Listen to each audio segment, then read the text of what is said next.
Okay, members of council, if you can please take your seats. Okay, please. This meeting is now resumed. Before the recess, council was debating item EX 25.10 on the 2013 rate supported budget for solid waste management services and the solid waste rates. Councillor McConnell, can I please ask you to take your seat? I'm trying to start the meeting. Please. Council will return to that item after the release of members' holds. If you have an item you wish to release, please put your name under request to question staff. Councillor Palacio, you have an urgent motion you wish to add. Where is he? There he's right there. Councillor Palacio. What it was.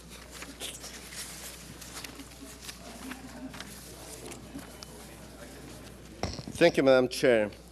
With the indulgence of council, what I would like to do is to introduce a notice without a motion without notice, and that's with the recommendations of city staff from licensing standards. There is a technical amendment that needs to be done, and I would like to ask city staff to, if we can display the recommendations also with the sense of urgency as well. Okay, Councillor Palacio, thank you. So we'll just hold that down for a couple minutes, okay? Okay, that's fine. Thank you. Okay. All right. Are there any release of holds? If you can put your name up, request to question staff. Councillor Fletcher. Thank you, Speaker. I have a release on page 2, Government Management, 18.9, response to council request for information on a red light camera, with a one short motion to introduce. Request the Director Court Services and the City Solicitor to submit a follow-up report advising of red light camera trial rates. It should read trial, not trail. Trial rates for the 6-month period for September 1st to February 28th. So just to capture the next set. Okay, thank you, Councillor Fletcher. So the amendment is on the screen, recorded vote.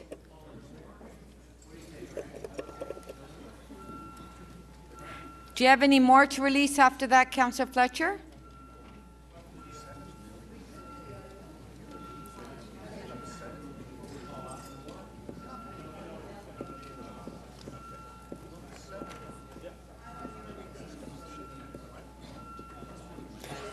Okay, on the amendment, please, members of council, the recorded vote.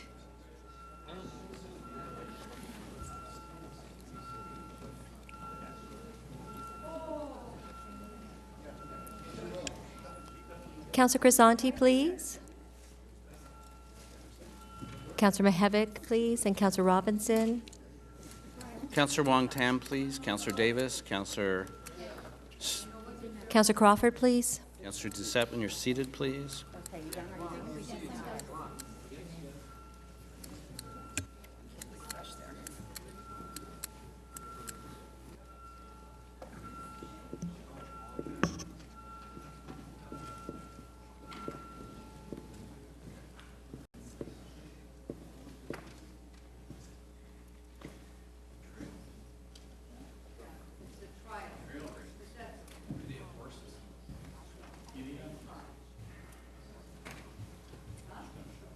Okay, are we ready here?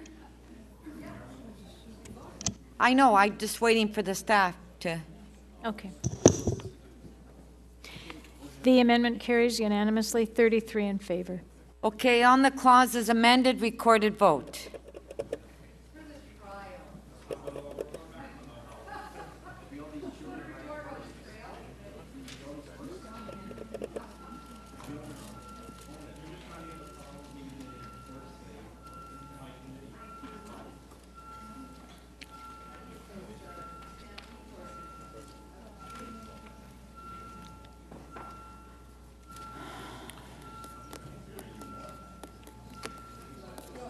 Councillor Thompson, please. Councillor Perruzza, Councillor DiGiorgio, Councillor Wong Tam, please. Councillor Davis, please. Counselor Stintz. And Counselor Bailao, when you're seated, please.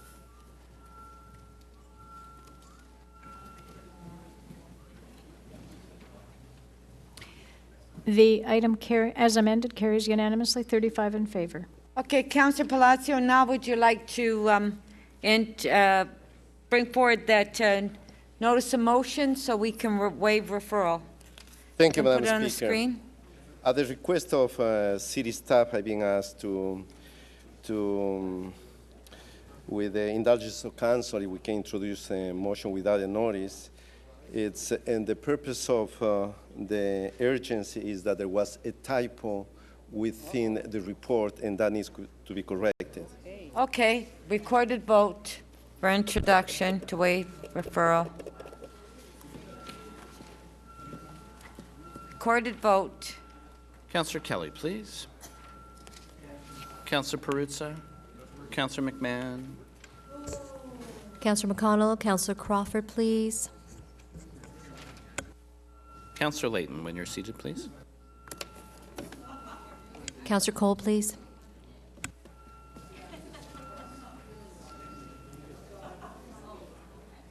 The introduction of the motion carries unanimously, 36 in favor. Thank you. Councillor Davis, quick item.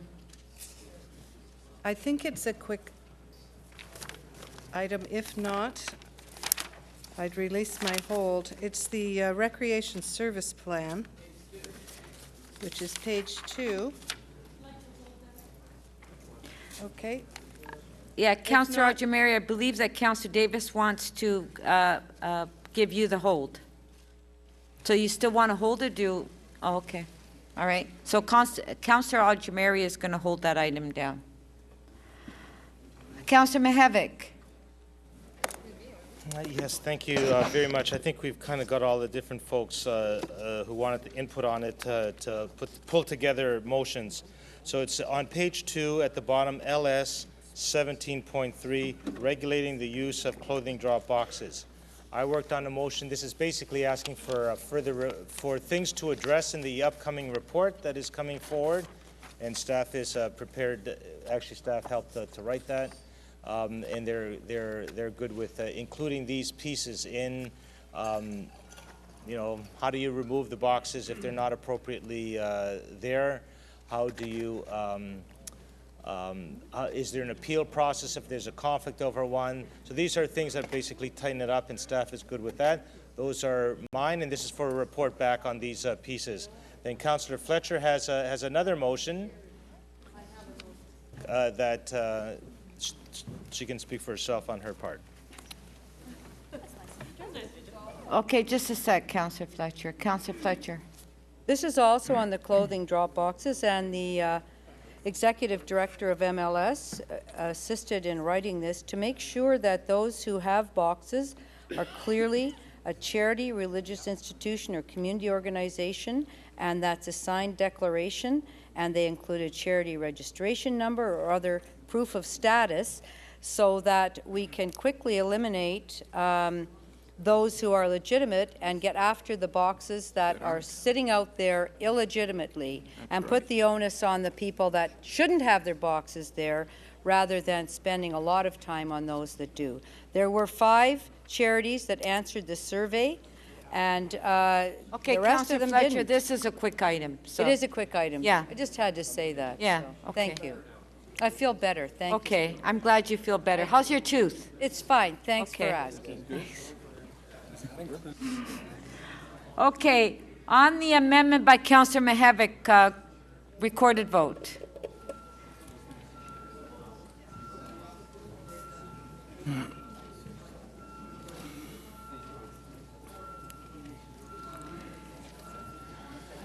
Counselor Cho, please. Counselor Perruzza, Counselor DiGiorgio. Counselor Vaughn, please. Counselor McConnell and Counselor Crawford. Counselor Davis, thank you. Counselor Fillion, are you voting?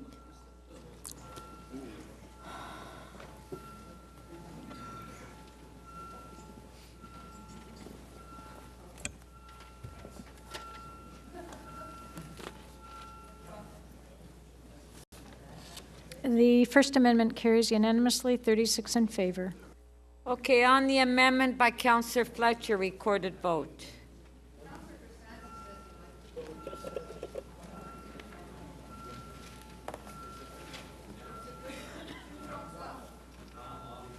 Does anybody else have any quick items? Councillor Kelly, please. Councillor Matlow, Councillor Perruzza, please. Councillor Vaughn, Councillor Mihevc, Councillor Fillion, please. Councillor Cole.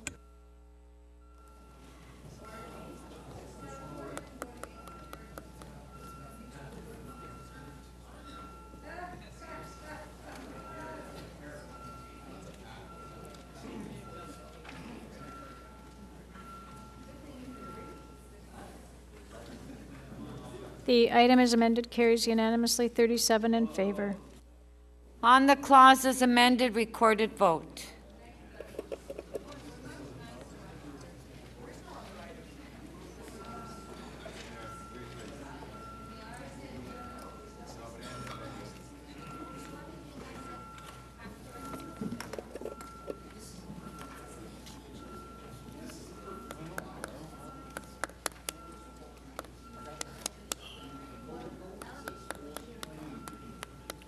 Councillor Kelly, please. Councillor Thompson, Councillor Perks, Councillor Davis, Councillor Grimes, Councillor Mihevc, Councillor Fillion, please. Councillor Fletcher, Councillor Crisanti, Councillor Palacio, Councillor Doucette, please. Councillor Mihevc, please. Thank you. The item is amended, carries unanimously, 37 in favor. Okay, do we have any other quick items? No? All right. We'll give a minute for the staff to put the names on the screen, and I just want to, at this time, to welcome the adult students from the Seeking Opportunities Accessing Resources Program at Operation Springboard. They are located in Ward 37, and their local city councilor is Councillor Thompson. Their group leader is Michelle George.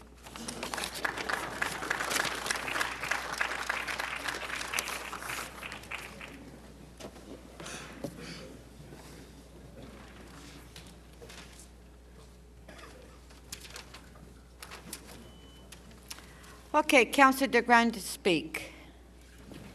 Thank you, Madam Chair. I have a number of motions. Motion A basically indicates that these charities should provide their financial statements to Waste Management Services Division for review. It's very basic. They should be there, available to look at, to see just what percentage, quote, of our costs would impede them to carry on their particular work. Motion B indicates that you have to have mandatory participation in the green bin and recycling program for charities to apply for a reduction in the waste management fees. Number C basically indicates that we should have requesting for an enforcement plan for compliance by the public with all our garbage pickup activities. At this point, one of the challenges that we have is the right garbage going in the right bin, etc., bin used properly, etc. We've instituted it, but we haven't followed up on exactly what's going on there. Number D basically indicates that charities that conduct ancillary activities not directly related to the prime focus of the charity, such as banquet halls, conference centers, etc., and they're basically profit centers, they should be looked at certainly in a different way, that if they're a charity and they're running a banquet hall and they've got lots and lots of garbage over the weekend because they're running it basically as a business, I think that has to be separated out. As far as the other motions, I at this point will not support. The changes being made to the charity side that's being asked for is $600,000. So if that's the case, this council therefore has to make a decision of increasing the rate on the waste side.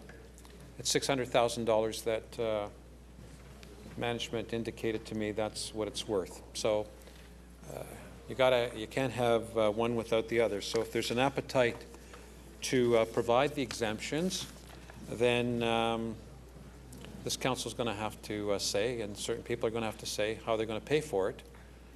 As much as we want waste reduction, there still is a cost of picking up the garbage and sending it somewhere and doing all those things.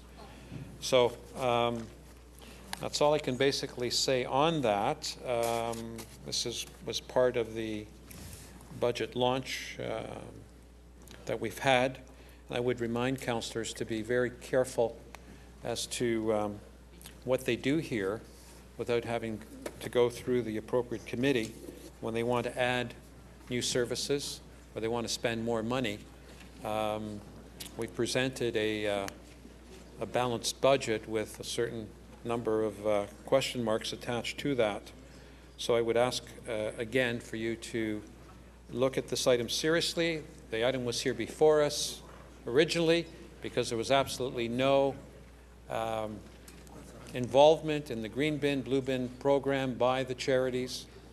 And if we caught their attention, I'm glad we caught their attention. It's a good thing because on the one hand, a number of people here are arguing we're not at 70% diversion rate. Well, if you give passes and buys, then obviously you're not going to get there. These are the basic low cherries with the charities. So this really is something that should have been done a long time ago. I still, again, question the wisdom of the City of Toronto undertaking, again, programs and subsidies, etc., which no other jurisdiction in Ontario undertakes, and we tend to have a number of such programs that no one else in the province undertakes.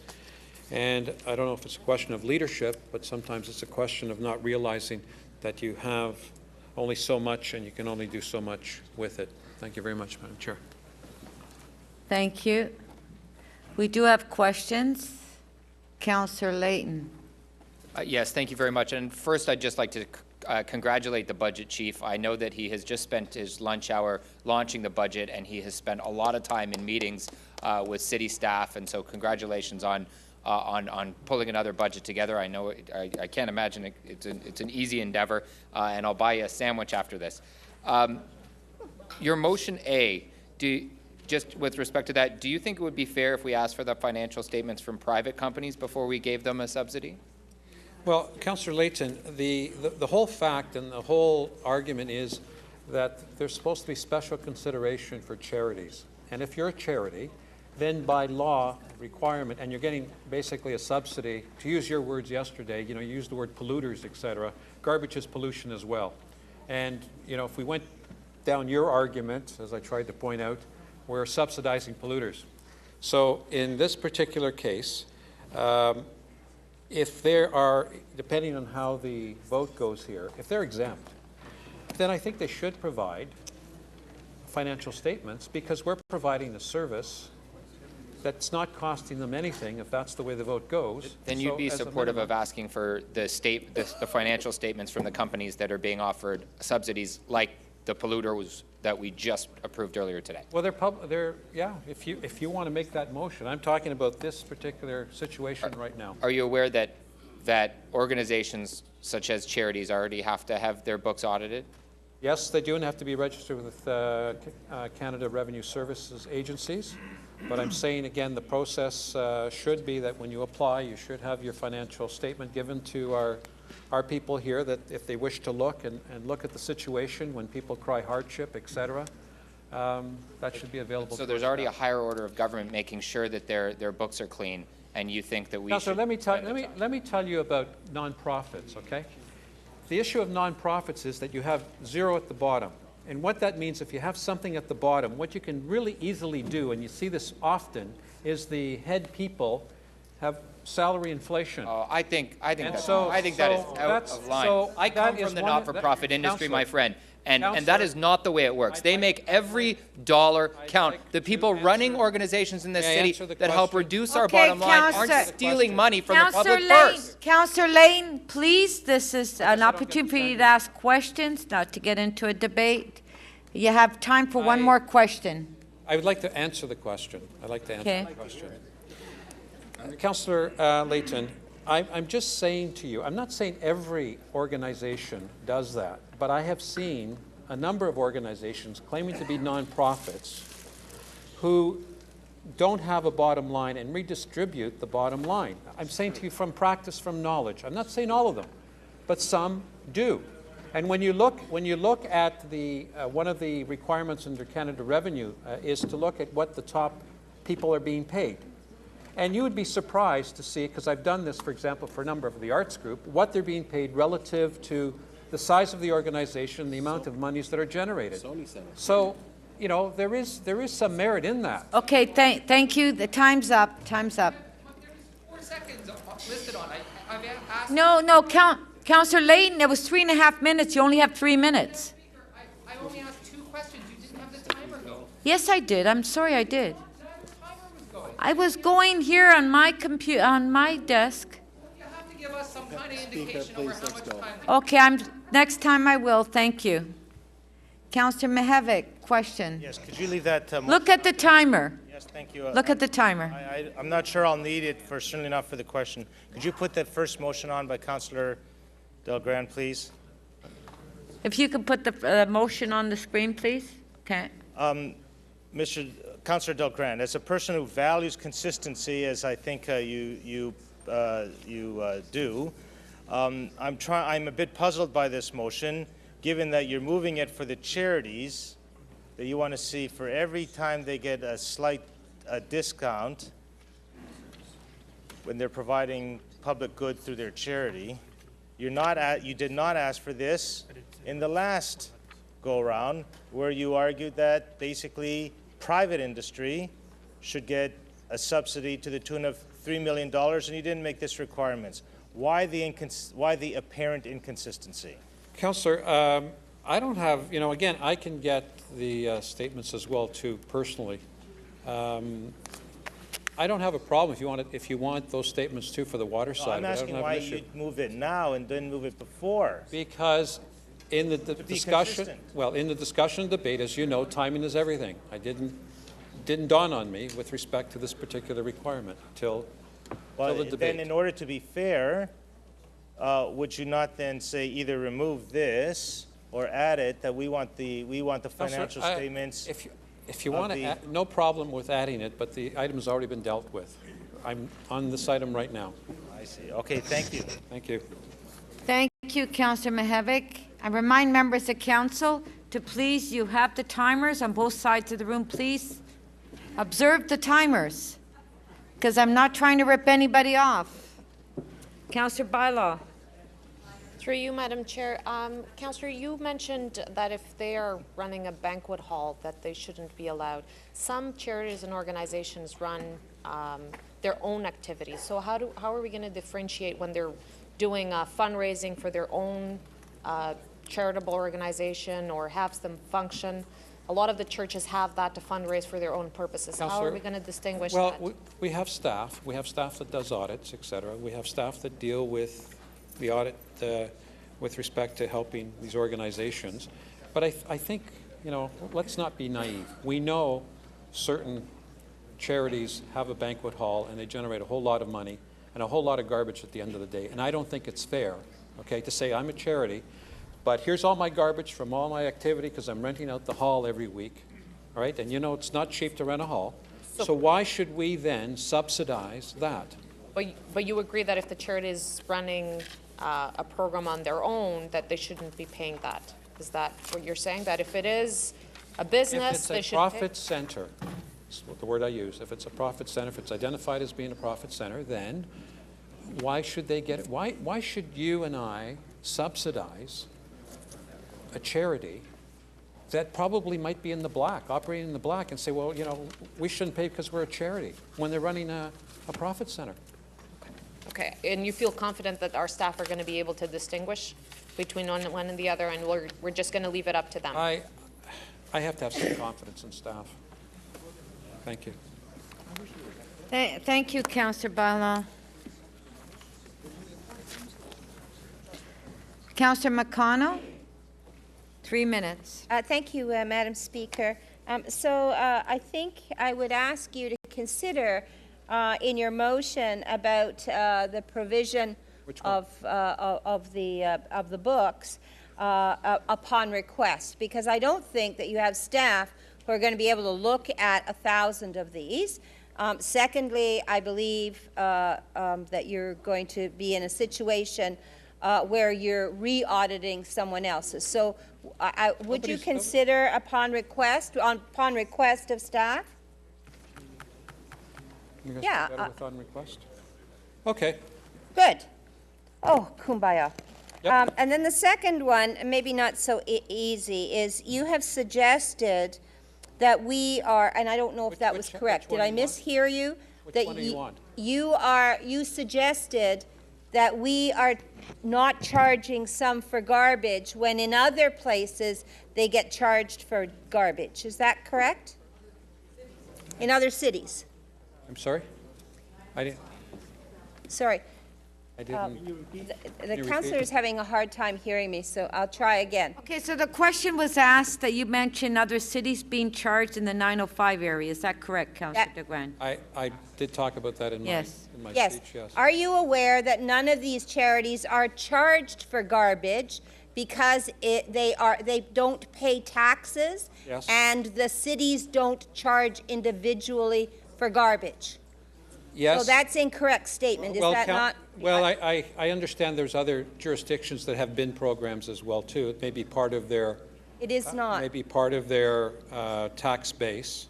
But we decided in the city, Councillor, that we were going to separate. Yes. We were going to separate that, and we said it was supposed to be on a cost recovery basis. Yes, I understand It was going that. to be whatever. But So Mr. Budget Chief, all I'm suggesting to you is that you not use that example, because to my knowledge, nobody who is a charity or a church in Ontario who doesn't pay taxes is paying extra for garbage. So Okay. I just ask you to think about that. Thank you. You're welcome. Thank you. And thank you for the other thing. All right. Thank All right. you. Are we done? No? Councillor Vaughn, question? Who would review these balance sheets? It would be obviously staff. How many staff people? Sorry? How many staff people? What's the cost impact of your motion? Well, again, How much time? I've just acknowledged Councillor McConnell's He is finishing. amendment. So if staff have a concern or issue whether a charity is performing 100% charitable works, then staff would be in the position to ask them, and it should be given. So staff will decide which charities are or are not meeting their obligations under the law? How will they determine that? It very easily, Councillor. If a charity is, as Councillor Bilal said, if a charity has a banquet hall and there's mounds and mounds of garbage, etc. So it's the quantity of garbage that will trigger the investigation? Well, I think that would be an indicator, Councillor Vaughn, unless you have to be totally blind to that. Okay, so if a charity is running a large out of the cold program and generates a lot of garbage, we'll investigate them. Well, I think it would be known to staff exactly what the activity would be. If we have staff that do audits, then it would be known to staff. And how will you determine how much of that garbage is coming off of their business model and how much is coming off their charitable activity? How will you make that decision? Then that would be one of the questions that hopefully would look in the financial statements. It would provide that. How would the financial statement? Are you going to ask them to track the garbage by pound that comes out of their charitable? No, Councillor, no. No? It's So how would you determine It's that? by profit center or cost center. So if they're Sometimes the making statements- Madam Speaker. A point of order, Councilman Wong. Yes, Madam Chair. My understanding of how this council works in the question period is the councillor asks a question, then allows the person that he or she is questioning to fully answer it before he poses another question. I think that practice is accepted, and when we move outside of that realm, the individuals, the public who want to hear the answers can't hear the full answers, and we're all denied that information. Thank you, Councilman Wong. So the question I was asking is how are you going to determine the percentage of garbage that's generated by charitable acts, as you call it, or business acts, as you call it? How are you going to make that determination? You would make the determination, Councillor, if it was in the financial statement, and if it wasn't in the financial statement, then staff would be in a position to ask what the breakdown would be between. And many times on the financial statements itself, when they file with Canada Revenue Agency, there's a percentage they put for the amount of work and what they do in terms of their particular charity. It's one of the boxes that you tick off when you do your tax return. But there is no box in any form I've ever seen that says this amount of garbage was generated by the events we had in the social hall that were. Councillor, it's called. Excuse me, if I'm allowed to ask a question. Okay, Councillor DeGrand, allow him to. I mean, I realize Councillor DeGrand is. Fair enough. So on what box, on what form does someone attribute in their balance sheet? Councillor DeGrand, on a point of personal privilege, I resent Councillor Mihevc telling me to shut up. I didn't say that. I heard you say shut up. He did, and he said stand up. Stand up. I said. I didn't say it. Okay, my apologies. I heard shut up. That's what I heard. No, I didn't say it. Okay, Councillor Bond, this is your last question. Do you have a question? Yes, I do. I'm trying to figure out on what part of the balance sheet in standard accounting practices does someone attribute the amount of garbage that they generate from a particular event? Where is that recorded as a financial record ever submitted to any body? Okay, that was your last question. The garbage is not recorded on a financial statement. The activities of the charitable institution is many times on the financial statements as to what the activity is.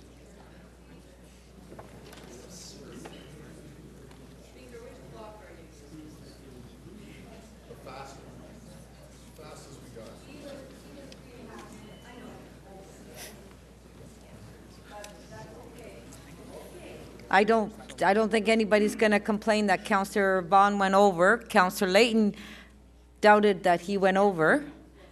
So, Councillor Fletcher, so there's your time. Within my time. Right there, the clock's right in front of you. Thank you. Councillor DeGrand, I'm just wondering if we could do something where, or you would agree that many of these groups, because I have this list here, that is from Ward 30, and I know that a lot of them have a relationship already through Cluster A because they get grants and they have access to those financial reports. And I'm wondering if we could, because they're social service agencies, somehow allow Cluster A folks to assist Cluster B if they feel the urge or need to look at those things. So I can understand that want to make sure that nobody's making a lot of money. I personally don't think they are. On the other hand, I don't think it's your intention, or maybe it is, that the solid waste staff are going to be spending a lot of time going through all of these things. So since there's already that relationship, if requested, could we not use the good offices of the SDFA to provide that, plus whatever is required by the solid waste people? Councillor, I'm not clear on your question. You're suggesting that all 1,100 are part of. Well, all of them? Many are and are known and have, like, here's Wood Green on here 4 times. Yes. They're considered 4 times, but they have one annual report. There's a public annual report that's filed and easy to get. So rather than create a new system, let's see if our own system will work. I basically acknowledge Councillor McConnell's. Correct. I think that would. And could I also then add, if requested, and that they be assisted by SDFA from Cluster A, and that way they won't be spending a lot, wasting their time. That's fine. Okay, thank you. Good. Thank you. And you notice you were 155. Thank you, Speaker. Councillor Cho, question? Yes. The clock's in front of you. Okay. Just in, people have doubts about the clock? It's right up there. You already spent 7 seconds my time. Anyway, I'll ask the You know what, I'll be fair and I'll reset it just because of that. Thank you, Madam Speaker. Through you, Councilor Mike Del Grande, I have a question of you. Motion 3D. See? And I'll give you a real scenario. Sorry. See, I attend the Korean United Church. We're borrowing or renting the tenant of a Bloor Street United Church. And this Saturday, day after tomorrow, we have a big seminar for North Korean refugees to help them. But we don't charge any admission fee. But I don't know how I could get $500 for the newspaper advertisement. So to cover that $500, what if I charge $1 or $2 admission to those people coming, and the North Koreans and the general public? Then they cannot apply for the reduction of waste management fee if that is the case. When the church doesn't have money, we are minus. And according to your motion, then they cannot even apply for the reduction of waste management fee. Councillor, I have some confidence in our staff that when they go and pick up garbage, I think they can generally tell what makes sense, how much garbage is picked up. Just like, for example, if you went along a street and saw a home, a regular single-family home, and you saw 3 large bins of garbage, right? Would you perhaps think that there would be more than one family in the home? Or maybe it's a larger family than whatever? It would raise some questions as opposed to all the other houses on the street that would have one bin. Excuse me, Madam Speaker. I'm not asking about the private home. I'm giving you an garbage. example, I'm Councillor. asking about the charitable organization. Councillor Cho, the way The you asked the seminar question, is you not weren't the asking the prime question focus, properly either. Sorry? Ask the question. I'm not asking the collecting the garbage from a residential area. I'm talking about charitable organization, in this case, the church. And they don't have the money, so if they charge the admission to cover the cost, then they lose the qualification to apply for the reduction of a management fee. That's my question. According to your motion 3D. Madam Chair, again, I'm going to stand by my answer. The one-ofs, I don't think is going to be any particular issue. I think the waste management staff know when it comes to certain buildings, question? etc., when they see that it's rather abnormal with respect to the weekly collection, that obviously it would raise some questions, and they need to be looked at. Okay, thank you. Your time's up. Councillor Palacio, question. Thank you, Madam Speaker. Mr. Budget Chief, how does, in your interpretation, how does solid waste know what charities, many charities are struggling to survive out there. How many of those charities do fundraising, for example, to meet their financial targets? How do we know about that? Do you have any indication about that? Councillor, you may be interested to know that I was the financial person for a particular church from scratch, from digging the hole in the ground to basically putting it in a very solid financial situation. And, you know, there are fundraisers, et cetera, that you would have.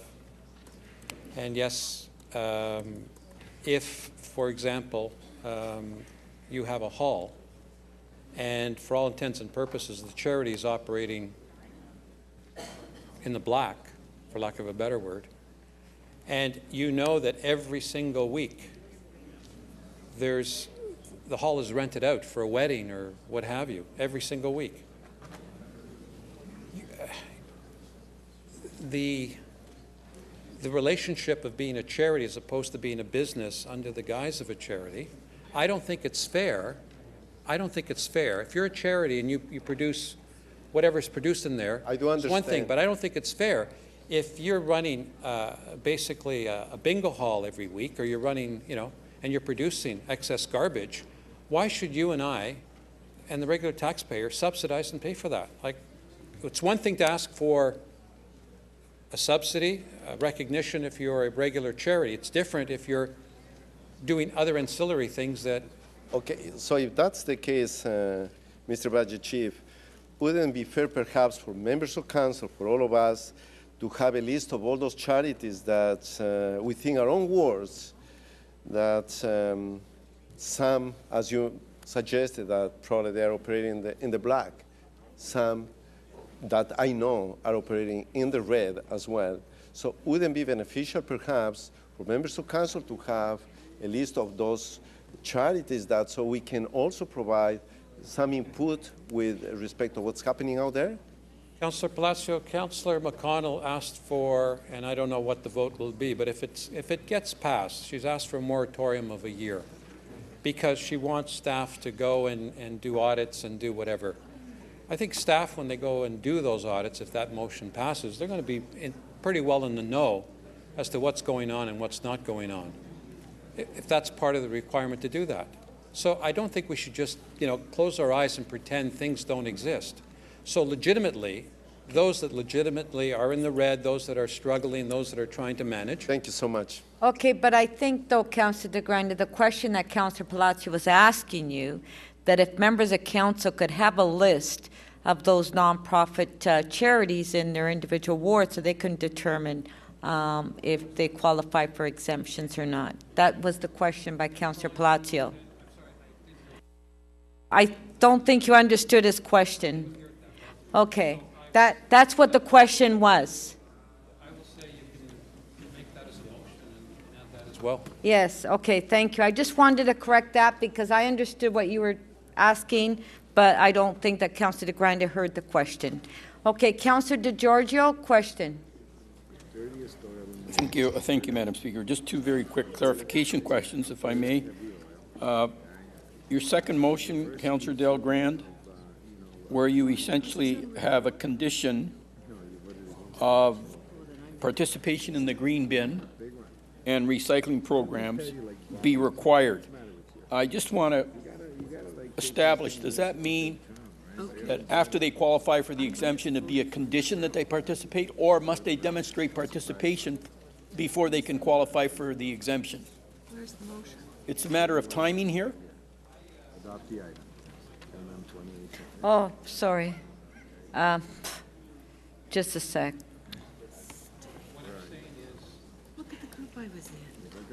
What I'm saying, Councillor DeGiorgio, is right now staff have told us they're not participating.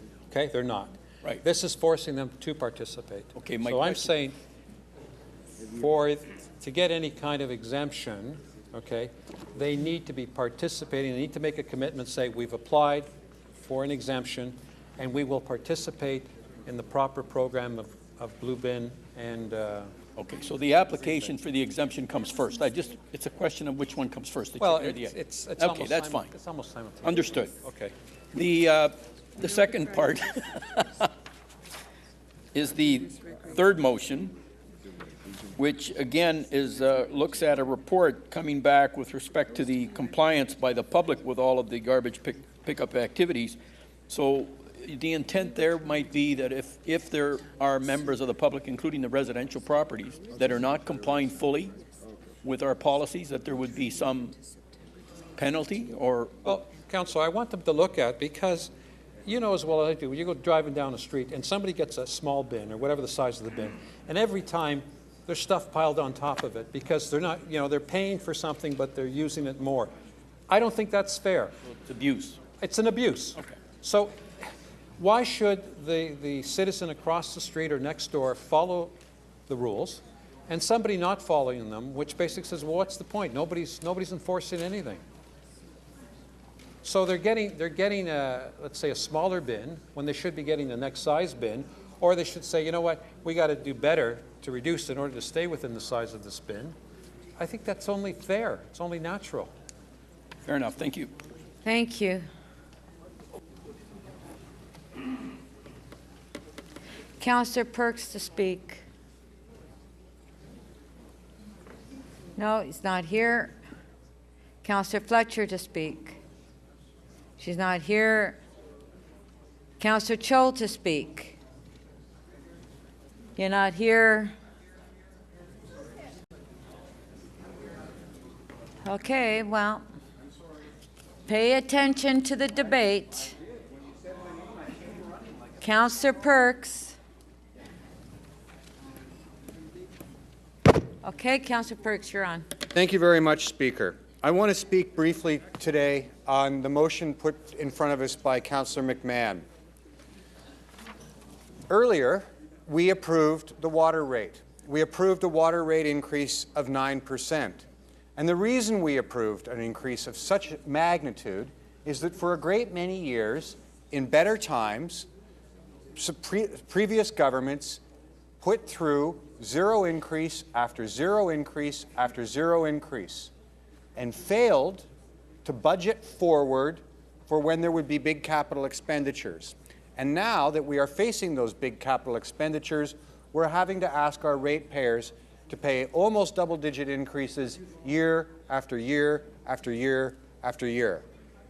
It's imprudent financial management to do it that way. Much more reasonable is to continue to ask for inflation-related increases so you do not fall behind, and to reinvest any of the savings described by Councillor Min Wong or anyone else on this council chamber into a reserve to allow you to pay for the costs you know are coming at you. And what costs are coming at us?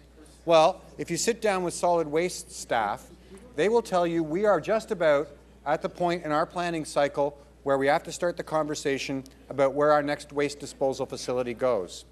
That's hundreds of millions of dollars in investment that we do not, as of today, have a plan for.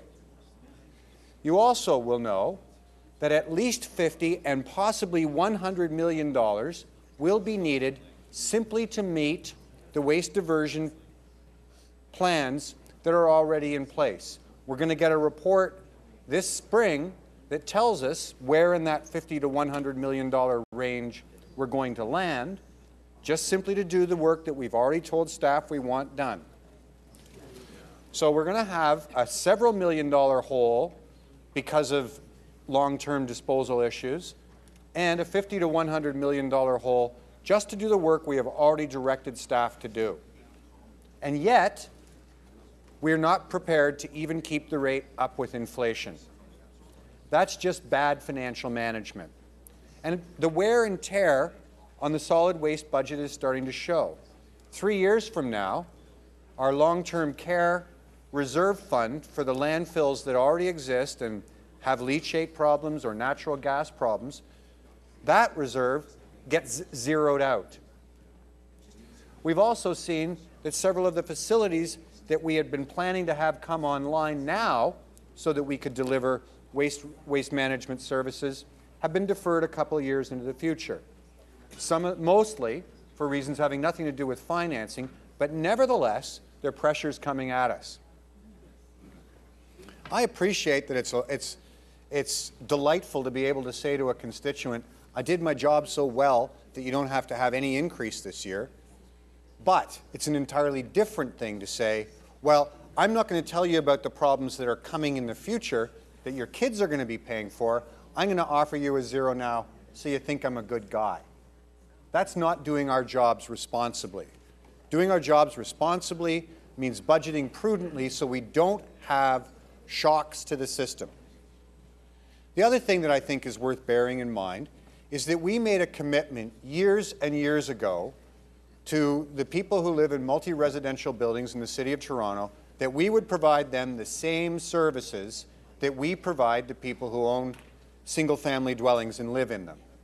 We have yet to deliver on that commitment, and we do not have fully budgeted the resources to deliver on that commitment.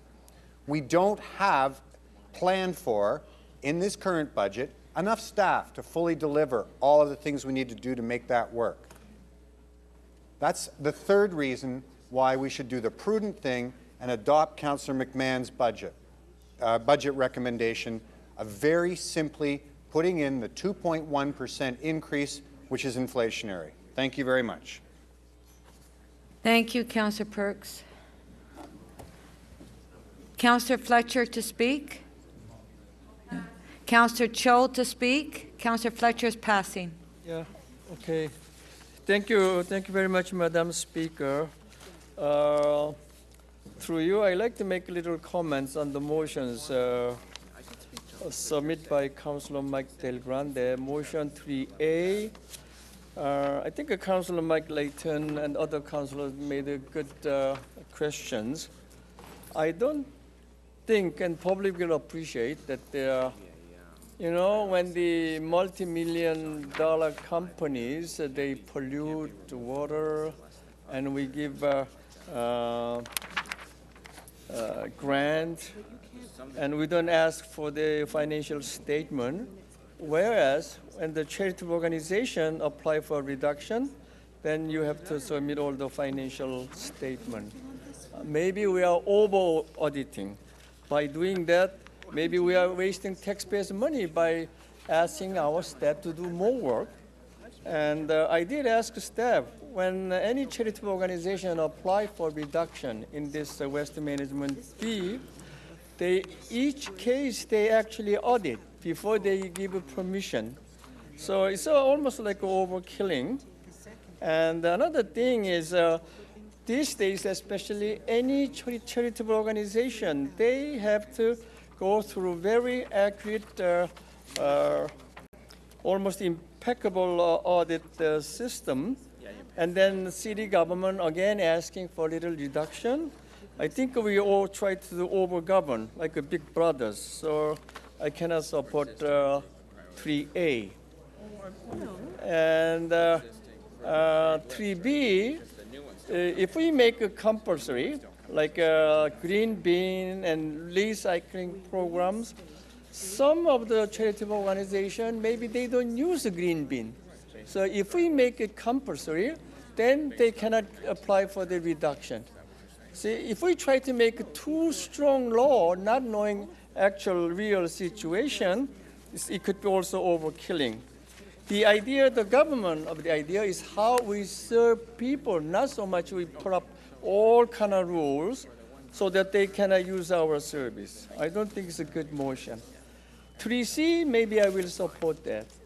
But 3D, so many charitable organizations, they try to survive, they really struggle. Some they go for the bingos, some they go for their workshop and charge a little minimum fee for the expenses. But if you do that once or twice, doesn't matter. Because you did that, you're out. You cannot apply for deduction. So, I do appreciate Councilor Mike Del Grande as a budget chief, which is working so hard. And I really respect the councilor, his hard work. But at the same time, we have to be fair. So it's very hard to support these three motions. I may end up supporting 3C, but the three other motions is very hard to digest for me. And I'm going to support Councilor Mary Margaret McMahon. When we provide good service, we need the money. And inflation, she's not asking for more service charge, but at least we go for the inflation rate.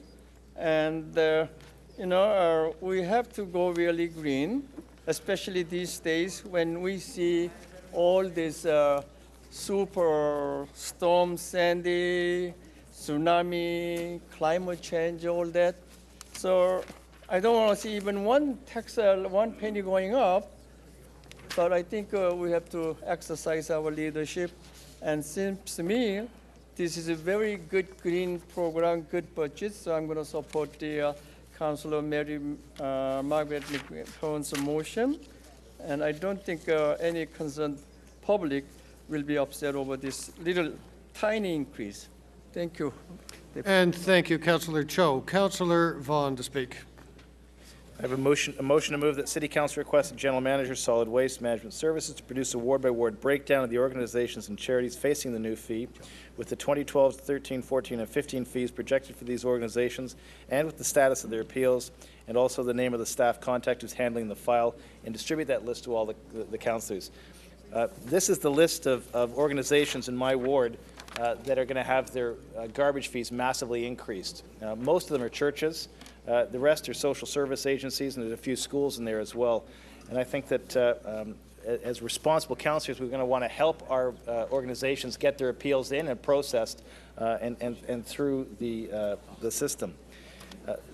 That's one part of this, and I think it's an extraordinarily unfair burden that we're placing on charities and social service agencies, which, as we speak, are being asked by city government to shoulder more of the responsibility, in particular for the homeless.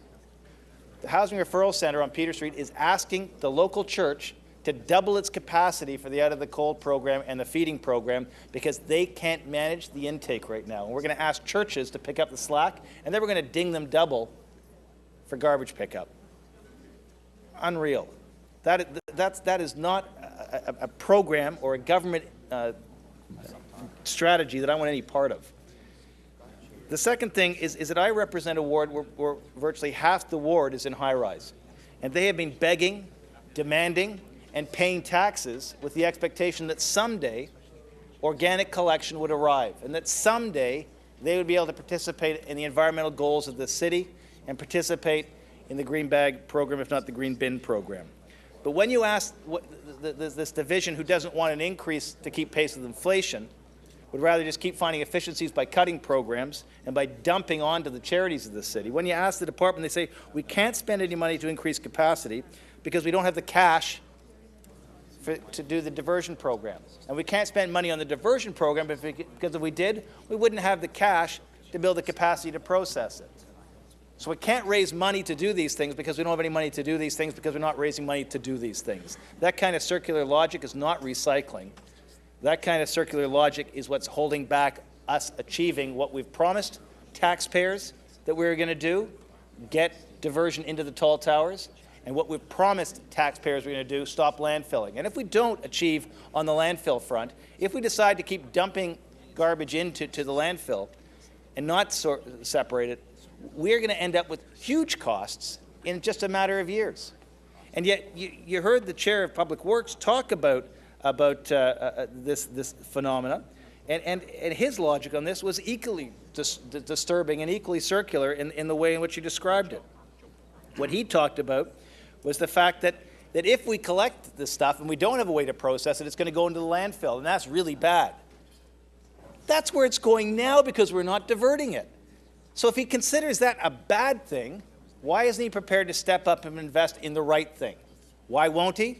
Because he'd rather defer the cost to another council, another generation of Torontonians, and do damage to the environment while not taking advantage of the economic and environmental opportunities that are in front of us if we just keep pace with inflation. And finally, in terms of the motions that have been presented to us, I appreciate that there is a cost to providing service to charities. And if those charities happen to have found a way to provide extended services, by using their assets and their capacity to raise a little bit extra money so they don't have to ask us for dollars at City Hall or knock on our door when we're at home on the weekends, if they found a way to innovatively generate revenue and provide service and a platform from other activities in the city, we should actually be rewarding them, not punishing them. And this notion, this ridiculous, probably the most inane idea I've ever heard come from the budget chief, of having them submit audited statements. For what purpose and to who? We're going to go through people's garbage now and determine whether or not the wedding cake that was dropped off at the homeless shelter was really from their hall where they had a wedding, or whether that wedding cake might have been dropped off at a homeless shelter. We're going to make that determination with auditors? Really? The amount of red tape required to produce what the budget chief is talking about is exactly the kind of red tape the mayor ran against creating, yet he's willing to layer it on just for charities, because somehow charities are really suspicious organizations. And what's even more inane about that is that we just had a massive event in my ward cleaning up for a couple of different neighborhoods. And when the event was done, we had a lot of food left over. 10 seconds. I don't want to burden charities by giving that to a homeless shelter anymore because I'm going to drive costs onto their books. So what do? You toss it in the garbage and it goes to landfill. This is not smart environmentalism, fiscal policy, or the socially responsible thing to do with charities. And Thank you, Councillor Vaughan. Your time has expired. Councillor Layton to speak. Thank you very much, Mr. Deputy Speaker, and I'll just give a heads up to the folks in the booth up there that I've got something on the overhead. Thank you, sir.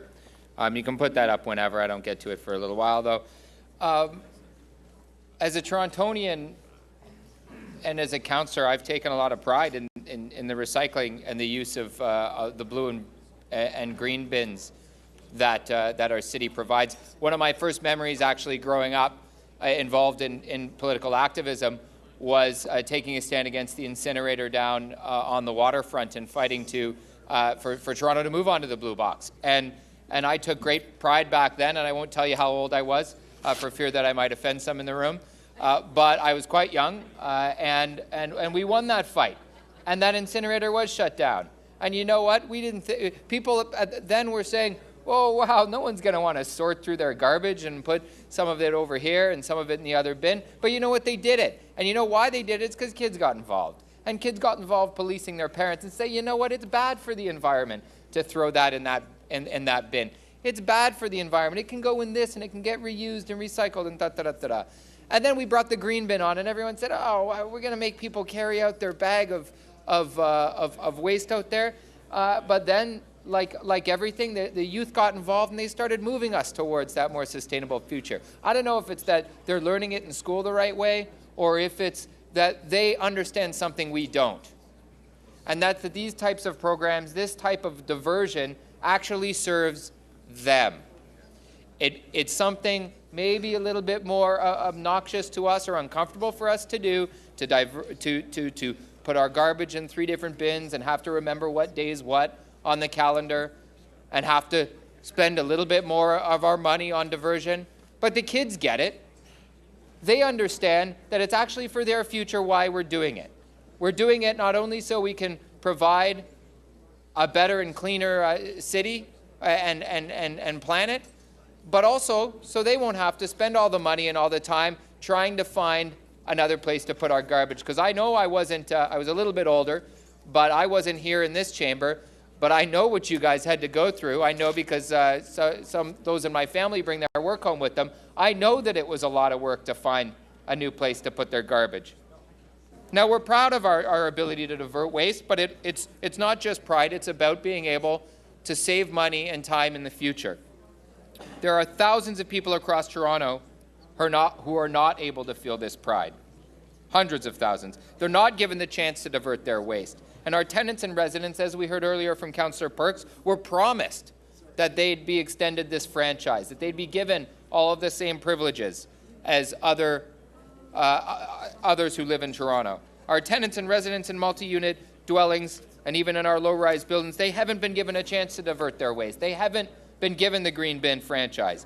Now, we've got a goal at the city of 7% diversion, and that's good. It's not great, but it's good. It wasn't too long ago that was 100% diversion that we were going for, but it's 70%. That's great.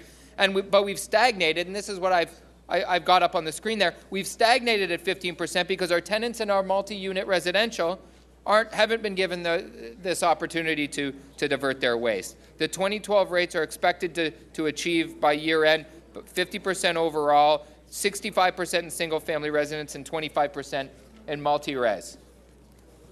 But if you look into the future, the last couple of years we've done pretty well, but if you look into the future, that number levels off. That number levels off and stays at about 50.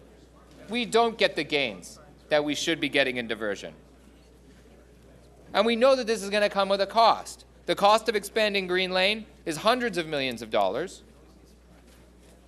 And if we don't approve a rate increase now, we're going to end up paying for that later, because we're going to have to somehow find a new place earlier to put our garbage. A small increase in the average household garbage bill now can prevent this large increase later. I know that the Councillor McMahon put up the graphics between $5 and $10 on the average household garbage bill.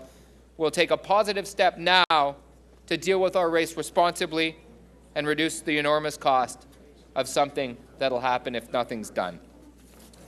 Now, finally, on the conversation around the fees for charities, I've been up here on many occasions talking about it. I commended our staff for doing the hard work in advance, but we know it's going to hit our charities hard. It's no. And there are those in the room that will have you believe that other cities don't provide any of these services to others. That's not the case. We heard from staff that where there isn't a rate, that if they're not charged taxes, they're not paying anything for waste collection. So we've got to make this clear. Some other municipalities do provide some of those supports. And we must look at this as ensuring that that those that are providing services in our city have the supports they need to provide them to all residents. Thank you, Councillor Layton. I want you to have a look at the clock just to see how generous I am. I did realize the time on the clock, and I thank the Deputy Speaker and the Speaker for allowing me the time, my allocated. The Speaker and I work as a team. Councillor Wong Tam. Thank you very much, Mr. Speaker. You know, charging charities and nonprofits is counterintuitive to the city's mandate, which is trying to create an inclusive, prosperous, and healthy city. Charities and nonprofits have been doing the lion's share of our social work, and they do this by providing counseling, workplace services, by newcomer settlement services in provision, and they do this by providing health services to those who are poor, to those who are less fortunate, to those who are vulnerable, and to those who are disenfranchised. They also put clothing on the backs of those who are cold. They house and provide shelter for those who are homeless. They provide refuge to women and children fleeing abusive relationships who are trying to find safety and when they have been leaving unsafe environments. And of course, they feed our hungry. And we know that there are thousands of children and people and seniors that go to bed every day or wake up every morning and go to school and they are hungry.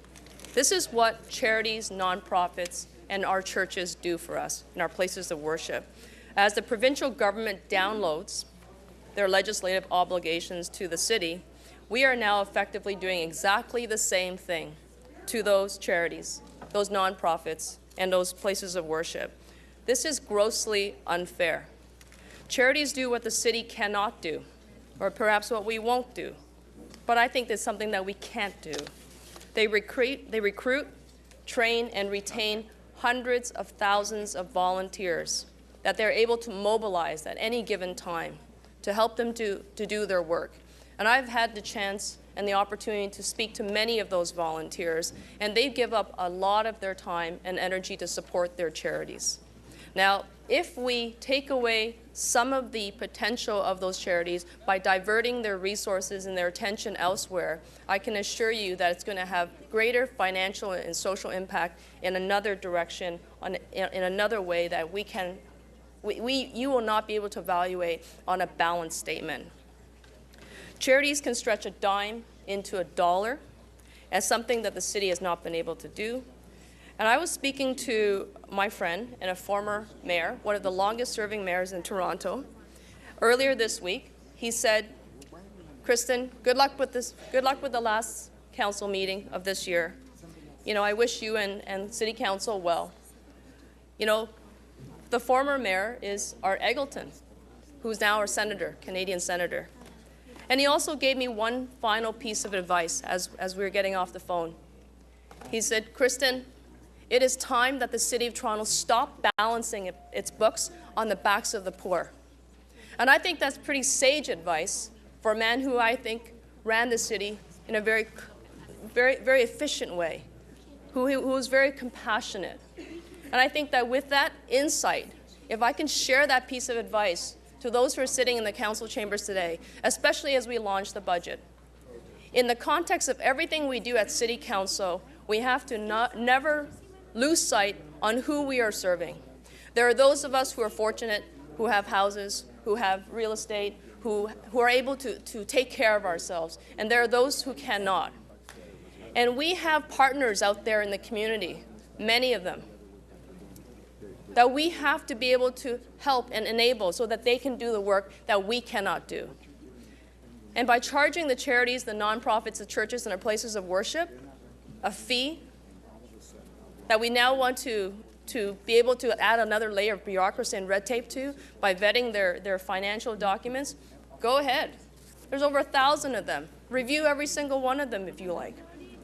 But you're adding more work to the work that they already have to do, and you're giving them more burdens, and all they want to do is help. So I think there's a better way of doing it. I think Senator Eggleton gave us some very good advice, and I'd like us to think about that advice as we move forward on this particular vote and also in 2013's budget.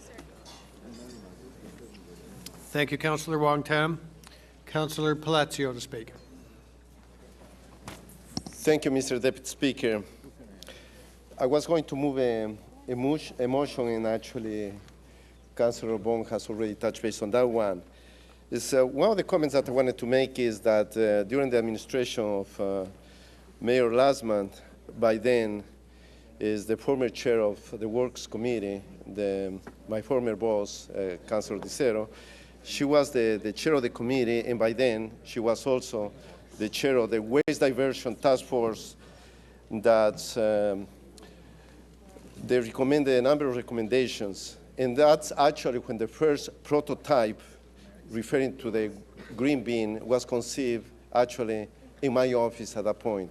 So I happen to be very familiar with that. In terms of the implementation of the 70% diversion strategy, that was supposed to be completed by the year 2010 for those members of council who were not in these chambers. Now, everything humanly possible has been done is to achieve that target rate. Unfortunately, that hasn't happened. And getting back once again to the Waste Diversion Task Force recommendations that were implemented by City Council in 2002, one of the possible tools that were considered was that if anything that could not be recycled anymore, in other words, any residue, any garbage, and then we could use proven technologies to convert garbage into energy and clean energy. And that's the kind of thing that we haven't done a good job so far, and hopefully that we'll start working towards that. Now, in terms of the waste diversion, when you look at the population overall, we have about 50% population with homeowners and another 50% within apartment buildings. And when you look at the diversion rate that comes out from these two sects, this proportion is phenomenal, unjust. Homeowners, on one hand, they've been doing a tremendous job in terms of diverting. On the other hand, we have our apartment buildings all throughout the city that have somehow a dismal and diversion rate. In spite of the good efforts of our staff, they have gone the extra mile to try to get them, to convince them that's and what's the best way of doing it. So far, in terms of diverting as much waste from landfills, it's important for all of us to understand and to be conscious that that unless if we come up with new initiatives that make sense, that's the only way that we can really reach those target rates. The introduction of what I call these monster garbage containers and the structure fee that was introduced during the last administration, it was, as you all know, there were parts of within City of Toronto that they didn't welcome that at all, either because of the topographical areas that we have, which made it extremely difficult, and for any other reasons, including financial reasons. Once again, I want to commend homeowners across the city for doing an excellent, excellent job, for going the extra mile to make sure that to recycle as much as they've been asked to do. But we have to do a little bit better when it comes to apartment buildings, because our rates are totally dismal. Thank you. Those are my comments.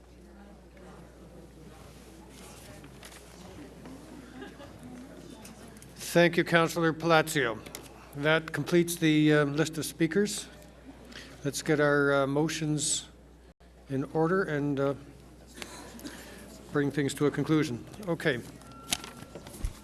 Looks like we're dealing with the motions in numerical order. Here was mine. Although I don't have a motion 2 in my package. Has that been withdrawn? Yeah. Okay, anyway, motion 1A by Councillor McMahon. That's a no.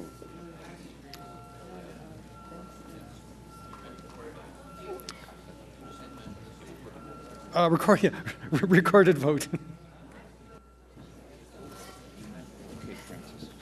Oh, yeah. That's a no.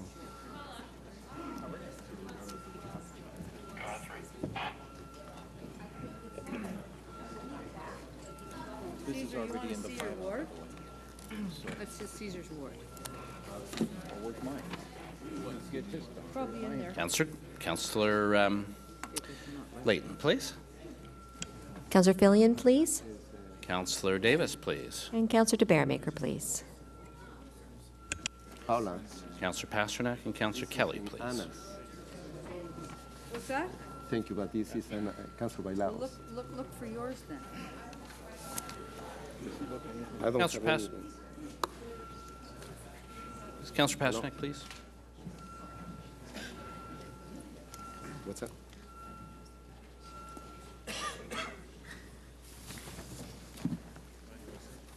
The motion does not carry. The vote is 19 to 22.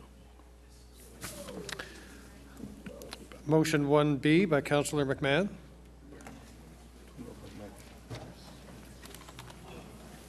Recorded vote.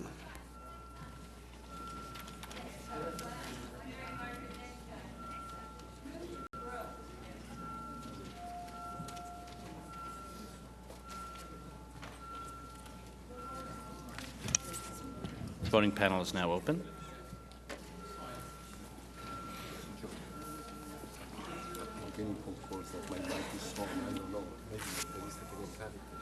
Not. Councillor Fillion, please, and Councillor Fletcher, and Councillor Crisanti, and Councillor Palacio, please.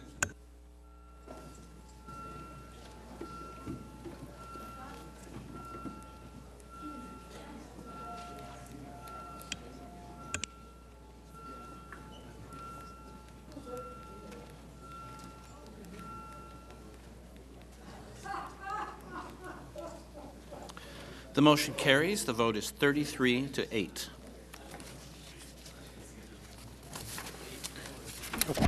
Motion 2 by Councillor McConnell.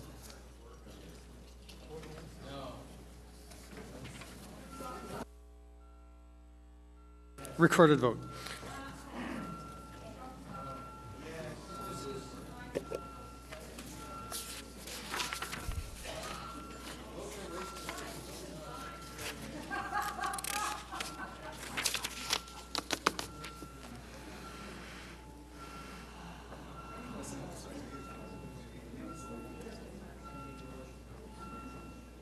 Councillor Crisanti, please.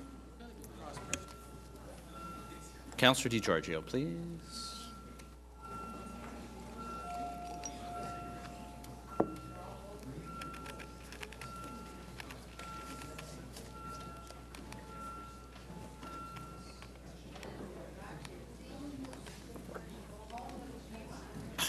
Motion 2 carries. The vote is 23 to 18. Motion 1C by Councillor McMahon. Recorded vote.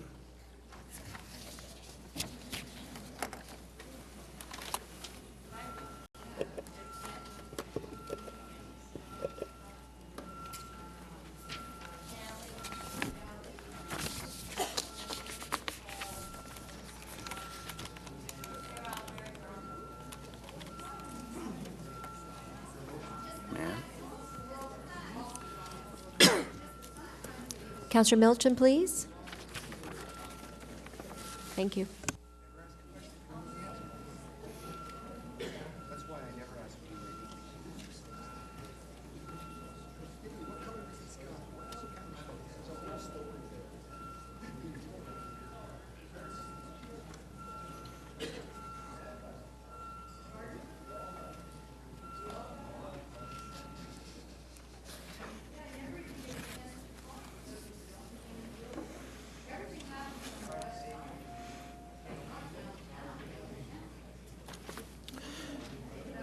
Motion 1C carries. The vote is 37-4.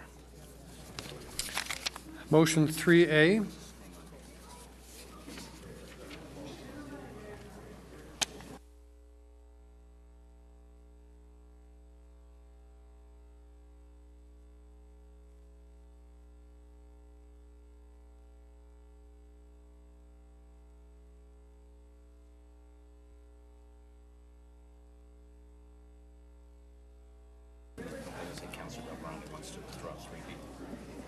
Okay, it's just been drawn to my attention that our earlier vote has rendered 3A and 3D redundant. Councillor Del Grande, you had a comment.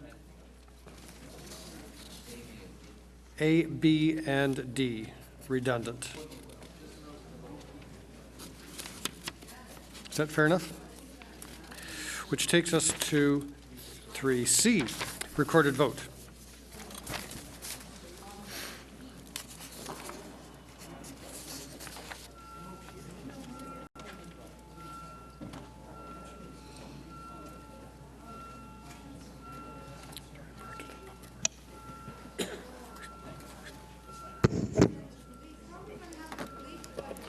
Thank you, Councillor Fletcher. We're in the middle of a vote.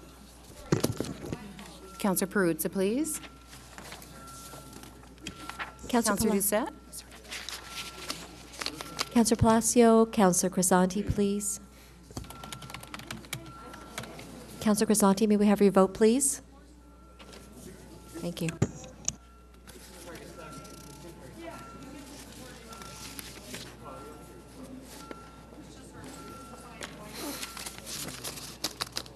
Motion 3C carries. The vote is 28-13. Motion 4 by Councillor Vaughan, recorded vote.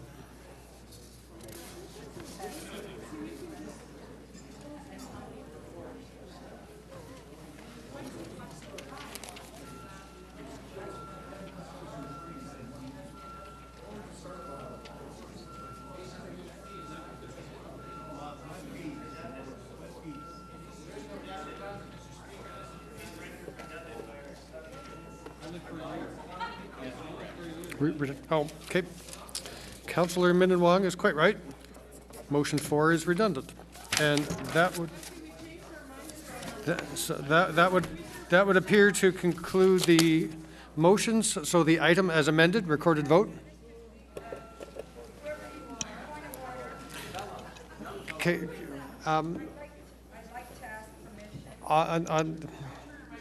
I'm wondering if the Speaker would entertain a point of order in the middle of a vote. Let's deal with your point of...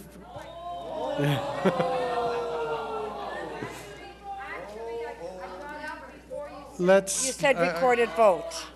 I did. I did. On the assumption that it's relevant to the matter we're about to vote on, Councillor Nunziata on a point of order. No, I did get up.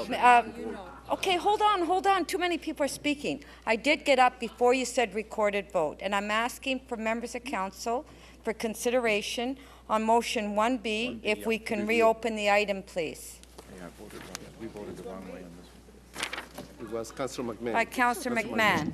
We won that one. No, I know. We want to go on the yes side. You want to go on the yes side. On the yes. I would, yes, there are members of council that would like to reverse.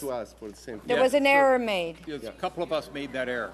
So if we could, no. Oh, yeah, well, will not not unless change it's the on 1, 2. It doesn't make any difference in the vote. So, Councillor Nunziata, you're basically soliciting a motion by someone who voted on the prevailing side to reopen the vote. Do I... 1B. The tree canopy, Adam let that go. What about Do I see anyone prepared to do so? Did you vote on the prevailing side, Councillor Thompson? Yeah, okay, apparently Councillor Thompson did. Oh, Councillor Perks, oh, this is... No, it doesn't. It doesn't. Okay, so a motion to reopen for the purpose of reconsidering item, what was it, 1A? 1B. Can you shut my mic, please, Mr. Speaker? Happily. Okay. So the vote, we're suspending the vote on the item as amended. We are now entertaining a motion to reopen, to reconsider motion 1B. So the motion to reopen for that purpose.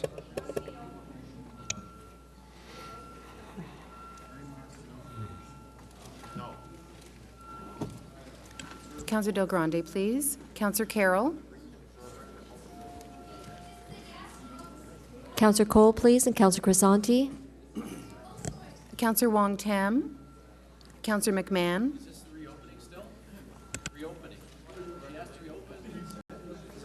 Councillor Perruzza, please.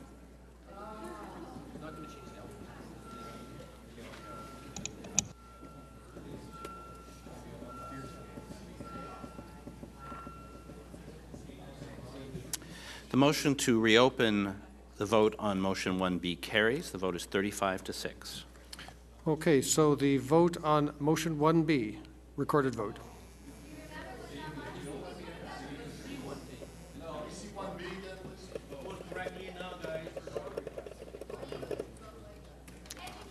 We'll see how many remember how they voted the first time around.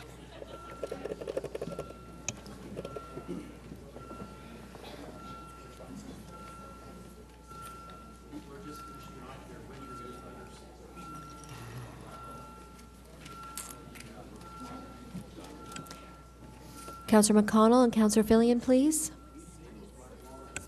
Councillor Perruzza, please.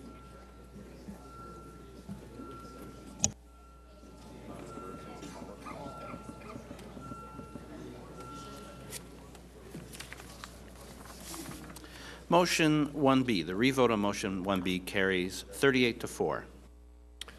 Okay, if everyone's happy, we'll now proceed with the vote on the item as amended, recorded vote.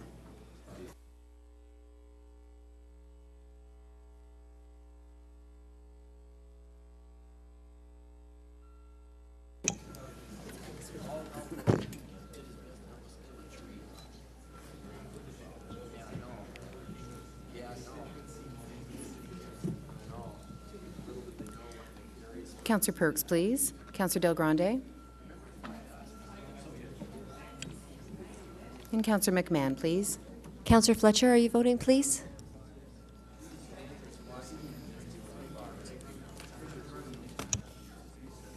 Thank you.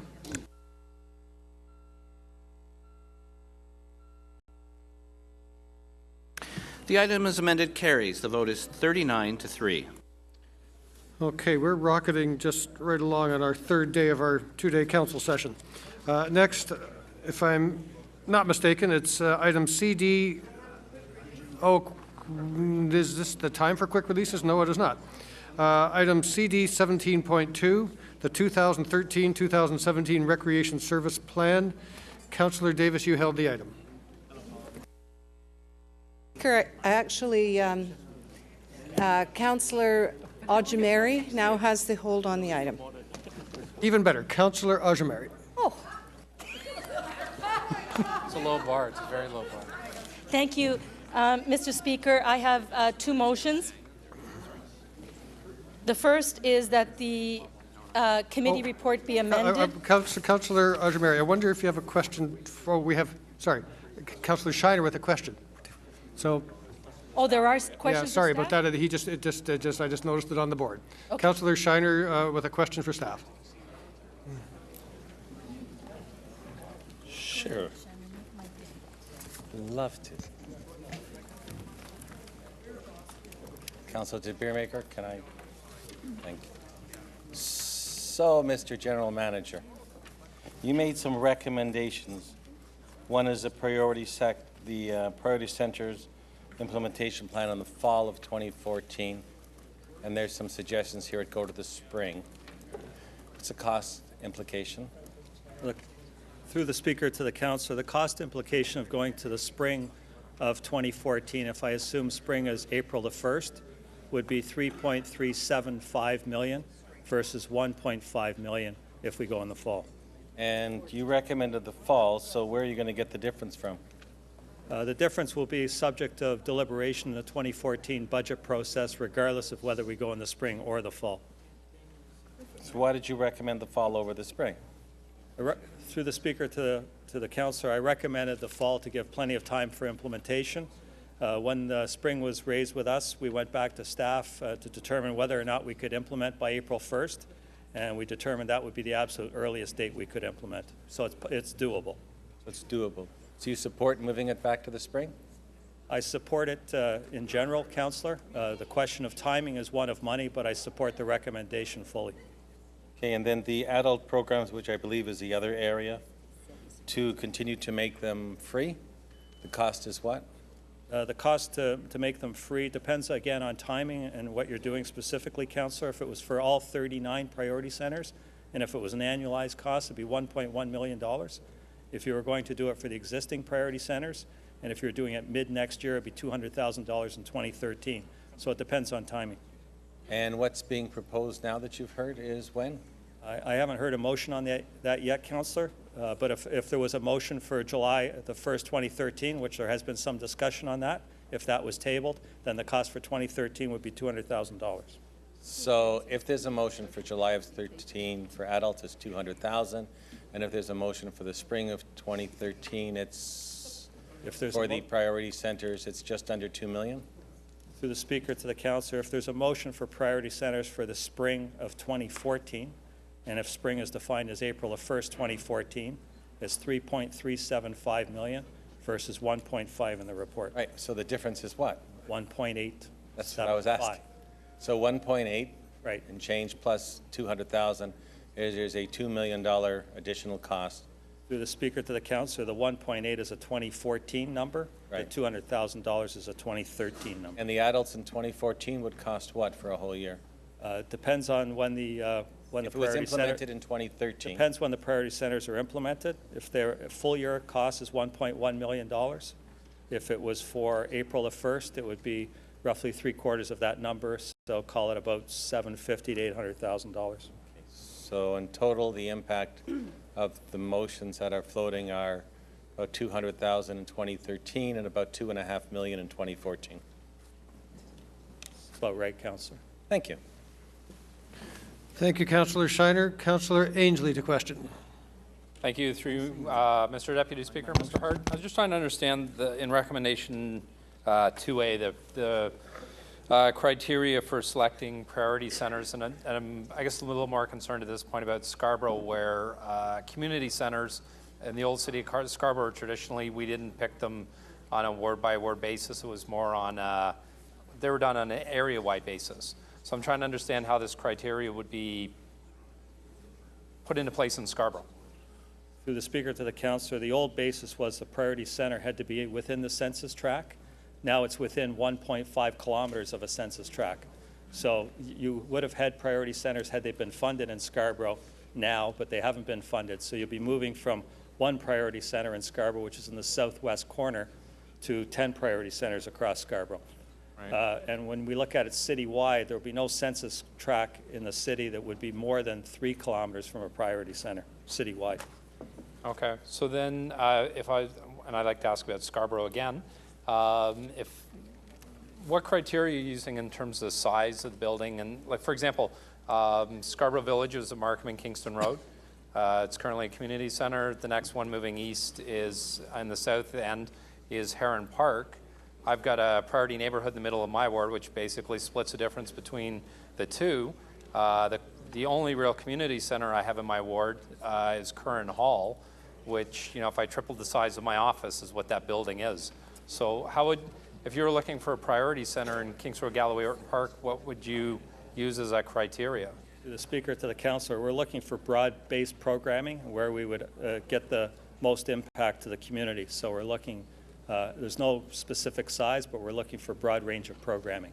So the Curran Hall wouldn't be an example that we would look at. Heron Park would be.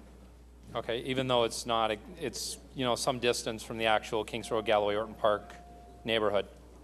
Through the Speaker to the Councillor, but it's within 1.5 kilometers of that neighborhood. Okay. Now, would something, I don't know if you're familiar with the Scarborough Storefront, which is at Lawrence and Galloway Road. So there's 36 different community organizations that currently work out of that building.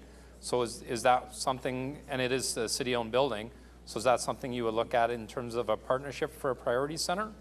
The Speaker to the Councillor, it's something we would look at. I'm not saying it was something we would recommend, but certainly something we would consider. Okay. And then, so using the current template of community centers in Scarborough, there's, one priority center in Scarborough right now? Right now, there's one funded priority center in Scarborough. That's correct. Okay, and you would be looking at, sorry, the separation distance 1.5 kilometers? We'd be looking at funding 10 priority centers in Scarborough versus the current one. Okay, all right, thank you very much. Those are my questions, Mr. Deputy Speaker. Thank you. Thank you, Councillor Ainsley. Councillor Del Grande to question. Mr. Chair, I'd like to know if there were any, you obviously have a report, some analysis a plan that you want to bring forward, is that correct? That's correct. So if councillors start to mingle with that plan now, in terms of the census tract, how would that affect your plan?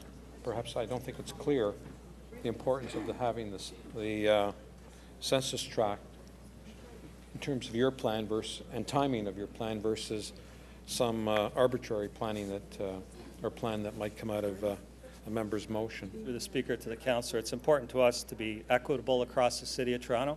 So we use the 1.5 kilometers to be equitable.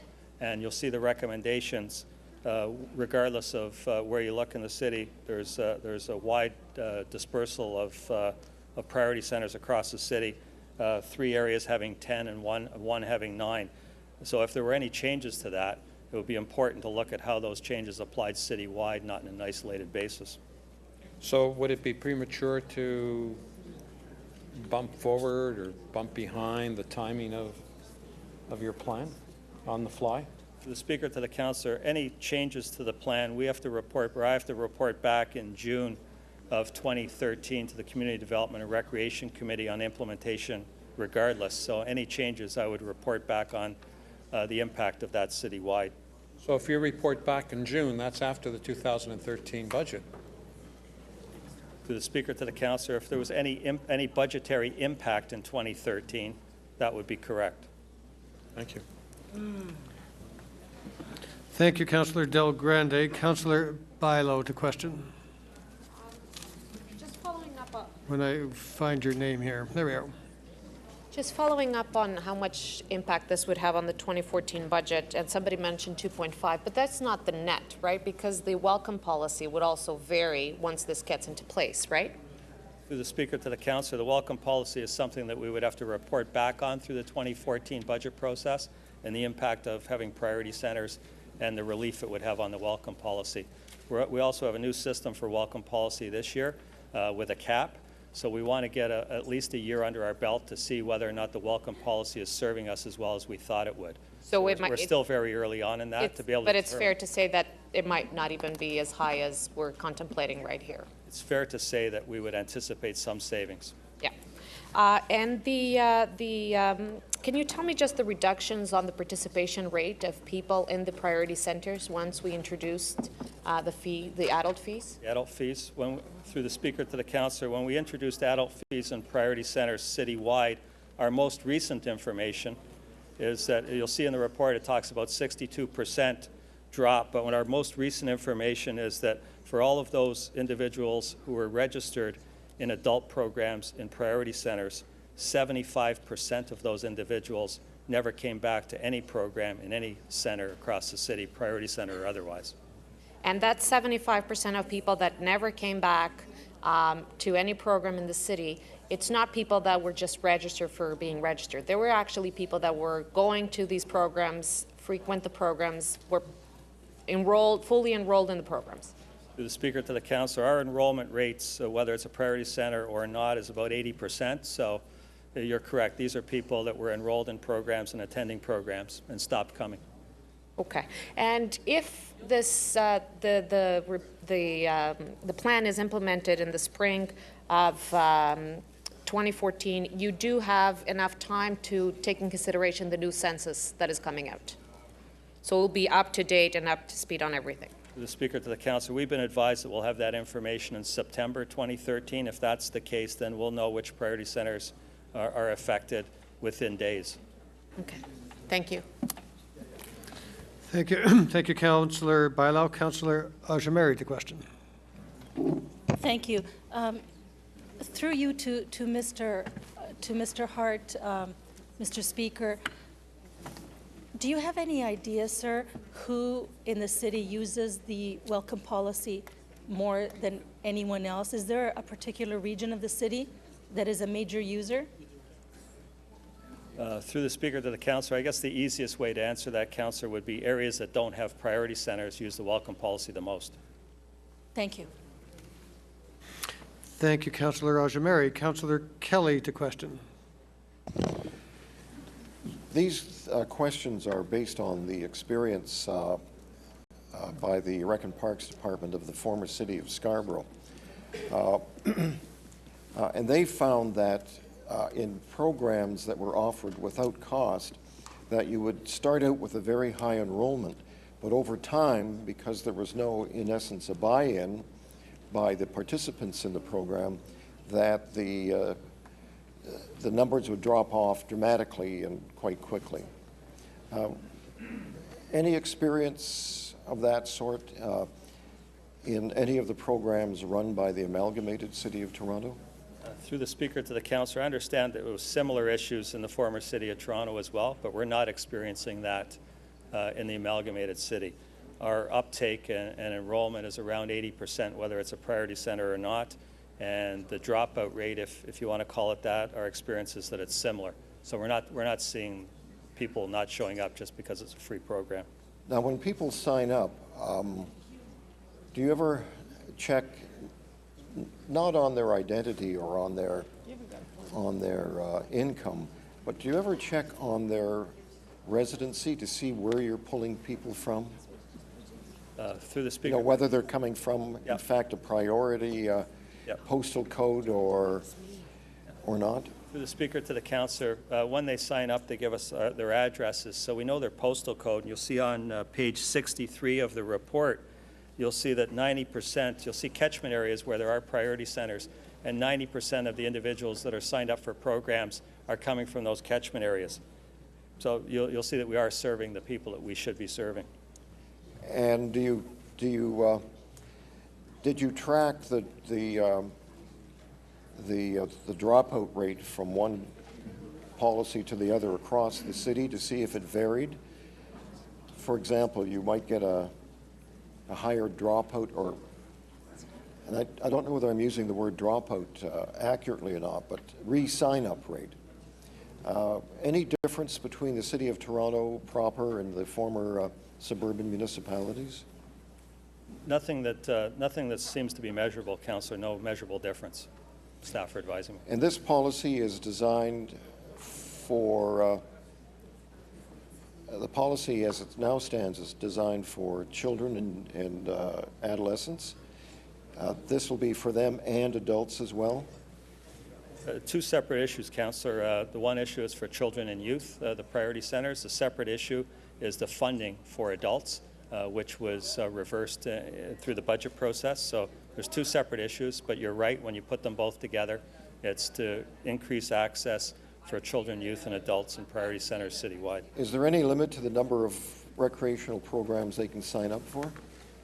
Through the Speaker to the Councillor, no, Councillor, there's no limit, but what we're seeing in our evidence is that whether you're in a priority center for free programs or whether you're paying for a program, the sign-up rate seems to be almost exactly the same, 2.7 programs per individual versus 2.8 programs per individual. So whether people are paying for programs or whether they're getting them free, they seem to be taking about the same number of programs. And do you, you might have answered this before, and I apologize. Do you have do you follow the dropout rate? So, for example, if you have 100 people registered in a program and there are 10 evenings in which that program is delivered, do you track the attendance so that you know by the end what the, I don't know how you'd phrase it, what the average weight would be for that program in terms of participation? For the Speaker to the Councillor, yes, we do, because we have to determine whether or not we should be delivering that program again, or if the rate is really high, whether or not we should continue to deliver it for the current session. And what's the threshold level? For dropping a program 50%. There's, through Speaker of the Council, there's no fixed rate. It's a judgment call based locally, depending on how many people drop out and how many are in the program. With respect to Scarborough, we have no fixed rate. There's a potential of moving from 1 to 10. Does 10 look after all the priority neighborhoods, or have you chosen 10 out of a potential of 15 or 20?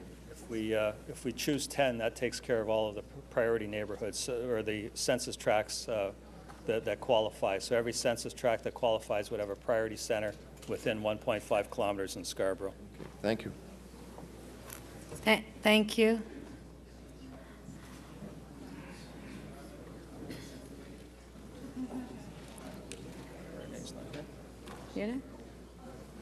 Are you up to ask questions? Pardon? What? No, but we're at question to staff. Oh, you're not ready. Councillor Carroll, are you ready for questions for staff? Okay, just 1 sec. Thank you, Madam Speaker. Through you to Mr. Hart, I just want to flesh out, because the program takes us over the next couple of years, how operating impacts of capital might work into it. I ask because I don't think councillors even know in the chamber that in this session, they actually, in removing a simple hold symbol, they have generated the ability to build a brand new community centre in Parkway Forest in this session. But there'll be an operating impact of capital, but it also brings up another unique question. It may open in 2014 really as a priority neighborhood. There are 8,700 people there now, and many at a low income.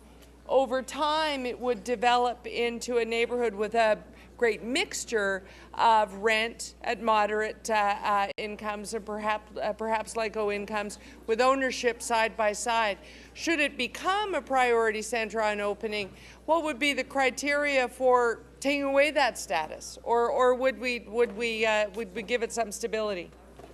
Through the Speaker to the Councillor, to take away priority status would have to drop from 30% LICO to 25% LICO, if that's your question, Councillor. Oh, so that would have to happen over time. So that would happen, I would suggest, over a significant amount of time. Significant amount of time. Okay. But operating impacts of capital, in as much as you can forecast out, and waiting a few more months to do this, you can look at the 20-year plan, and you would see a facility like that coming on stream. Yeah, through the Speaker to the Councillor, we do that with all our facilities or parks. We always include the operating impact of capital in the operating budget. Okay, and so there's significant discussion, not really about shall we do this, but when and how. But just to put it into perspective and to take a long view, I want to ask a question, and it doesn't have a motion coming attached to it, so this is sort of a Bart Simpson moment. Don't have a cow, but what would be the cost of just saying this seems administratively cumbersome? What if we were to have a universally free recreation program? What would be the cost of that in 2014? Through the Speaker to the Councillor, if it was universally free recreation for children and youth, would be between $18 and $19 million. And I think we learned today, so that's about 0.75% property tax increase. Sounds about right. About 18 million. Okay. Thank you. Thank you. Councillor Crisanti.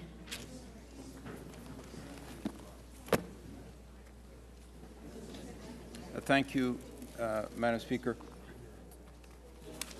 Mr. Hart, I believe I heard you earlier indicate that the funding for the adults was reversed last year? Through the Speaker to the Councillor, it was reversed in the 2011 budget? Yes. Yep. Okay. Do you have any stats on participation when we started implementing fees for adults? Yes, Councillor. I think I answered that question. With regard to registered programs that adults who are registered for in priority centers, we found that 75% of those adults that were registered never came back to any program in any of our facilities. So, I'm sorry, I can't, Madam Speaker, I can't. 75%, Council. Okay, just a sec. I'm going to have to ask members of council, please, it's far too noisy. It's hard for Councillor Crisanti to hear the answers from staff. So I believe I heard Okay. that 75% did not come back? 75% of those adults that were registered in our programs never came back to any program in any center citywide. Okay. In general, when it comes to priority centers across the city, how many people register? Do you have any statistics on how many registrants there are and then do not show up after they're registered? I don't have specific statistics the way you're describing it, Councillor, but in terms of our programs, whether it's a priority center or a non-priority center, are approximately 80% full across the city. Okay. And just an idea, how has the welcome policy worked so far in 2012? And when did the funding, or is the funding still available? For 2012, Councillor, we haven't hit the cap for the first time. We generally hit the cap. We have about $300,000 to $400,000 left for 2012, and I believe 7,500. And I believe we have about 7,500 more people involved in the welcome policy this year. So that's good news. We've been able to accommodate more people through the welcome policy, given the changes that we made in the last budget cycle. The Speaker to the Councillor, it's good news on both sides. We've accommodated more people, and we haven't spent the budget yet. Excellent. Thank you.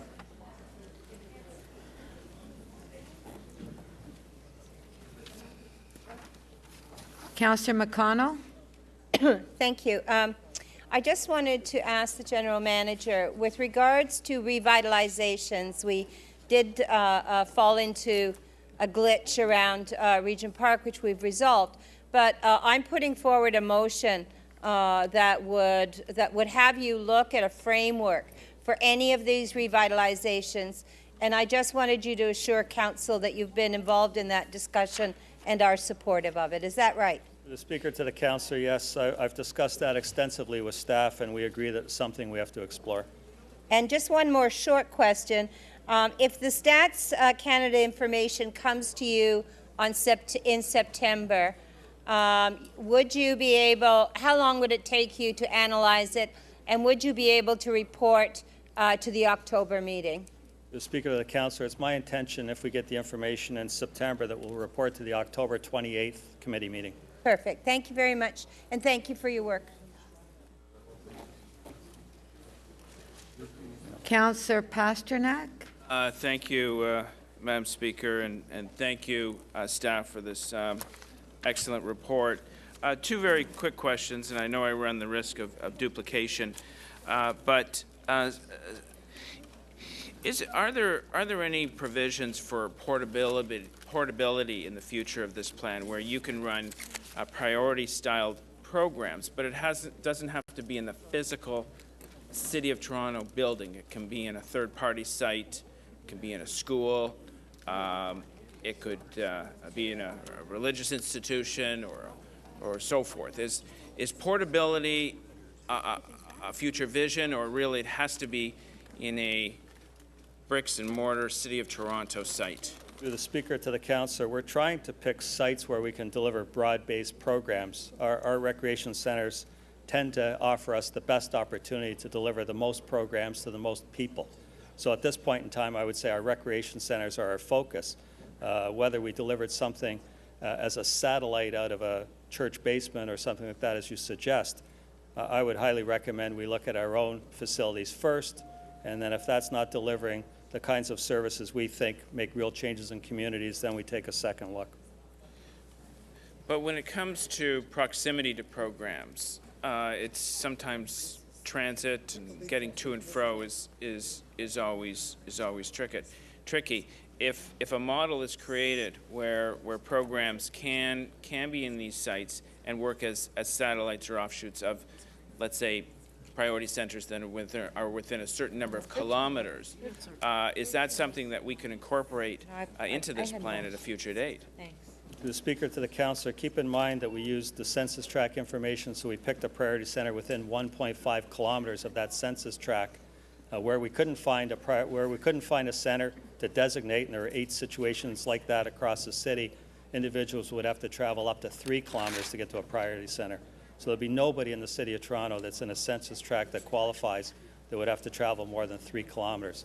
So I think we've done a reasonably good job at making them accessible. So refresh for me the paradox that if we have a priority center that currently fits within our criteria and a development or some other neighborhood change takes place in which there is a spike in household income, which then skews the numbers. In other words, you could have a couple of hundred townhouses in the $500,000 range opening up a few hundred yards from high-density residential. How do we protect the on-again, off-again priority syndrome where we're putting it on, then we're taking it off, then we're putting it on, then we're taking it off? How do we protect what we've got? The Speaker, to the Councillor, I think there's a few ways you protect. One is priority center designation only is removed if it goes from 30% to 25%, so there has to be some significant change in the neighborhood. We also have Councillor McConnell's motion, which talks about reporting back on revitalization of neighborhoods and what the impact is, so that's another way to take a look at it. So I think those are the 2 primary. We also have welcome policy, obviously, that if we get to a point where a center isn't designated anymore, which would require some significant change, we also have welcome policy to fall back on. Thanks very much. Thank you. Councillor Urdanetti? Thank you, Madam Speaker, through you. So during the prior to amalgamation, what was the historical perspective, or what happened during the amalgamation to, I guess, make more priority centers downtown and less in Scarborough? Through the Speaker to the Councillor, we really aren't changing the number of priority centers in any great way. What we're doing is funding them. We have 35 designated priority centers today, citywide. We only fund 22. So what we're suggesting in this is move from 35 that we have designated to 39 and make sure that we do it broad-based across the city. So what you have is a real anomaly in Scarborough where we're only funding 1. Okay. That's the largest difference. So Right. it's really addressing the funding question as much as it is the sort of equity and fairness question. Okay. And on the naming, I know that priorities become an issue, even priority neighborhoods. I have areas in my ward, or the one area in my ward where residents are not happy with that designation.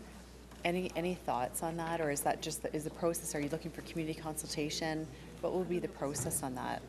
Through the Speaker to the Councillor, we will be looking at consultation. I haven't determined yet what that consultation will look like. Okay. But in my view, a recreation center is a recreation center, and there may be no need to call it anything other than that. Oh, Just have a recreation center where programs happen to be free. Great. That's great. Good to hear. And so on the welcome policy, in 2011, we removed the fees, or the funding for fees for adults, but seniors and children are paid for. Is that the difference? In 2011, we removed the funding for adults. That's correct. So what's being suggested today is to allow for that programming to be free again as it was a couple of years ago, or just over a year ago. Great. Okay, thank you. Thank you. Councillor Menon Wong, questions? Yeah, so how much does this initiative cost? Through the Speaker, the Councillor, it depends on when it's implemented. If it's a full-year implementation for priority centers, it's $4.5 million on an annualized basis. So $4.5 million. So Councillor Delgrand's here, so I'm just trying to play his role a little bit. So I was just in the budget presentation, and they said that we were on track to getting rid of our structural deficit. But there was on one of the slides that the city manager put forward, he said, that's if there are no new programs initiated. This is a new program, correct? To the Speaker, to the Councillor, my view is that it's not a new program. Council has already deemed that we have priority centers. They've already said that there's 35 priority centers. It's not a new program. It's a funding question. But it's going to add $4.5 million that we don't have the money for. Is that fair? The Speaker to the Councillor, it's going to add $4.5 million that if Council believes that it's that critical, that we'll have to find the money for. So we're parsing words here, but it is going to add $4.5 million that we don't have the money for. Is that? It's going to add $4.5 million that I don't have in my current budget. That's correct. Okay, fair enough. So we don't have the money. The second piece is, so there's all sorts of things that you have priorities for, right? That's unfunded and that you'd like to do, correct? The Speaker to the Councillor, yes, there's quite a list. So within the context of priorities and choices, it's all about how we would choose to spend that money. Now, Council may decide to spend money on this, which is, our prerogative. But my question to you is, if you had $4.5 million, or let's call it $5 million, and you didn't put money into this program, what are the three other choices that we would have? Because that's really an important perspective about choices and priorities. To the Speaker to the Councillor, frankly, I wouldn't recommend three other choices. I would look at the return on investment. And if you look at what Health Canada says, for every dollar invested in physical activity is $11 saved in health care. So in terms of sheer investment, that's what I would look at. Okay, if you can just please answer. I don't have a list of three off the top of my head. So what are three unfunded things? You can't tell me, if you had $5 million, what you would do with it. To the Speaker to the Councillor, I would look at my state of good repair. That's capital. That's where I need money the most. And on the operating side, frankly, this would be my #1 priority if you're looking at operating. No, Madam Chair, I was quite specific. And I don't want to spar with the General Manager, but I want to know if this program wasn't on the table, because it's about choices, if you're perfectly topped up and you don't want any more operating funding, then you don't have any other priorities, which is fine, and I'd find that quite surprising, that we don't need more enforcement officers in parks, for example, which I understand you're massively underfunded on. But what would those be? To the Speaker to the Councillor, I put in my budget submission already for 2013. My budget submission for 2013 meets my current service levels. Anything over and above that would be enhancing service levels, and this would be my #1 pick for enhancing service. It's very disappointing. Denzel, it's the most important thing. But it is, Denzel, you know what? It is.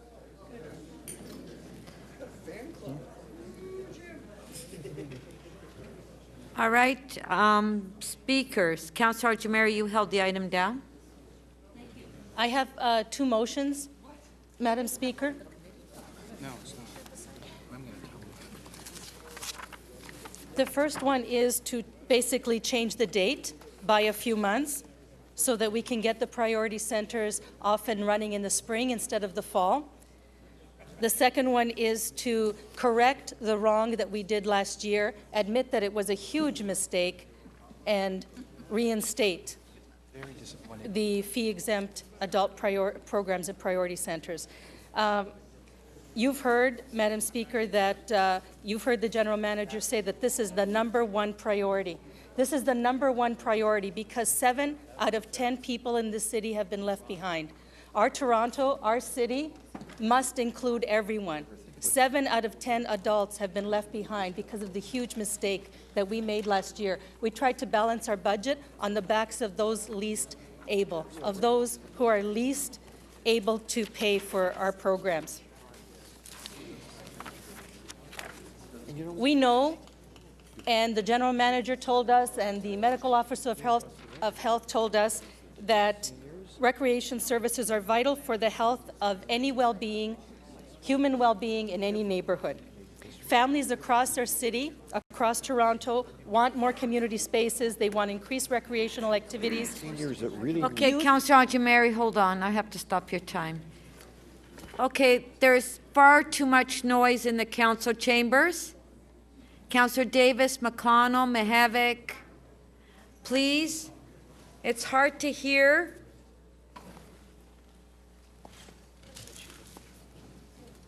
Councillor Ford. Just trying to get order. Okay? Thank you, Speaker. The community centers ought to be the way public libraries are treated and managed in our communities, across North America, actually. They ought to be free and accessible to all. The kind of people who would cut libraries are the kind of people who cut community centers. They lessen family ties, they loosen amalgamation of people in our communities, they increase societal alienation, and I can tell you, as the representative of 2 priority communities, that the increase of youth alienation is a direct consequence of having no place to go. What we heard at the committee level was a diversity of complaints about accessibility. And what we're hearing around this table today is that people are concerned about money. Well, of course, but at what cost? We've heard the general manager say that across the city, where we have no priority centers, the welcome policy is a massive resource. We're going to put in 9 community centers in Scarborough. Scarborough is the big winner in this report. Thank you. Well, that means that the welcome policy will be less used. We will be saving money on the welcome policy. So what I'm asking for, pleading for, from my colleagues today is to take that test of a societal framework, and let's frame it in a way to put these families first. They need our intervention. They cannot go on. 7 out of 10 of them have been left out in the cold. We did that through our direct motions last year when we interfered in the budget process, and we took away their right to have free access at the community centers. We forced them into the welcome policy, which is about $10 million now. So let's lessen their dependence on the welcome policy. Let's open up our community centers, and let's remember that Etobicoke will be gaining 4 priority centers, going from 6 to 10. North York will be gaining 4 priority centers. It goes from 6 to 10. And Scarborough will be getting 9 priority centers. It goes from 1 to 10. The people of Scarborough have waited far too long for this. The problems across Scarborough are getting far too much to handle. Whether people in community centers and community spaces live in public housing or not, they will equally, along with our tenants who live in privately owned buildings, take advantage of our welcome policy and our priority centers. So let's try to level the playing field a bit. It's our job. Let's do our job. And let's be big about it today. Let's be big people today and say we made a big mistake last year and we want to correct it. Thank you. Thank you. Okay, Councilor Jamari, Councilor DeGrande has a question for you. Okay. Councilor Jamari, I'm sorry, which community centers did we close? When did we close community centers? We stopped the practice of permitting adult programming in the community centers. We closed community. We closed the programming. Oh, the programming. Yes. You said those that closed the programming. You were quite passionate about the what you would call the hardship fund, correct? You were quite concerned about the hardship fund, right? And did you attend today's budget launch by any chance? Well, would you be surprised to know that when you're able to work on the budget, that particular item is now back in for $1 million? Are you aware of that? No. Okay, so I'd like to know from you, your motion kind of preempts trying to do the financing of the city in a methodical way to deal with the priorities that are coming out of council and the timing. So I'm just wondering if at this point, I hear what you're saying, but, and I also in my meetings with the manager of Parks and Rec talking about this and how to do it, I would just wonder if you would leave it or refer the whole thing and not put dates, et cetera, and allow us to do the job of dealing with, trying to figure out how to do it. Yes, the motions say subject to. Yeah, I know, but you've got dates you've already put dates. The concern I always have is an expectation that when you put dates, and I'm just saying to you that The date is in the report. The autumn I know. 2014 date is in the report. I know, but you want to move it up, and I don't want to give false, expectations. I would just ask if you would just allow the report to proceed in its normal way, and we will do with it as we did with respect to the hardship fund, where we had to do things in the short term in order to generate. Through you, Madam Speaker, Councillor Del Grande, I don't doubt your good heart and good nature one iota. But? However. I wasn't even going to say a however or a but. In fact, I really respect and commend what you're doing. We made a serious mistake. We left 7 out of 10 people in the cold last year. We have to admit, say we're sorry, and get them back. It's our #1 priority. Well, may I suggest this to you, that Last question. when we look at it, we can only deal with data and information, and what you've said was confirmed by the manager. So, again, you don't know until you try something in order to Quite right. undertake. That's all I'm saying. Right. Thank you. Thank you. Councillor Carroll, question. Yes, and Madam Speaker, I'm hoping through you to the mover of the motion. Councillor Ojameri has been a member of CDR for I think almost as long as I've been here, so maybe she knows this better than I. If we're down to 7 out of 10 registrants to a program have disappeared from the program as a result of introducing the fee, what's the watermark at which we just cancel the program and effectively cut? Many of the programs, in fact, through you, Madam Chair, were canceled. What the most egregious part of it is that the children and youth stopped coming as well because their parents didn't attend the center. So it really was a hardship for the entire family when this happened. So you want to leave the dates in, because if any of these programs have still managed to stay afloat, if we just take the dates out of the motion and wait and see, more of them will just disappear. More of these programs. That's right. Thank you. I see. Thank you very much.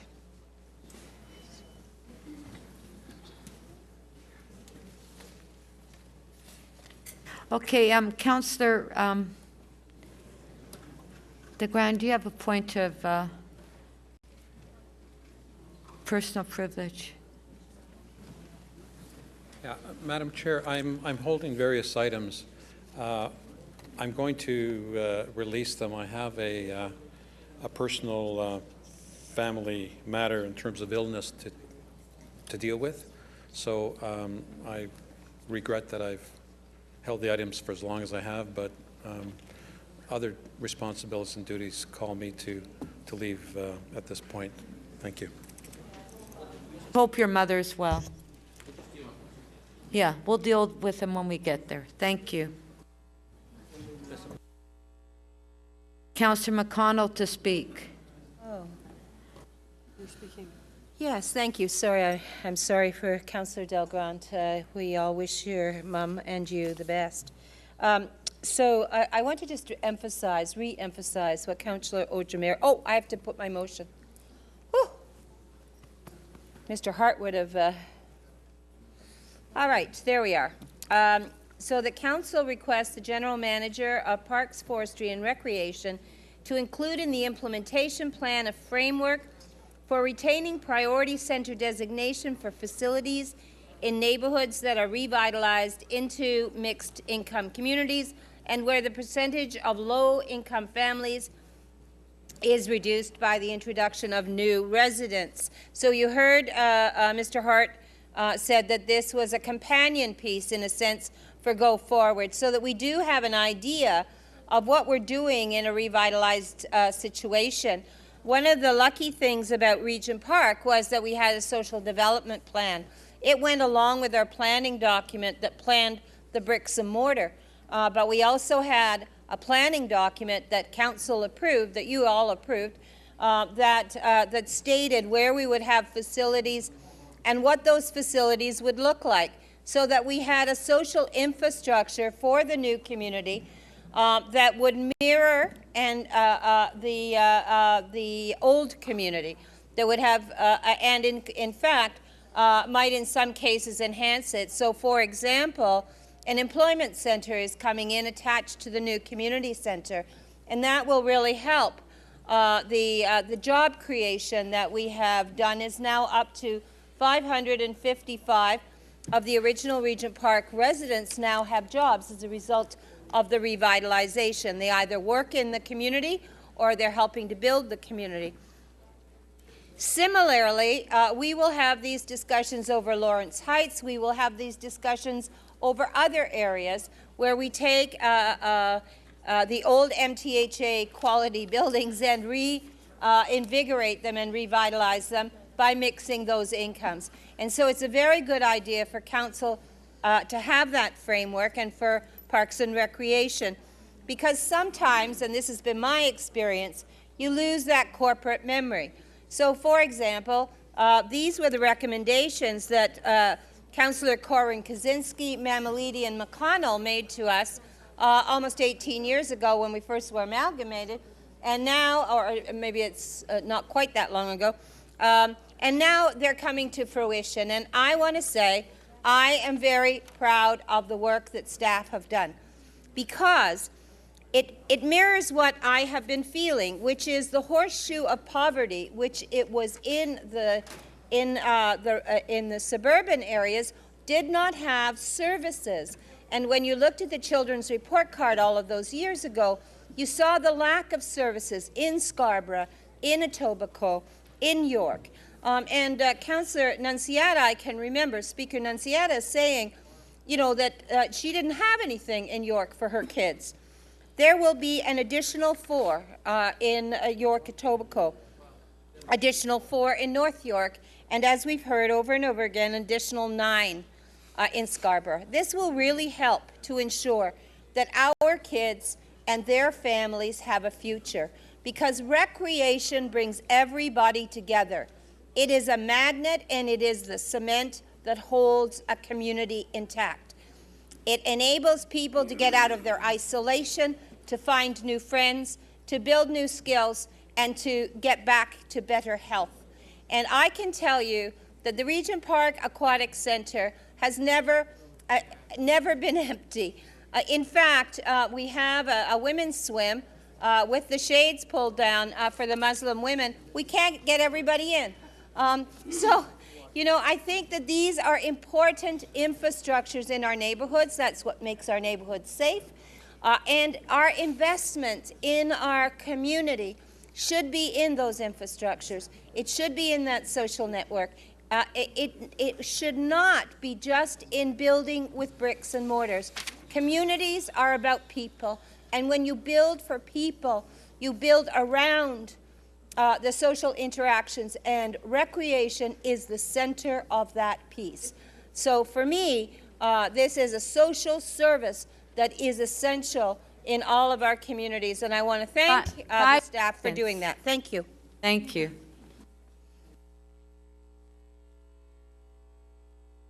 Councillor Ainslie to speak. Thank you. Through you, Madam Speaker. And I want to begin by congratulating Councillor McConnell for the opening of the Regent Park Aquatic Centre.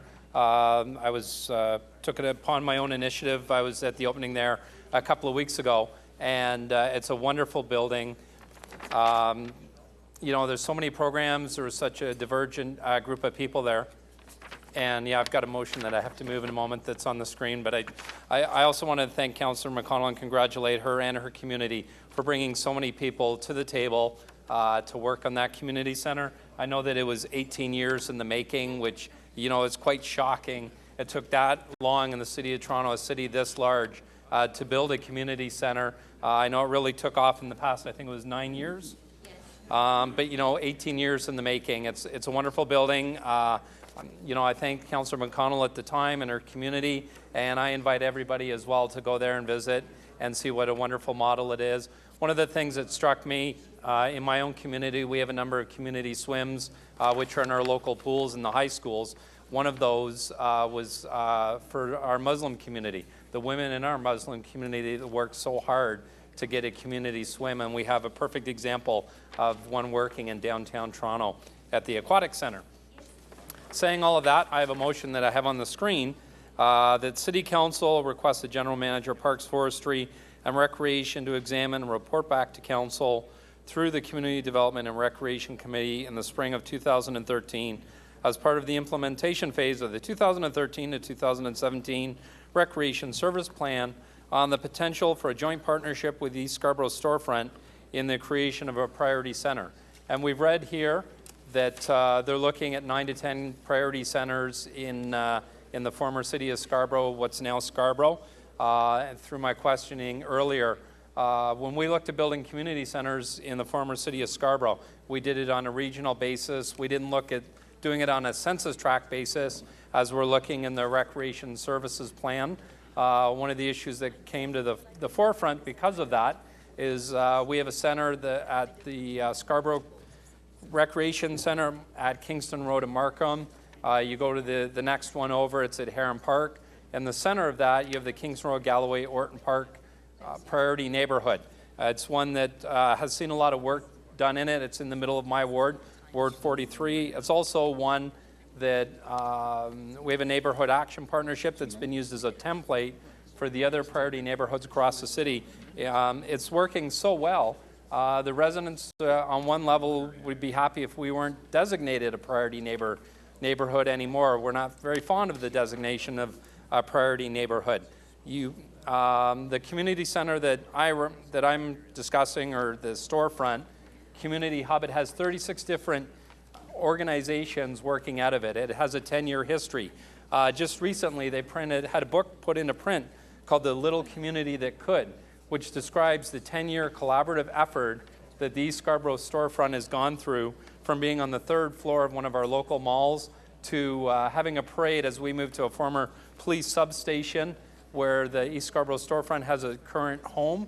We're in the middle of a fundraising rebuild to meet the needs of the community that's growing larger by the day. As I said, it has 36 different community organizations in it. If you follow the current model that's in the recreation plan, looking at a census tract, the closest local city-owned building is the Curran Hall Community Center, which for most of my residents is a community center and name only. You can go to probably any one of our city council offices on the 2nd floor, double or triple the size of your office, and that's what the Curran Hall Community Center is. It's a large room with low ceilings, with a kitchen, with an adjacent tennis court, which doesn't really is in community center in name only. I think a much more appropriate place is for a joint partnership with East Scarborough Storefront, where we can bring more services into the community. It's on a bus line in the middle of a priority center. Curran Hall is about a kilometer and a half. It's an actual walk. There's no bus service by Curran Hall Community Center. Residents can get to East Scarborough Storefront. There's a bus stop right in front of it. So I'd ask for everybody's support of this motion and also to support the recommendations in this report. Thank you very much. And mine. And Councillor Hodgemary's and Councillor McConnell's.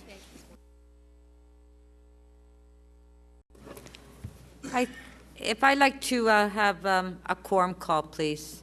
I have no one sitting in the council chambers. On such an important issue, passionate speeches, and Could you call out the names of the missing people? Councillor Minnan-Wong, Councillor Fletcher, Councillor Davis, Councillor Grimes, Councillor de Bearmaker. What was Paul talking about?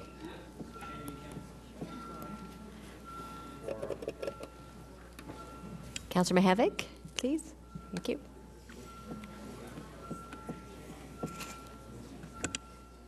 It's amazing how fast people come to the desk when that bell rings, eh?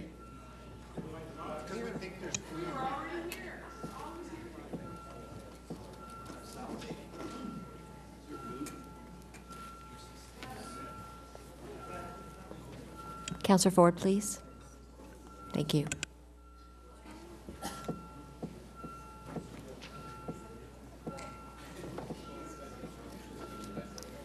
Councillor Carroll?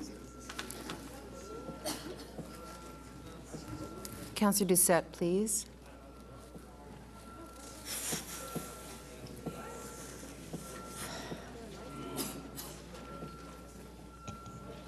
Councillor Minnan-Wong, please.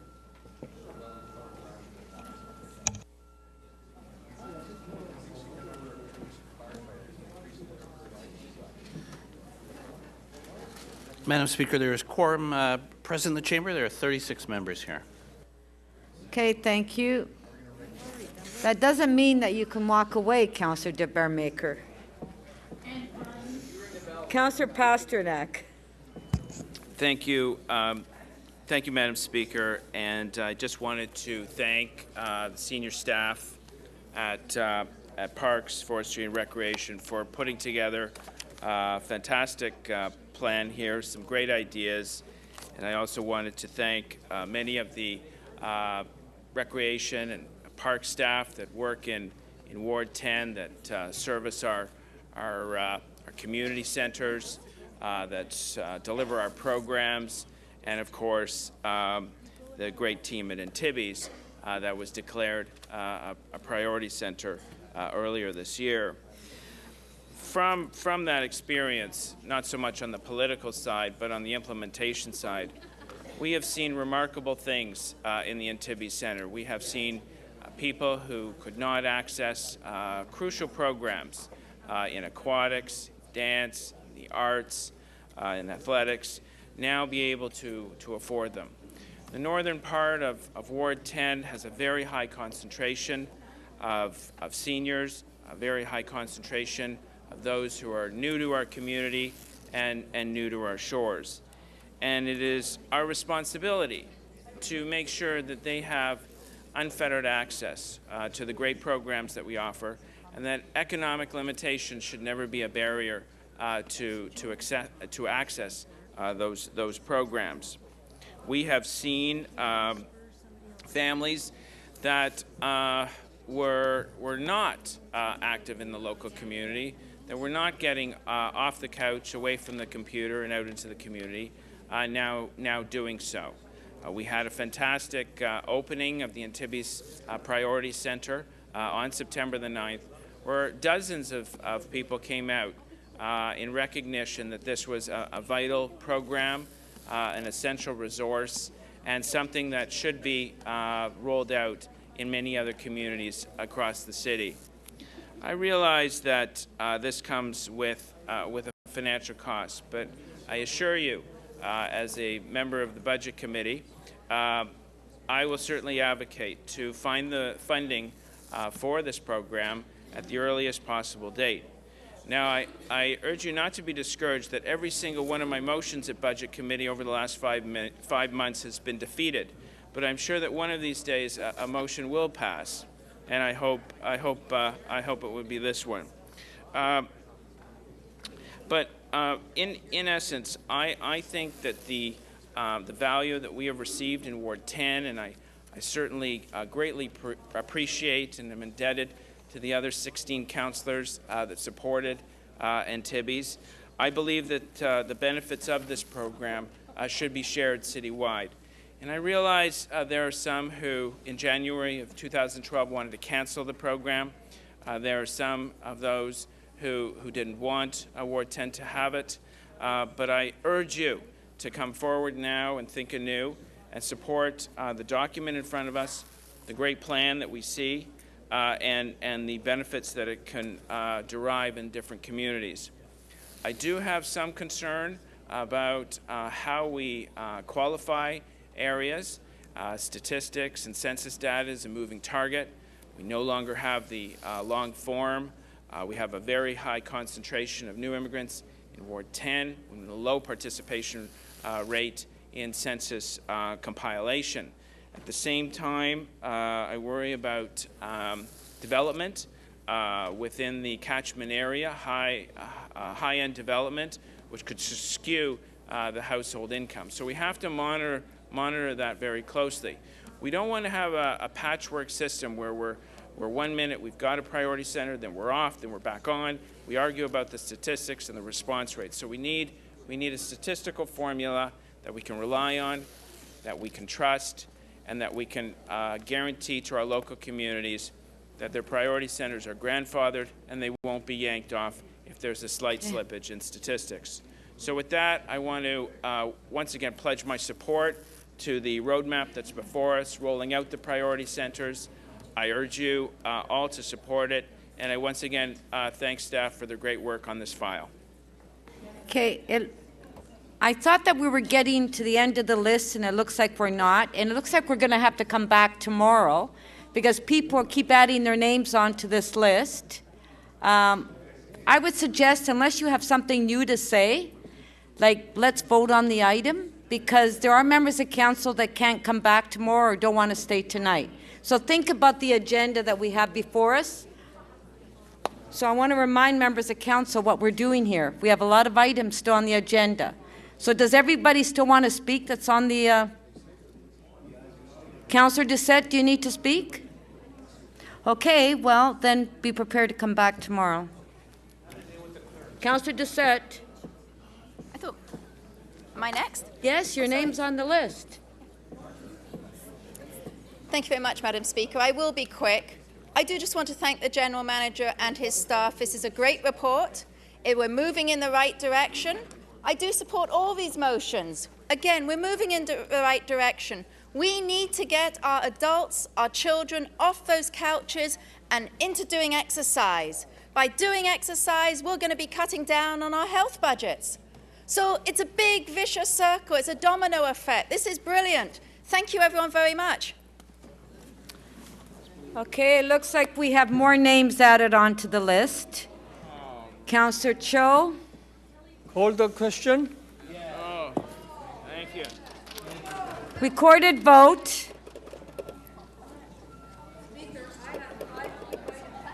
Well, I'm trying to get all these items dealt with, but people keep putting their names on the list.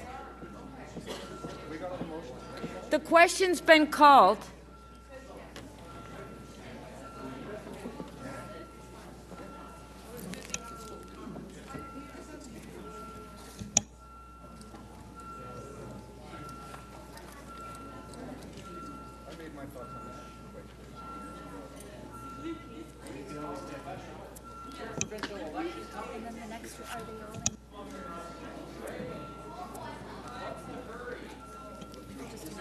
Councillor Palacio, please. Councillor Perruzza, please.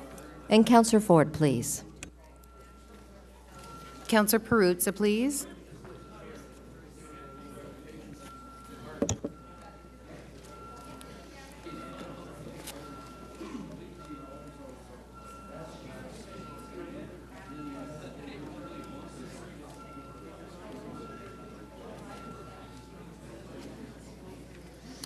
The motion to end debate carries.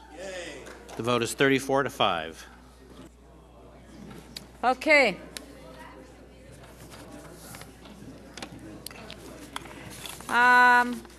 We're voting on the motions numerically. Okay, our first one is 1A. No, we can't. 1A, recorded vote.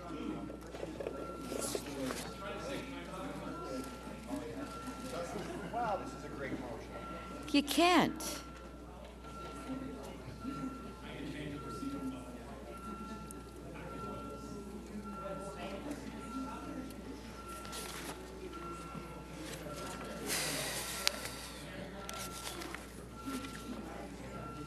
Councillor Grimes, please. Councillor Vaughn, Councillor Palacio, and Councillor Crisanti. Councillor Layton, please. And Councillor Carroll. Councillor Vaughn, please. Thank you.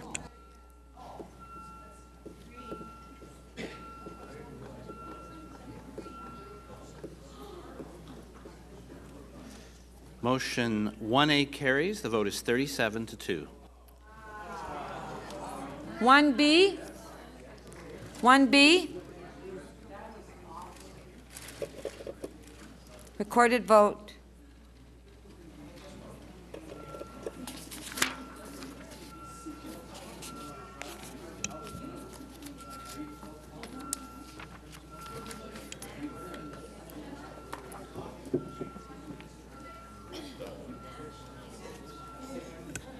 Councillor Layton and Councillor Minnan-Wong, please. Councillor Thompson.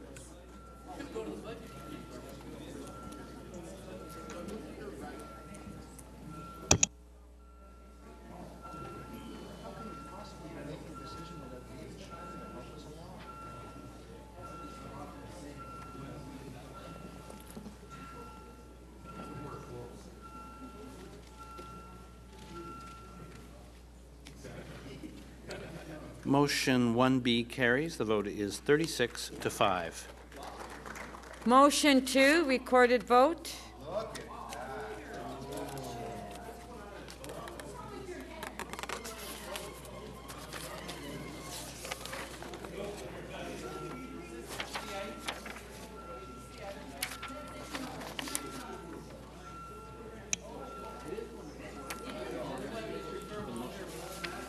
Can we put the motion on the screen? Okay, motion number 2.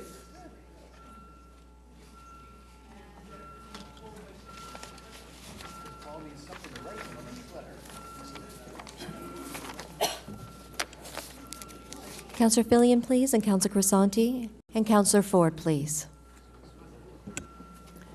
Councillor Thompson.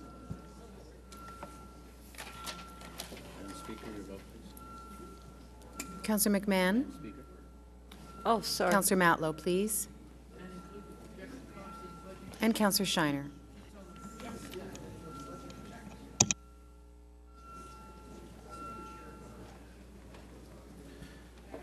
Motion 2 carries. The vote is 35 to 6.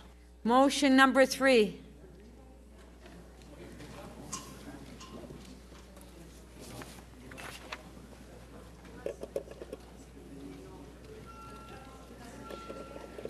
Motion number 3. It should be 3.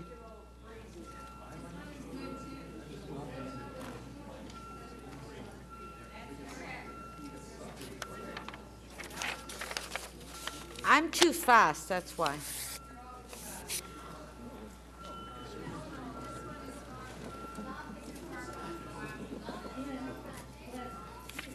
Councillor Crisanti, please. Councillor Palacio. Councillor Kelly and Councillor Matlow, please.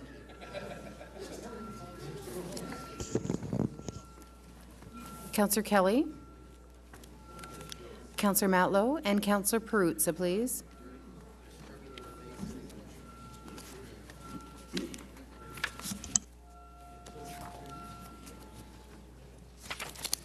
Motion 3 carries 40 to 1. On the clause as amended, recorded vote.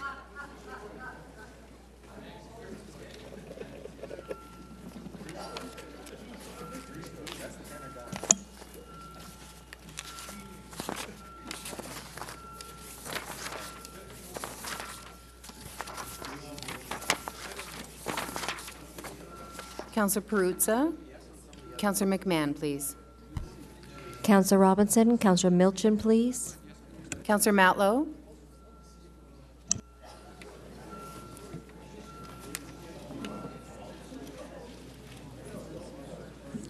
The item as amended carries unanimously, 41 in favor.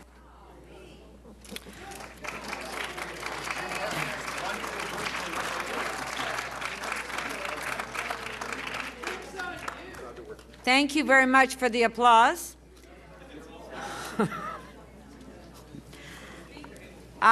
Okay, our next item is okay, hold on, we're on your item next. Okay, well, let's go to the next item. Government Management GM 18.8. Councillor Fletcher, you're releasing?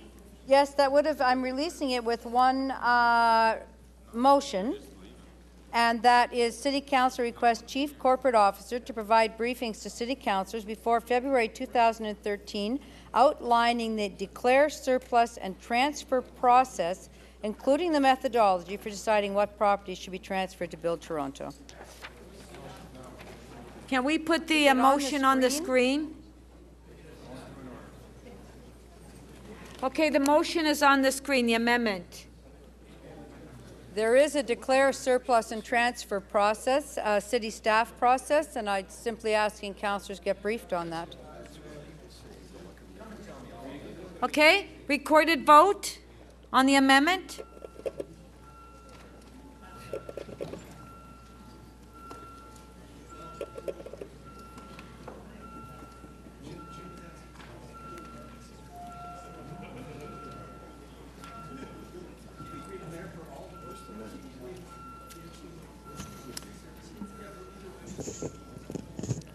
Councillor Parker, please. Councillor Perruzza. Councillor Mihevc, please. And Councillor Palacio. Councillor Lee, please. And Councillor Carroll, when you're seated.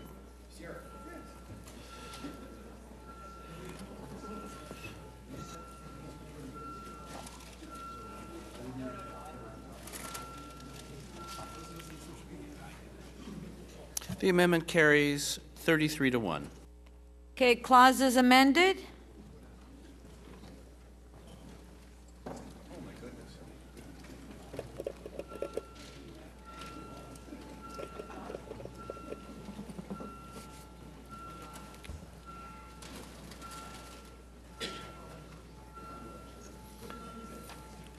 Councillor Berardinetti, please.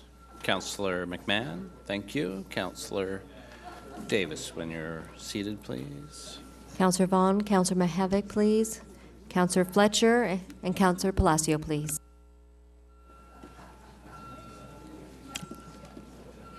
Councillor Fletcher, could we have your vote, please? Thank you.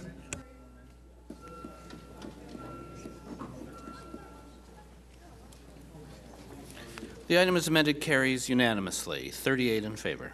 Okay, Councillor Fletcher, the next item is on page 2, Government Management, GM 18.12, Amendment to Purchase Order for Nathan Phillips Square. Thank you. I have just a quick release as well. First of all, do we have any questions to staff? You know, if you'd let me do my quick releases, it would go rather. No, but it's the next item on the agenda. Somebody may want a question to staff. No, We're following the agenda. No I get it. Are there any questions to staff on this item? We did that. Okay, Councillor Fletcher to speak. I just have a motion. I was not at Government Management, but I would like the Chief Corporate Officer to provide a briefing note directly to all members of Council on the engineering and related design code requirements for the state of good repair on Nathan Phillips Rink and Freedom Arches that necessitated an amendment to the purchase order 603-5502. It's in the staff report. It's not. The code information, it's not there in detail. I've checked. I'd like to have that information on the building code. Okay. Question to Councillor Fletcher? Okay, Councillor Ainslie? Wait, two questions. Sorry, Councillor, were you at Government Management? No, I was not able to be there. Oh, okay. I said I was not there. Would you like a quick briefing? Staff can explain it. I actually have spoken to staff, and Really? they said, and I thought this is easier because it's getting late, and I didn't want to hold this item down. I'd like to have it in writing. Okay. That's it. Okay, on the amendment, recorded vote.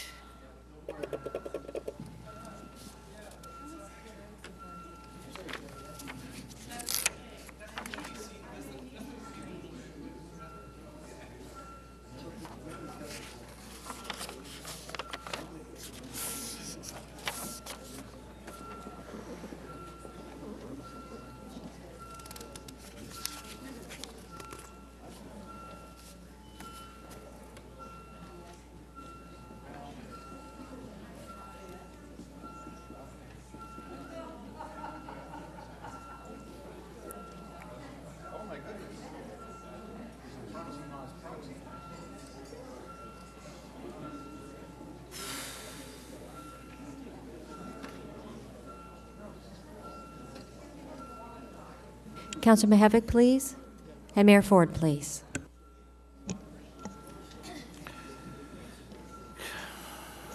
Councillor Perruzza, please. Councillor Layton, please. Councillor Shiner, please.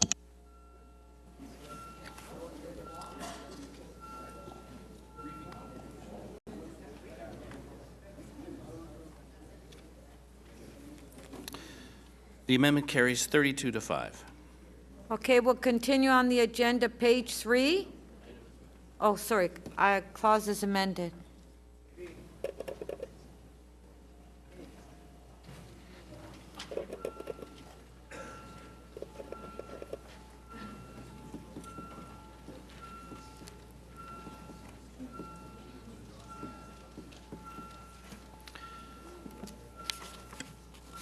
Councillor Matlow, please.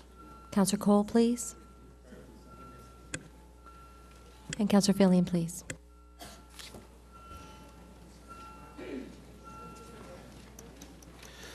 The item is amended, carries 34 to 3.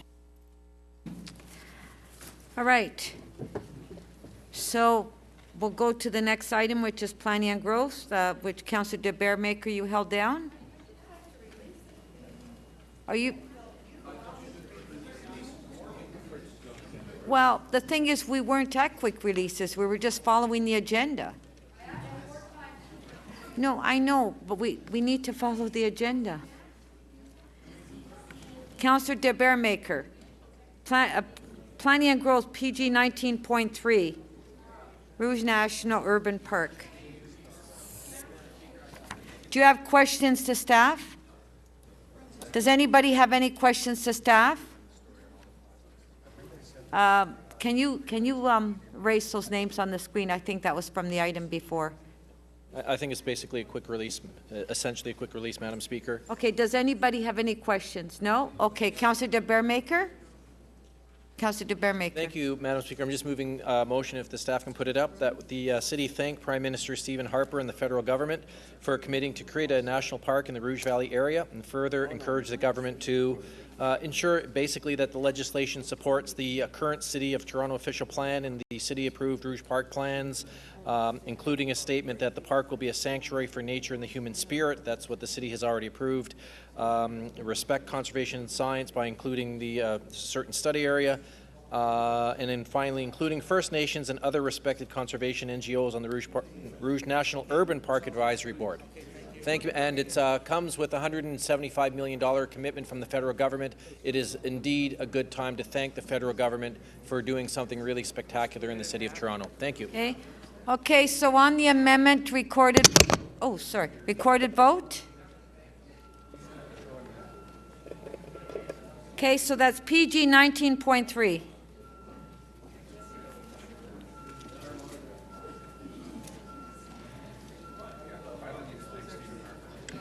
Councillor Crisanti, please, and Councillor Palacio. Mayor Ford, please. Councillor Perruzza, please.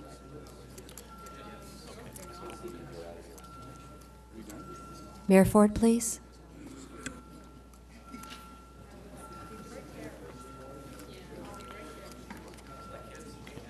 Councillor Thompson, when you're seated.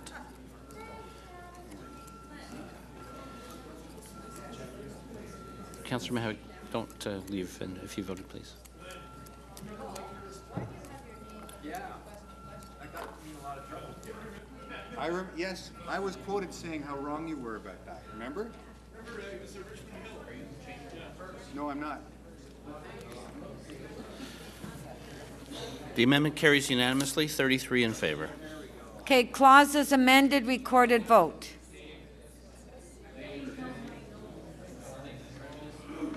Stephen Harper can get along fine without my thanks. Come on, Gord. No.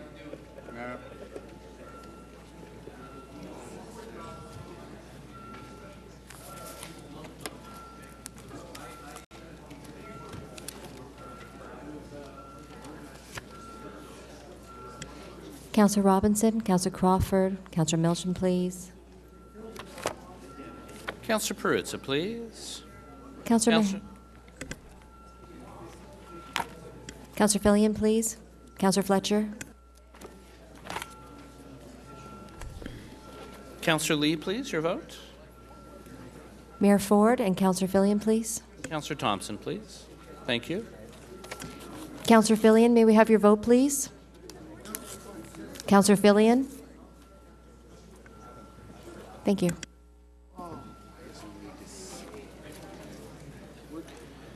The item as amended carries unanimously, 33 in favor. Okay, on page 3, 19.4, employment land conversions. Councillor Fletcher, you held the item down. Do you have questions to staff? Trying to release these, Speaker. I've been desperately trying to release Okay, items. just to one let sec. I everybody- have to ask if anybody else has any questions to staff? No? Okay, Councillor Fletcher, you're I'd like on. to move that we do quick releases. No, we have to follow the agenda, Councillor Fletcher. There's certain times when you go through quick releases. We can do it any time. Okay. I have a quick release motion that I could quick release if you'd let me Okay, put quick it on the release. screen. We're at the item. We're at the item. It's to determine how many times the Ontario Municipal Board has ruled against the city's decision in not allowing residential conversions. I simply want to know that. That's it.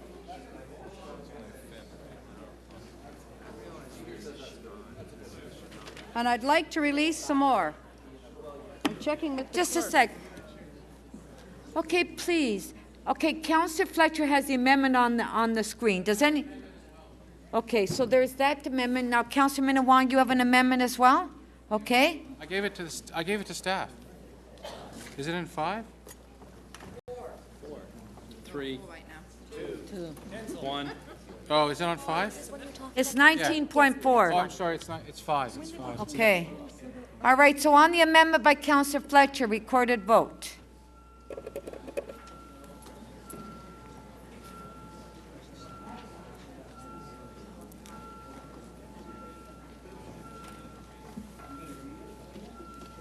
Councillor Perks, please. Councillor Matlow. Councillor McMahon, thank you. Councillor Crisanti, please. Councillor Vaughn. Councillor McConnell. Councillor Crawford, please.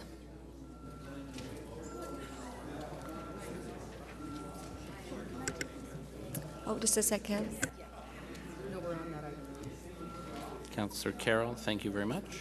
Councillor Palacio, please. Thank you.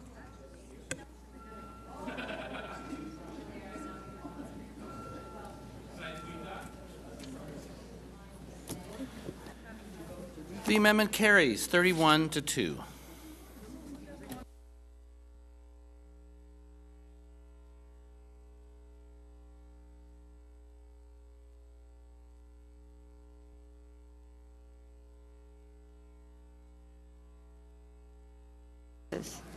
Okay, on the clause as amended.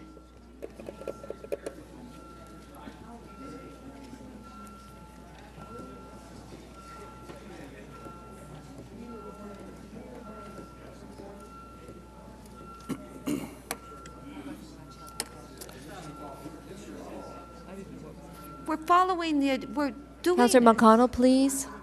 Councillor Fletcher. We Councillor are doing Crisanti. the quick- Mayor Ford. Councillor Perks, please. There. Huh? Councillor McConnell, please. Thank you. The item as amended carries unanimously, 33 in favor. Okay, Councillor Fletcher? You said you wanted to do a quick release.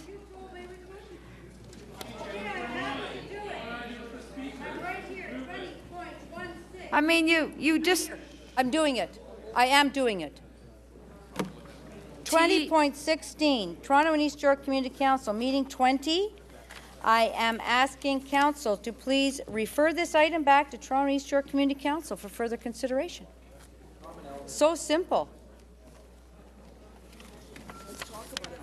Okay, so we have an amendment by Councillor Fletcher to refer the item back to Toronto East York Community Council. Recorded vote. That's on page 3, Toronto and East York Community Council T 20.16. Recorded vote. It's here without recommendations.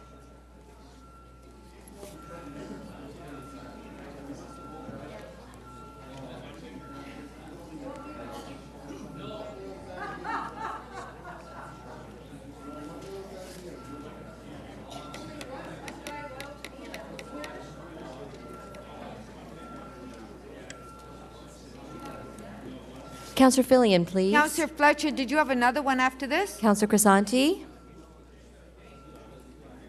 Councillor Ainsley, please.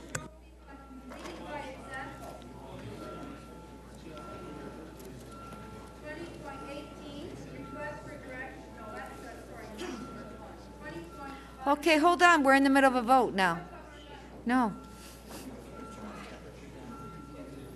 I'm trying to, John. It's the councillors are getting all excited here. They just don't want to wait. You know, there's almost a sense that school is out, right? Yeah, I know. Like the school bell has to ring soon so everybody can run out. The referral carries unanimously, 35 in favor. Okay. So Councillor Fletcher on page 4, 20.51. Yes. I'm asking that that be deleted and replaced with the following. Council approve the name Jack Layton Way for the proposed public street, illustrated as Block 9, and Blue Rodeo Drive, Block 10. This is for the new Bridgepoint subdivision. Okay, the amendments on the screen, recorded vote.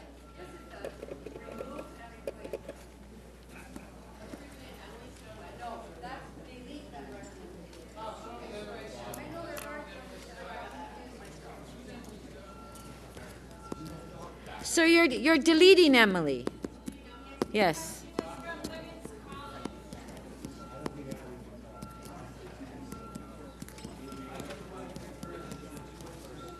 Councillor Minnan-Wong, please. Councillor McMahon. Councillor Robinson, Councillor Crawford, Councillor Vaughn, Councillor Fillion. So Councillor Fletcher, that's your last one. Councillor Crisanti. You don't have any more. And Mayor Ford, please.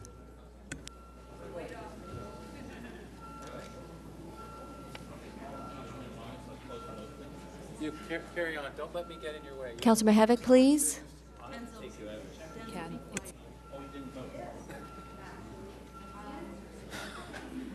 Councillor Pasternak, we still have a lot of items on the agenda. The amendment carries Looks unanimously. like you're ready to go 32 out. in favor.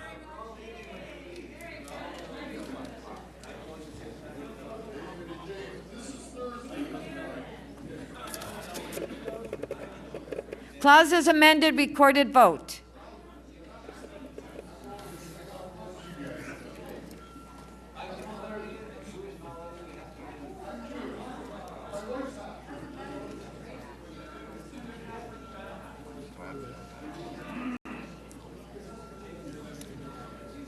Councillor Thompson, please.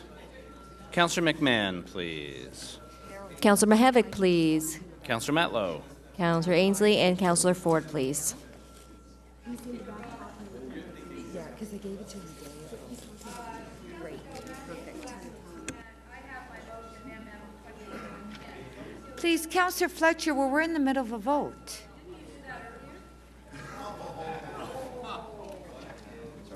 No, you know what? Councillor Fletcher, and I'd like to Mayor Ford, are you going to vote on this? To please members of council, we have to respect the staff that are trying to keep this council agenda moving, and we can't just get up like puppets and just try. Okay, let's just try to be patient and wait for the staff to complete what they're doing. The item as amended carries unanimously, 34 in favor. Okay, thank you. Okay, no. Councillor Ford, please. Councillor Mihevc. Councillor Mihevc. Thank you very much. I have a quick motion related to PW 19.11. Right, okay, so page 3, 19.11 streetcar tracks. Okay, Councillor Mihevc. It's basically, if I can make a 30-minute speech on it. Well, where's the amendment? Staff have it. 30 seconds. The answer's no. Okay, there are two pieces of decommissioned TTC track in the City of Toronto that is not scheduled to be removed or covered over in the next 2 years. Two pieces. One of the pieces is on Witchwood. It's 3 blocks. It's 240 feet or meters. It's a very short piece. And then there's a little piece on Kipling. That's up to Councillor Grimes. I feel morally obligated to put it on the list. But his is even smaller. It's 20 feet. That's all it is.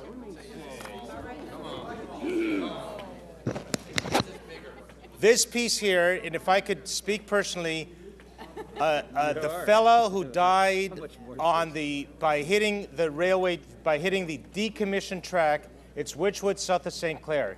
He was a Boy Scout when I was a Scout leader. I feel morally obligated. I will move heaven and earth to get that thing done if I have to go out there and do it myself.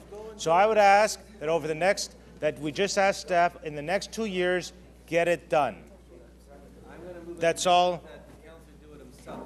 Well, I'm sorry, I won't do it.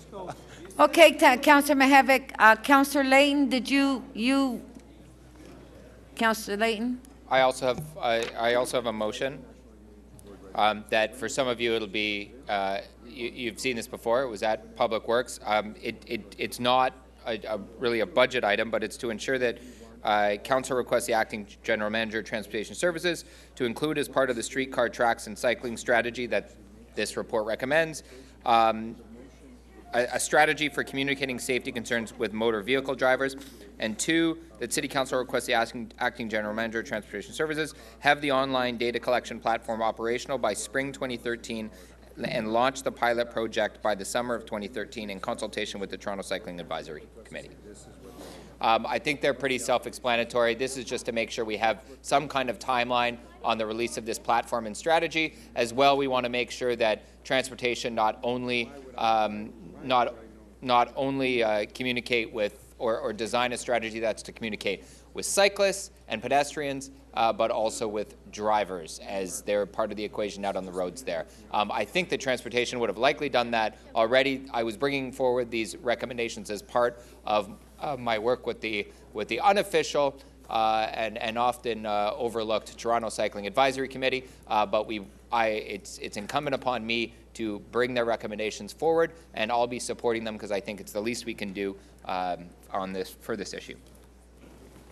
Now, we originally started off with a quick item, but this is not a quick item anymore. So Councilor Minnan-Wong, you want to speak on it. I do. So it's not a quick item. So I'll hold it down. If you want to hold it down, Madam Chair, I'm satisfied. Okay, hold it down, because I was told by Councillor Fletcher and Councillor Ainslie, do quick items. I tried, but then we're getting into debates. Councillor Grimes, you had your name up for a quick item? Okay, no more quick items. Okay, Councillor Grimes. Questions of staff. Okay, questions to staff. We're at PG 19.5. Questions to staff. Okay, Councillor Grimes. Thank you, Madam Speaker. 16.24, the request for area study of Newcastle Portland area at the Mimico GO station. We put a motion through council here, June 6, 7, 8, that meeting. Went through unanimous for planning to do a study.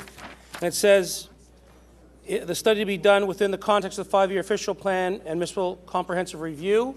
At committee, the chair of planning, Councillor Milchin, moved a motion that staff give further consideration to the employment area near the Mimico GO station, bounded by Warwick Road, Portland, and the CN Quarter, subject to further review prior to any consideration of this area for conversation from conversion, I guess it says, from employment users. So, do these not both say the same thing? They do.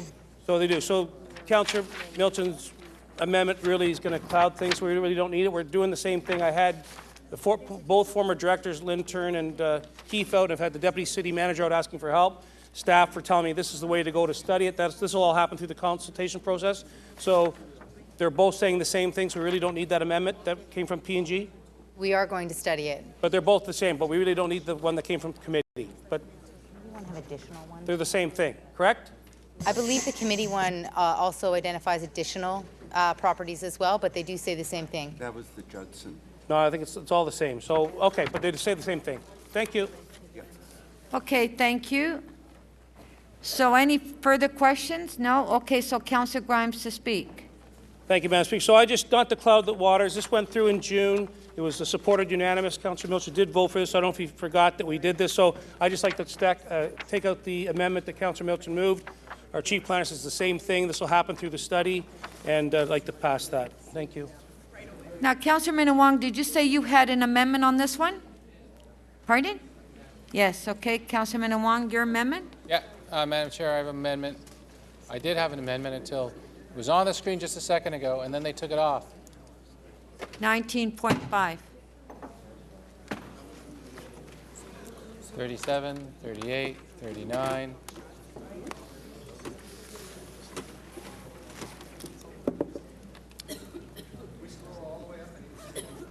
So, Madam Chair, I believe the chair of the committee asked for a staff recommended that certain properties be excluded, and there was a movement for certain properties to have a second look at, and this would be taking some of our employment lands and actually allowing them to be used for another use, which most of us, if we have employment lands, know that's the thin edge of the wedge to allow residential into the very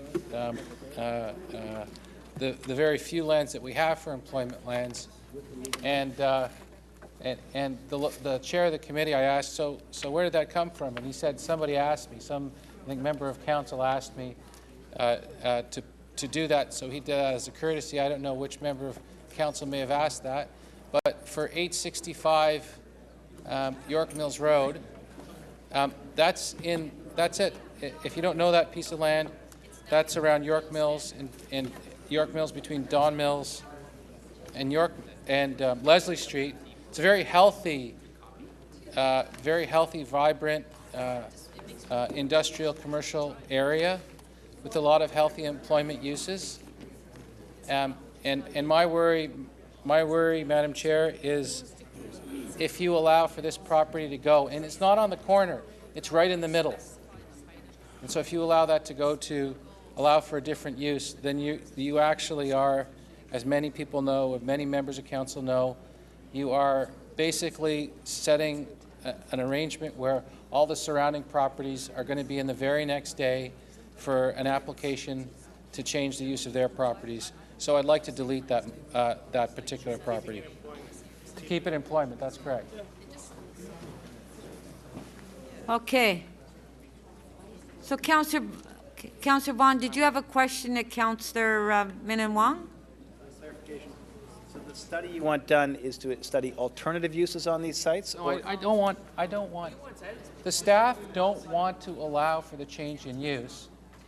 Yet this is asking to conduct additional analysis. And I'm saying, no, I don't want additional analysis. I want to leave it the way it is.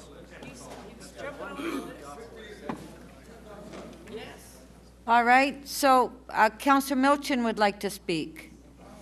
Thank you, Madam Speaker. I'll try and be brief. I support Councillor Min Wong's motion. The intent there were a number of properties which staff had indicated that they felt deserve no consideration for conversion. Various councillors came to me saying certain properties they thought, notwithstanding staff's initial analysis, they thought there was some merit in taking a further look at them. So I simply accepted the request of various councillors. This particular property is in Councillor Min Wong's ward. He doesn't want it studied any further. He's the local councillor. I support his views on that, and I think his motion is fine. Councillor Grimes' motion, I actually do disagree with Councillor Grimes on what he wants to delete. If you look on page 18 of the report, there's a heading, 4 employment areas on rapid transit to be considered for intensification of both employment and residential uses. One of those is the area Councillor Grimes refers to in the Newcastle, Portland, Royal York area, and it's described by staff as an employment area near the Mimico GO station, 8.5 hectares, 228 workers in 35 businesses. About a kilometer away, we have the 27 acres of the Christie site that this council has decided to take a very strong position that we will oppose residential or industrial conversion to residential 1 kilometer away.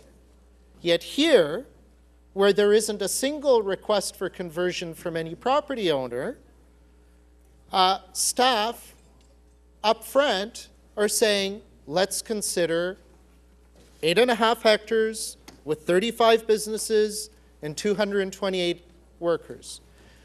The motion that was moved at Planning and Growth Management Committee wasn't to say, didn't say don't study. It did not say do not consider conversion. What it said was consider this a little bit more, which is frankly consistent with Councillor Grimes. He wants a study. But it was expressing the committee's concern that staff seemed to have opened the door already to conversion of an employment area of 8.5 hectares, which is over 20 acres, with 35 businesses, 228 workers. And where's the consistency? We're a kilometer away. We're vehemently opposing the conversion of the Christie site. All the committees recommended was staff, think about this a little bit more. Conduct studies, come back with recommendations. At the end of the day, maybe there will be residential conversion there. I don't know. But it was just kind of a little bit of pause for thought. So I supported Councillor Grimes' motion to study that area. He grew up in that area. I grew up in that area. He represents that area. I used to represent that area. We both know it intimately well. But it's a vibrant employment area now, and not a single request for conversion has come in from any property owner in it, not that I know of. So I was just a little bit disturbed that staff seemed to have opened the door a little bit too wide open prior to the municipal comprehensive review being done and prior to any formal study of the area being done. So I think Councillor Grimes and I can agree that the area should be studied, but I would hope that Council would maintain the committee's concern that staff need to think about this quite strongly. Point of order. So we have point of order, Councillor Grimes. I talked to the clerk, and I don't have to take out that amendment by Councillor Milcher at committee, but I do want to say that this was passed by Council in June, went through unanimous to study the area with staff in the 5-year official plan review. That was passed in June. Staff haven't done it. They are going to do the study within, I've been working on this 2.5 years with planning staff. There's no conversion. This happens as a regeneration project where there'll be consultation, anything happens, that this will to be decided what does happen there. Okay, so, Councillor Grimes, this is not a point of order. It is. I'm saying that we've already approved the study through council already. Okay. And my point of order was I don't have to take out Councillor Milton's recommendation from the amendment from the committee. It's fine the way it is. So you're withdrawing your motion? I moved that we strike out Councillor Milton's amendment from committee. I don't have to do that. The clerk says now I don't have to do that. Oh, this is, okay. Point of order?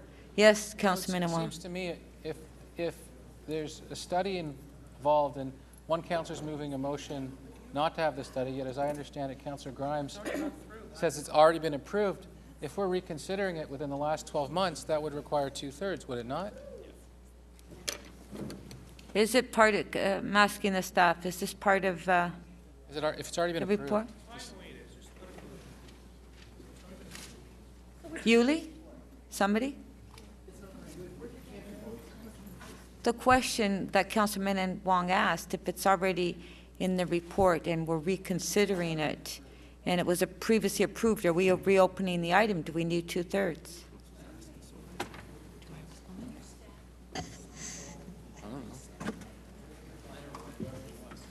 Do we want to hold the item down? Because this is getting very confusing now.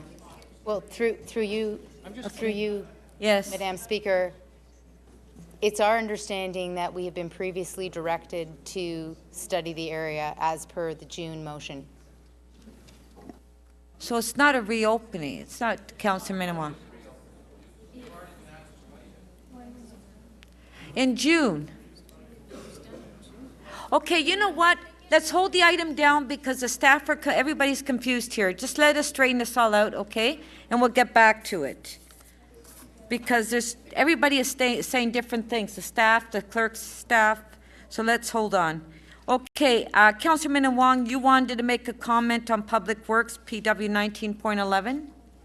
Is this the cycling? The Yes. streetcar thing? Can I see the motions on the screen, please? I think questions are over. No, I don't. Not me. I want to see the motion. I don't personally need you. I don't know if there's anything else. Councillor Mahavic's motion. Okay, you're feeling sick? Yeah. You did good.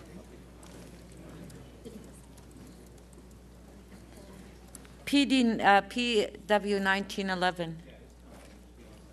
Thank you. Yeah.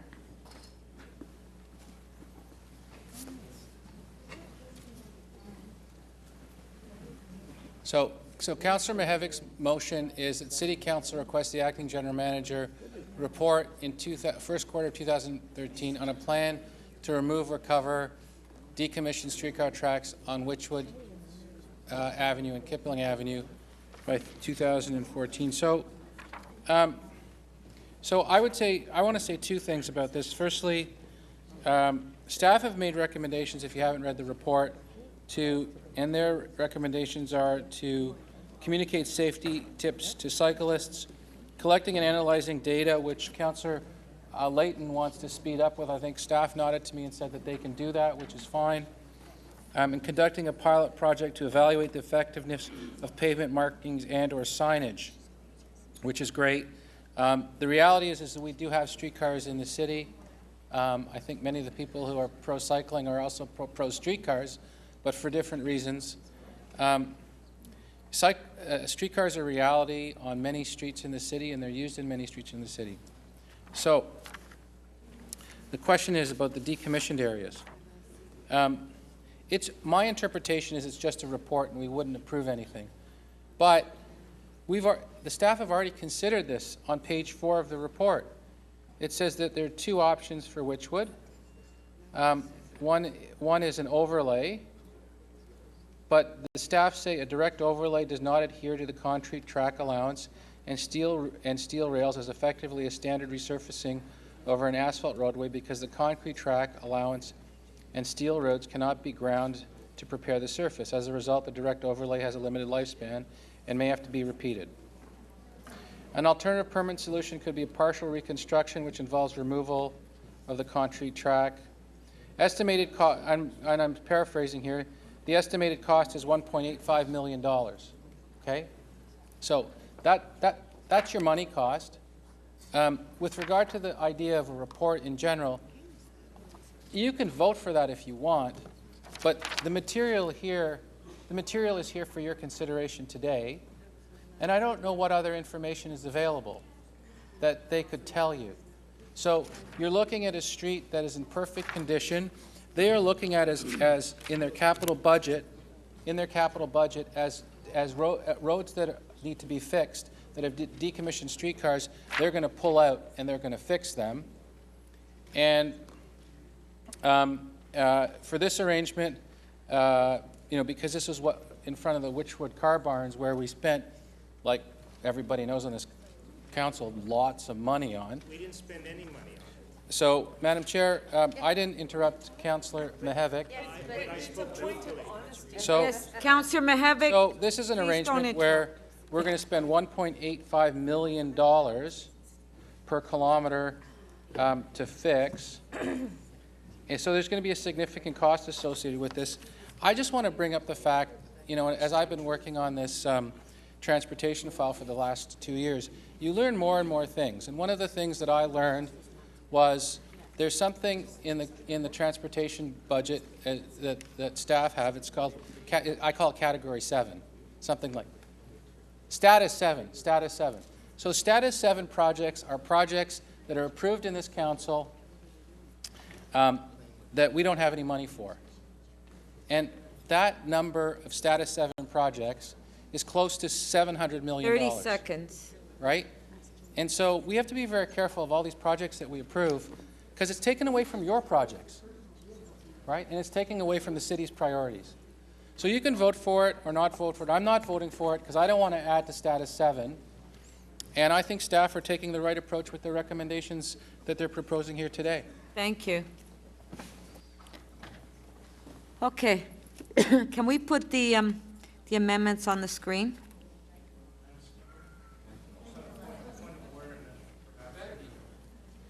$19.11. Councillor Mihevc, your point of Spoke to order? this on the basis of it being a quick item. And I respect that he has his rights to 5 minutes. It is on the agenda now. I would like an equal 5 minutes to be able to address this issue. I did not speak to it. I spoke to it as a quick item, 30 seconds. Well, Councillor Mihevc, sometimes when people think it's a quick item, it's not. So, That's right. And well, so it yeah, wasn't but a it doesn't quick mean you item. have to go back to the top of the line and start over again, you know? But if you want to speak on it, but, You can take the 1 minute that I spoke before. yes, that's fine. Is that okay?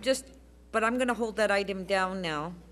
No, it's, Madam Speaker, we are on that item. No, I know, The but I order. just want to resolve an issue that we were discussing previously that we got straightened out, okay? We'll just take a minute? Sure. Okay?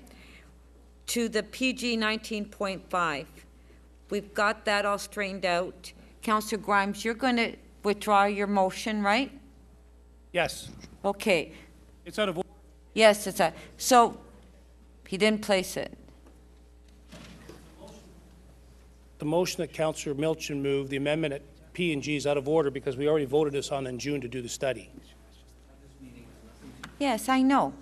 But the motion that Councillor Grimes Yes, I'm moved withdrawing. today, Yes, because it's out of order anyway. Thank you. it's out of order. So Councillor, the only amendment that we have on this item is Councillor Minnan-Wong's amendment, correct? So if we can put that on the screen, so we can get this item dealt with, because we're in the middle of it.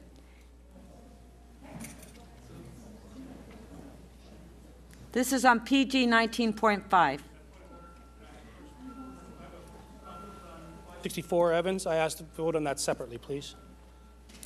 Okay, so Councillor Grimes, and if you want to just walk out for a sec, we'll vote on that first. Councillor, we've asked for 564 and 580 Evans Avenue to be voted on separately. Okay, recorded vote.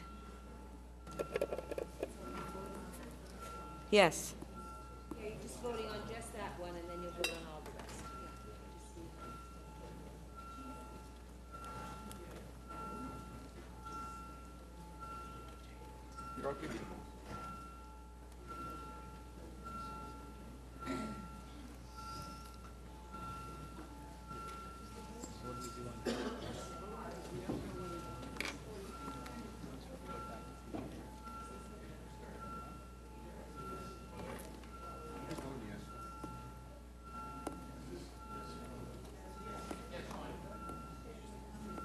Members, I'm sorry we were late opening the panel. The panel is now just open, so if your buttons are lit up, please press them again to ensure that we have your vote.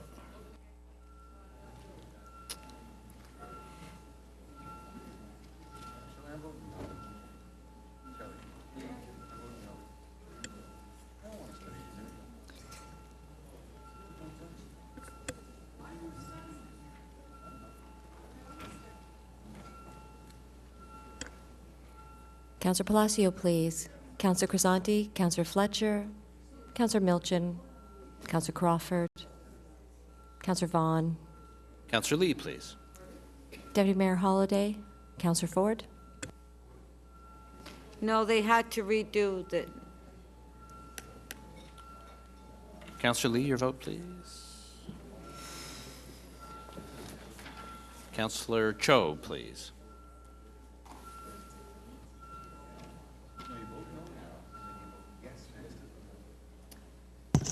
The amendment carries 29-3. okay, on the remainder, recorded vote.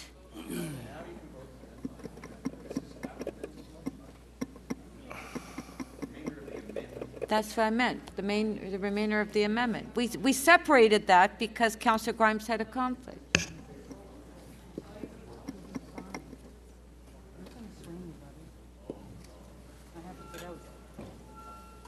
you got a date tonight? No, I've got to go and speak Want to for speak the for it? city. Councillor Perruzza, please. Councillor Layton. Not needed. Councillor Berardinetti, please. Councillor Filion, Councillor Fragadakis, Councillor Crisanti, Councillor de Barrowmaker,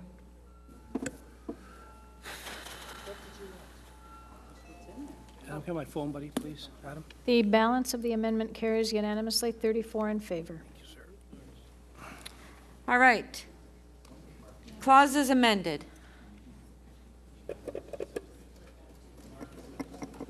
Oh, can I vote on this? Right? I'm asking. Oh, we have to do that. Okay, so we have to vote twice on this. Councillor Grimes, do you want to leave just for a sec? Okay. As it pertains just to that Evans Avenue one, and then we have to do it again.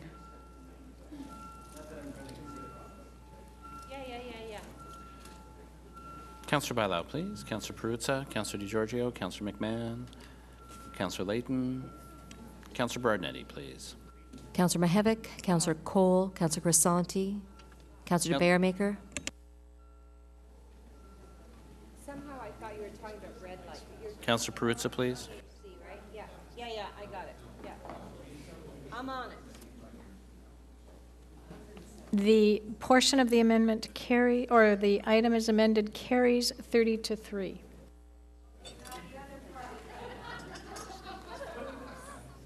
The other part of the item as amended. Recorded vote.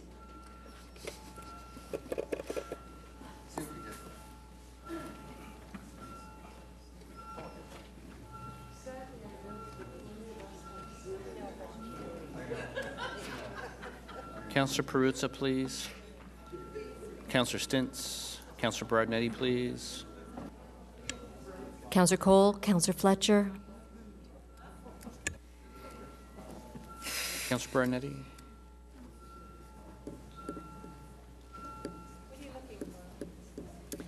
The balance of the item as amended carries unanimously, 34 in favor.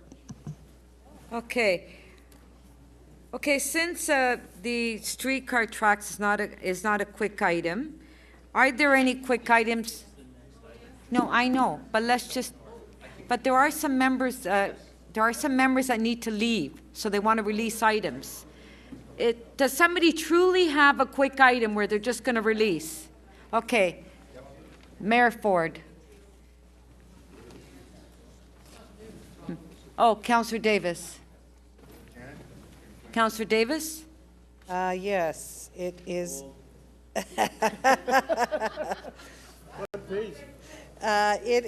This is for Councillor. Oh, yes, MM 28.12. Okay, you're releasing? I am going to release that item. Okay, recorded vote. That's what we want, is quick releases.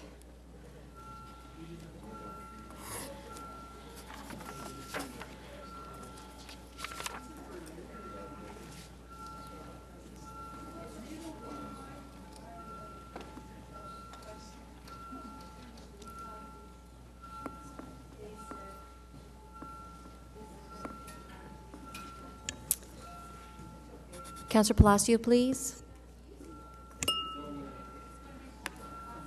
Councillor, thank you.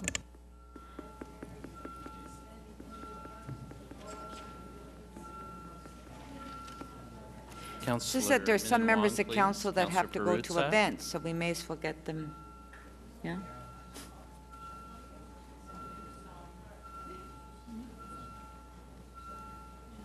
Councillor Davis, please.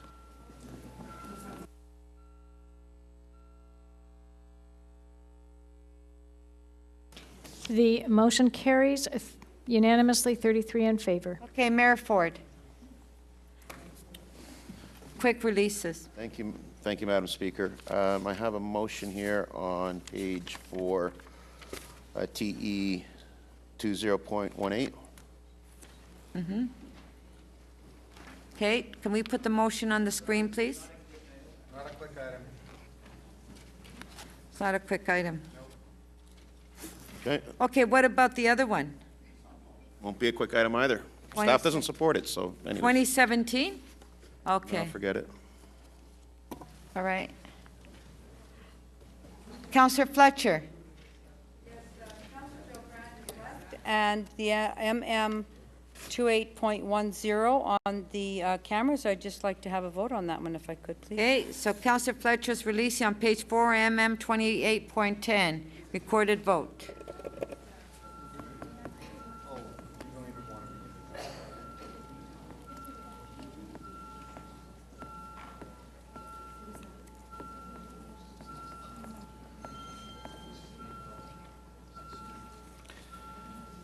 Councillor Perruzza, please. Councillor Fillion, thank you. Mayor Ford, please.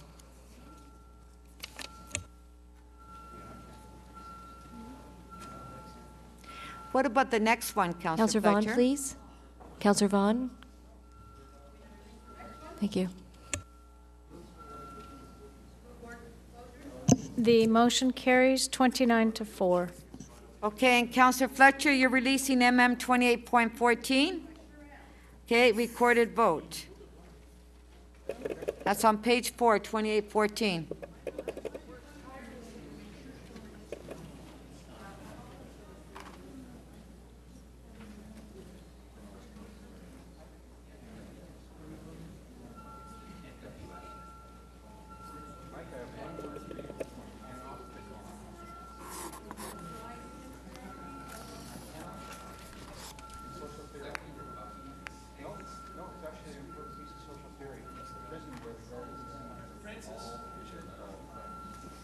We're going through quick releases, and we're on page 4, MM 28.14.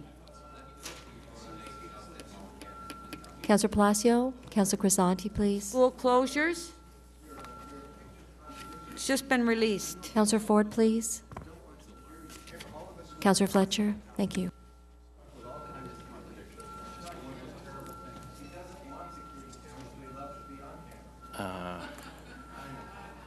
Councillor Perruzza, please. Councillor McMahon, please.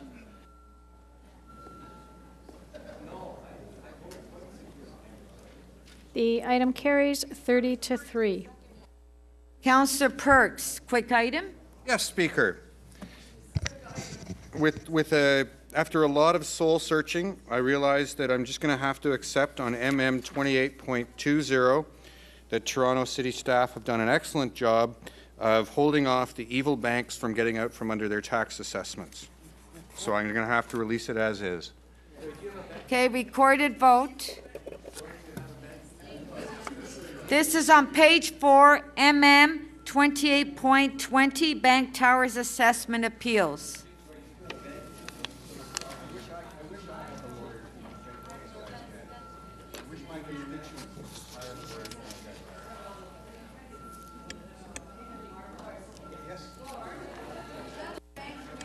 Are you guys... Councillor Fillion, please. Councillor Perruzza, please. Councillor Bailao, when you're seated. Councillor Layton. Councillor Layton, please.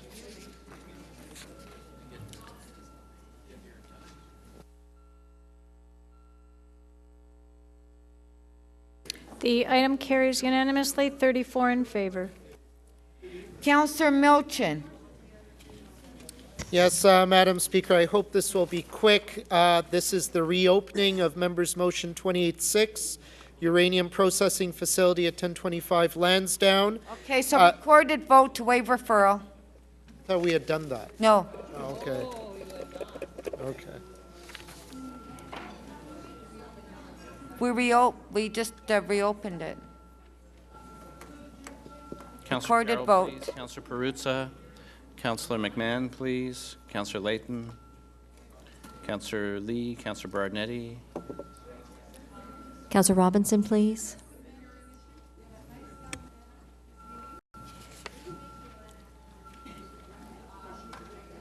The motion to waive referral carries 33-1. Okay, now Councillor Milchin. Thank you, Madam Speaker. Recommendations 1 and 2 would stand as they were. Recommendation 3 is to be deleted and replaced with the following.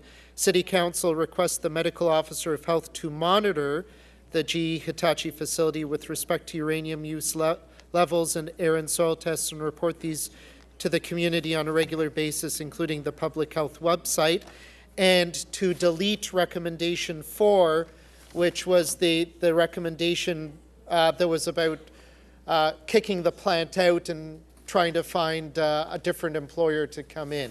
Okay, so on the amendment, recorded vote.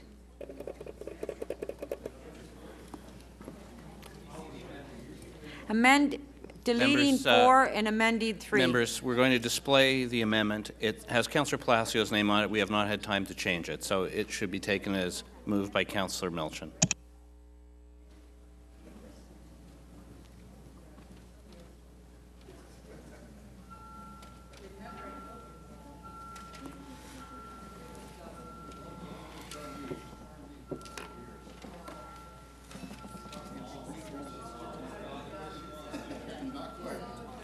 Councillor Perruzza, please. Councillor Berardinetti, please.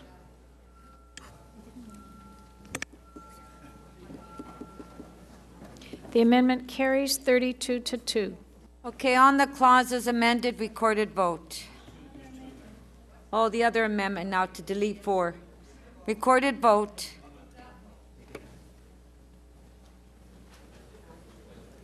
I thought that was together. Okay.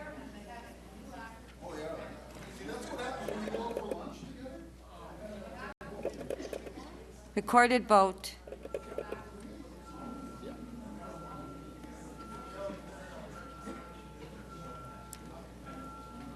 Can you open the voting? No.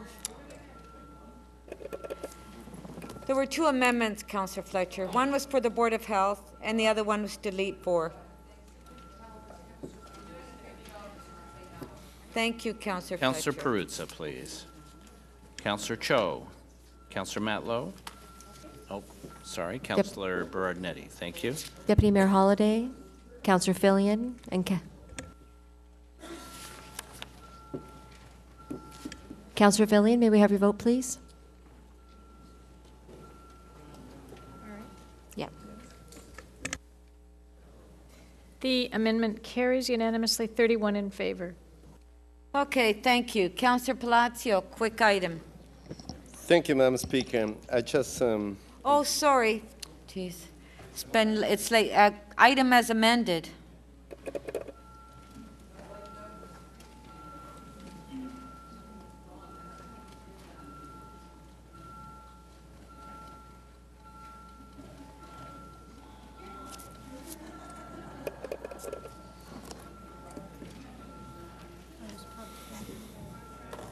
Councillor Perruzza, Councillor DiGiorgio, Councillor McMahon, thank you. Councillor Berardinetti, Councillor Lee.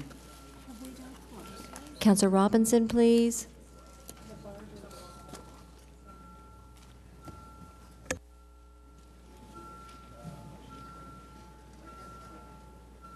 Councillor Fletcher, are you voting on this item? Thank you.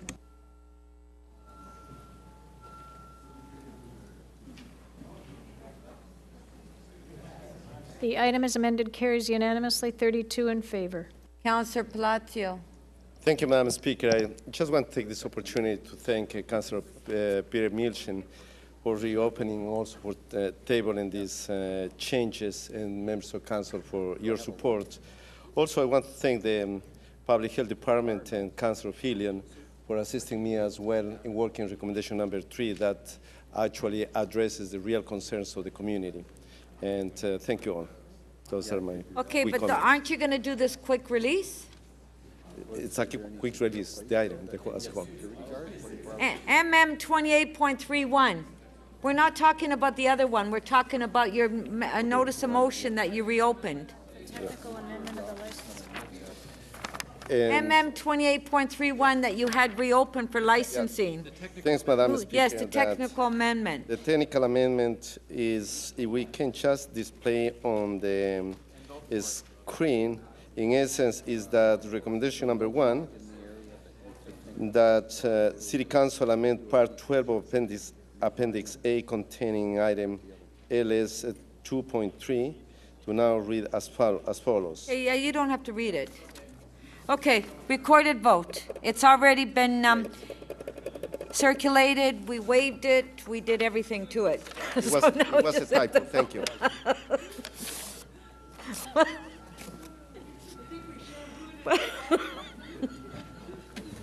Councillor Bailao, please. Councillor I don't know, Minnan-Wong, it's getting Councillor late. Perruzza, Councillor McMahon. Councillor Vaughn, please. So that's Councillor it Crawford. That's it for the quick items, so I guess the rest of them. And Councillor Vaughn, you don't have any quick items? Councillor McConnell, please. Councillor Fletcher, please. The staging area is not a quick item for you? No? The motion to adopt the item carries unanimously, 32 in favor. Okay, we'll go back to the item, streetcar tracks and cyclists. And so, Councillor Mihevc, you want your 5 minutes. I'll try to be quick. Folks, if you look at the report, it says, yes, if you replace every inch of track, if you dig up the road, it is a very expensive cost. I'm not looking for that. In fact, what this is, it's a request for a report to come back with options. There are basically 3 options. One is to remove. No one's looking for that. That's a very expensive option. The option, and it's in the report, 270 meters long track work, it's $135,000 if you surface overlay it with asphalt. The third option, and this is the one that they're going to experiment with over the summertime, is to use alternative products, perhaps a polyurethane or a resin. That has to be tested this year. That could be only a few $1,000s to fix this place. This street, while we were there commemorating the fellow who died, there were people who were biking by saying the street is such that when you're going north-south, many a person has fallen, cracked their elbows, cracked their heads. This is, yes, one person died, but there have also been several injuries there. Why is it that he is giving me such a hard time over this little piece of track work when Okay, if a hold chunk on, of- Councillor Mihevc, don't say he is giving me a hard time. This Well, is. he is. But, no, That's a statement of that's fact. very disrespectful. He's not even here. Why is it that sometimes folks around here get hard times around bicycle safety when if a chip falls off of the Gardiner Expressway, we'll spend hundreds of thousands of dollars and we can get people out there right away. This is not fair, and this is not track that we use. This is track that we have eliminated. So I ask folks, we're looking for a report. We need this done by 2014. It's very reasonable and doable, and it doesn't cost this hundreds of thousands of dollars that Councillor Minnan-Wong is talking about. Thank you. Now, okay, so Councillor Mihevc, you spoke. What about Councillor Mihevc? Councillor Mihevc, should this not be the responsibility of TTC? No, but it's a streetcar track, TTC, streetcar tracks. Well, I mean, they can report back on that. If it's a road, it's ours. TTC track it, they've got to fix it. It's not my understanding, but this is not going to cost a lot of money. Okay, thank you. I just had the question. Okay, Councillor Vaughn, you want to speak on this item? Your name is on the screen. Councillor Vaughn? No? Okay, so can we, Councillor Matlow wants to speak. Very briefly, I'd like to urge us all to support Councillor Mihevc's request. This is simply a report. There's no dollar attached right now. And frankly, if you were in this position where a resident of yours died on a street in your community and your community was asking for action, you'd be expecting your colleagues to back you up. This is a moment in Councillor Mihevc's community that he and his community need our support, and I ask you to demonstrate that at the very least today. Good speech. I will echo that. Deputy Mayor Holliday. Madam Speaker, I don't object to getting the report. We've heard conflicting amounts of what this is going to cost, and I think to make a decision realistically, we need to know what those figures are. And I would suggest, well, then the only problem that I see with your motion is that you put a date to have it done, 2014. before we have a date to have it done, I think we should know what it's going to cost.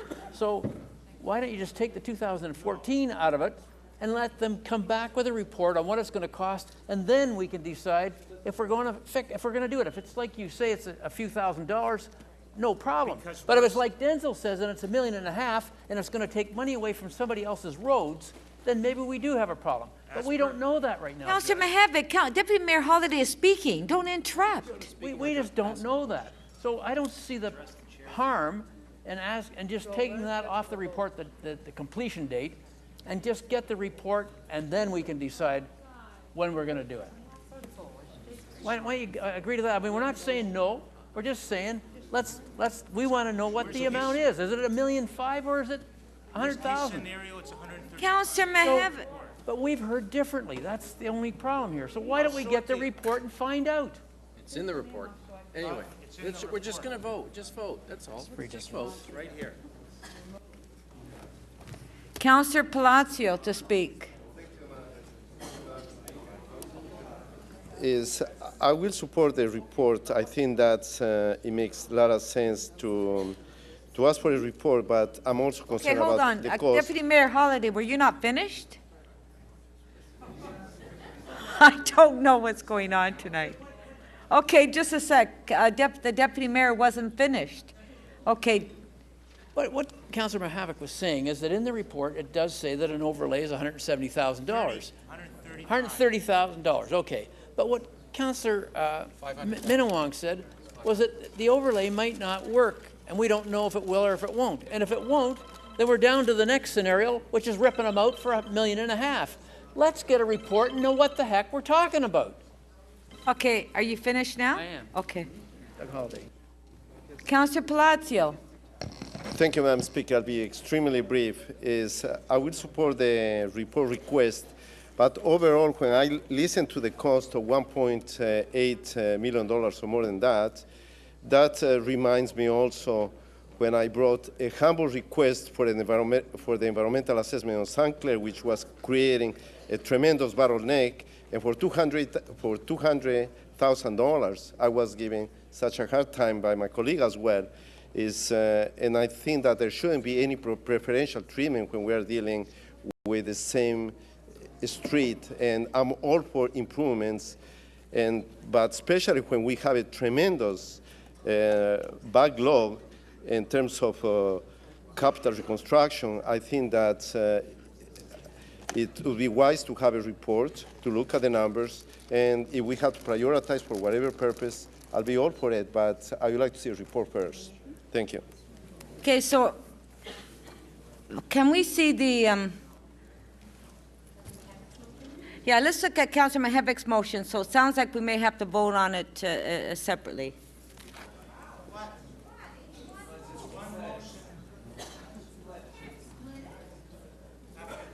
Well, because from what I'm hearing,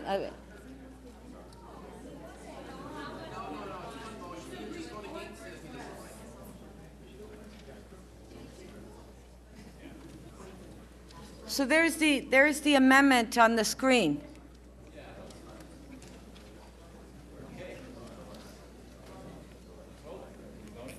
Yeah, recorded vote.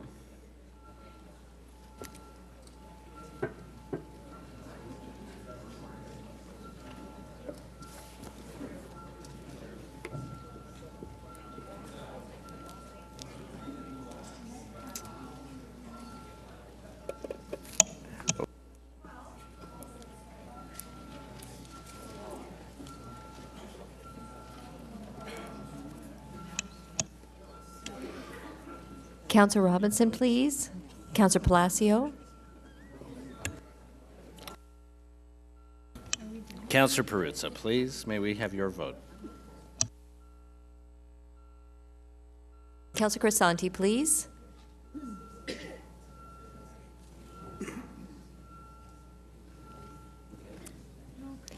Councillor Crisanti, can we have your vote, please?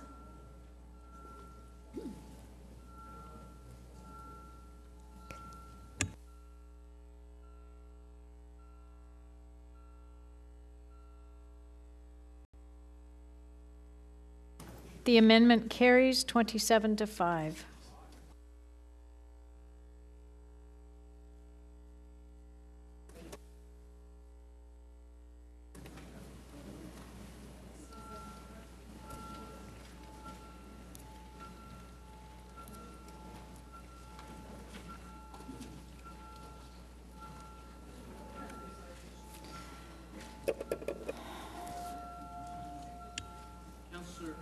Councillor Perruzza, please. Councillor McMahon, Councillor DiGiorgio.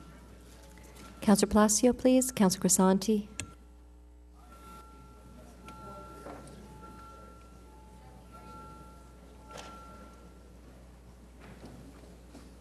The amendment carries 28 to 4. Okay, clause is amended, recorded vote.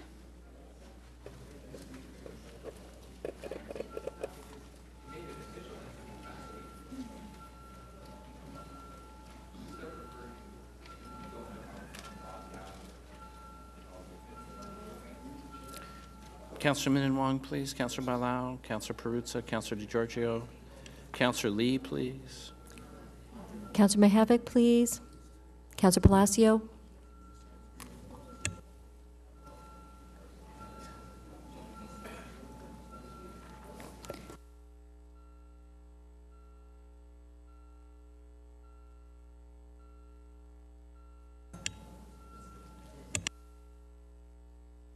The item is amended carries 31 to 1.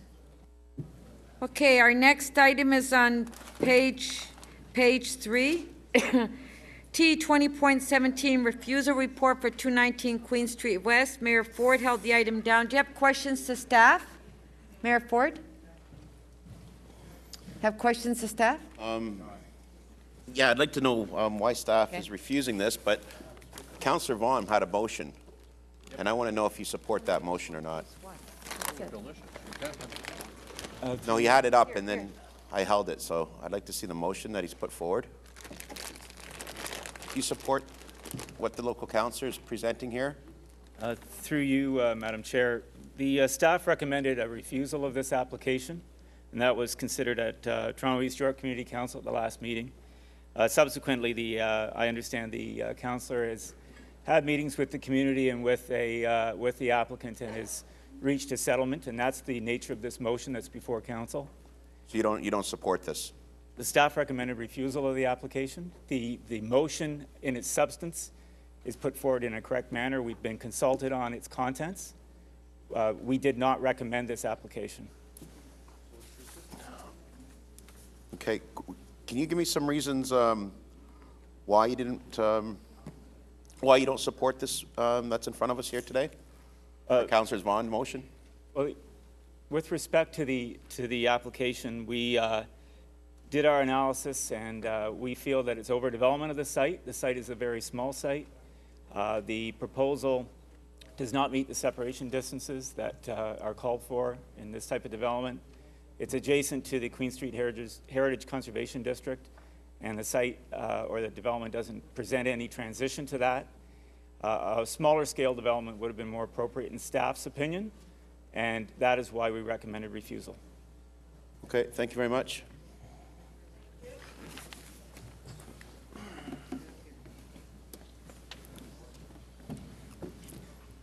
Councillor Shiner, questions to staff. Could I see the rest of the motion up on the screen? The bottom of it?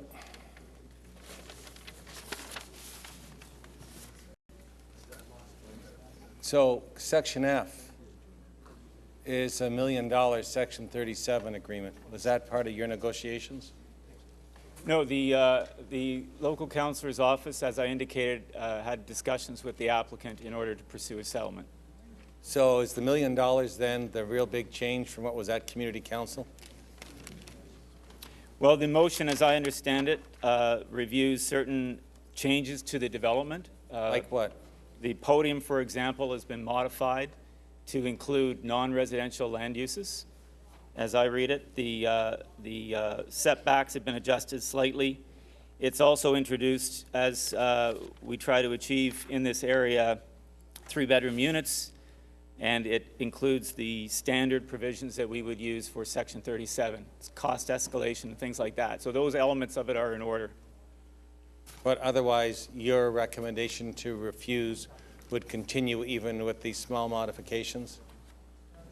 Yes, that's correct. And you wouldn't recommend taking $1 million buy-off instead in Section 37 to approve this, would you? We usually look at these applications as a matter of good planning first, and then we negotiate a Section 37. So $1 million wouldn't buy your approval? I wouldn't characterize it that way. But the $1 million Section 37, even with that in place, you wouldn't recommend we support this? No. Thank you.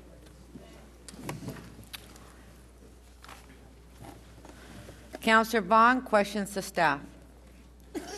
This site, what's across the street from this site? Across the street to the north is the federal government 15-story courthouse building, part of the Canada Life complex. And is this building exactly the same height as the building across the street? I believe it's approximately the same height, yes. And In it's got stories, it's different. And it has exactly the same zoning? I think the Canada Life development has a site-specific zoning for the Canada No, it Life doesn't. complex. It's not part of the Canada Life secondary plan. In fact, that's why it was appealed to the OMB by local residents. Does it not have exactly the same zoning as the site across the street that received city support to go for its approval, and it has exactly the same transition issues to the Heritage Conservation District? I think the Heritage Conservation District came after that development through you, Madam Chair, and the consideration that staff's given to this new proposal and its adjacency on the south side of Queen is slightly different. Does it not have exactly the same transition issues to the Heritage Conservation District? We didn't obtain those transitions on the Canada Life development. And there's we are hoping to obtain those transition elements in this development.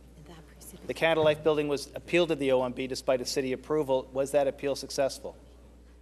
I don't believe so. Right. So the zoning across the street, which is identical, and the OMB decision across the street, which is on the same land with the same sort of zoning, is identical to the building on the south side of Queen Street. What is our success rate? What do you think our success rate would be at the OMB?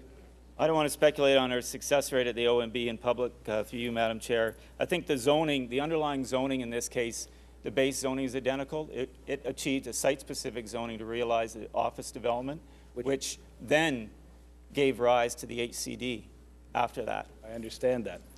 The other issue is the Section 37 was negotiated with figures delivered to my office by planning staff? Yes, we were consulted, and as I indicated, the form of the motion in respect of the Section 37 provisions is consistent with the official plan and what we've been garnering in that area. And if this application went to the OMB without directions on a settlement around Section 37 and an approval is granted, the city would not receive any Section 37 dollars as a result of the way it currently is configured. That's what we would have to contest at the OMB, and it's possible that would be So if we contested. sent to this the OMB, if we don't settle this, because this case is at the OMB, if we don't settle this, we'll get a bigger building. We'll get a building with encroachment on the properties to the north, to the south. We'll get no three-bedroom units in the building. We'll get no new commercial property on Queen Street. We'll simply take the building that's in front of us to the OMB, and that's it. There are Take no it or leave it. guarantees at the intermunicipal board. So the choice that was in front of the community was to pull the building away from the neighboring condominium, to lower the height of the building, to increase the setbacks on the top floors, to reconfigure the alleyways so that service vehicles didn't have to encroach on the property to the south. And additional to that, we also got new commercial property being delivered to us instead of pure residential. I understand that those are the changes that have been achieved through this And it's settlement. identical in height to the building across the street. Yes. And its setback from the Heritage Conservation District is identical to the building across the street as well. Again, we have these concerns that have been outlined in our refusal report, Councillor. Okay. Thank you. Thank you, Councillor Vaughn. That completes the questions. Mayor Ford, you held the item. Thank you, Mr. Deputy Speaker. I encourage you to do what staff is saying, refuse this report.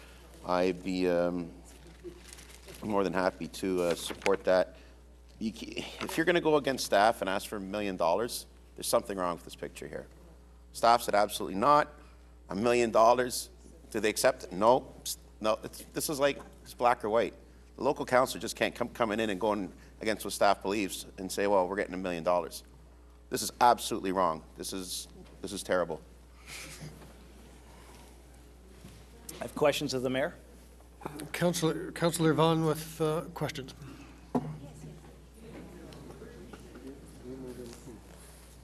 What's wrong with the height of the building?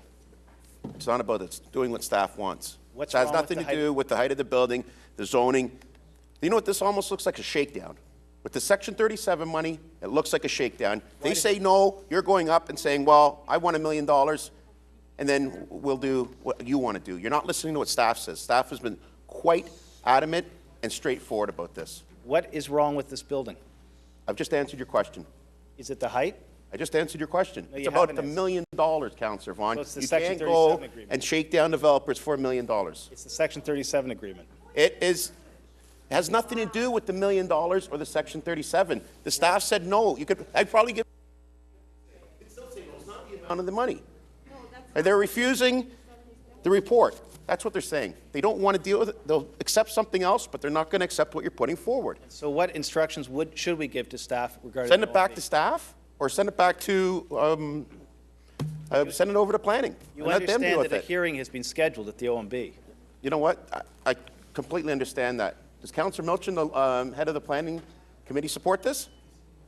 You can ask him, but the He issue does is not. this. He does not support it, and Its staff file doesn't is at the support it. OMB. What instructions are we to give city staff and city legal regarding the OMB? You can't send it back to staff. It's at the OMB. It's not in front of council anymore. You can send it to staff. That's irrelevant, or you can refuse the report and let the board deal with it. Send it to staff to do what? Ask them to sit down with the applicant and review it all and see what's acceptable. There's something that can be built there. They just said lower density, but not what you're proposing for $1 million. It's very clear that this is the building they want. It's Have you no, talked to that- the applicant? Not over $1 million. Have you talked to the applicant? No, I haven't talked to him. No. And so you're Or him, or unaware her, as to whoever it whether or was, not no. they entered into this agreement voluntarily? No, I haven't. I don't get involved with situations like this. So you don't know the heritage status of the site? All I know. You don't know the height of the building? All I know is staff You don't doesn't know the support it. community's response? And I know that there shouldn't be people going around and asking developers for $1 You million. don't know the community's position on Did this? you ask the developer for $1 million for this? Did you ask the developer for $1 million to invest in your? It's my question. Did you? It's my question. Okay, no. I'm gonna ask you the question. Sorry. So you didn't go up. You didn't go up and ask a developer for $1 million. What I asked was. All I'm saying is that looks like a shakedown. I don't call it what you want. You cannot go up to developers and say, I want $1 million when staff says they don't want it. That's a problem. That is problematic, Councillor Vaughn. If you think that's the right way to do business, that's not the way you do business down here. Okay? That is wrong. $1 million. Give me $500,000. We'll make it. Councillor Ford. So that's Councillor absolutely Ford, wrong. we don't need your help. It's absolutely wrong. So no, I never talked to developers. Councillor Ford, we don't need your help. Why don't you just sit down? You know what? Councillor Ford, come to order, please. My community wants to know. My Your community wants to will know not support you how. going to developers. Councillor Ford, for the last time, please come to order, Mr. Mayor. Councillor.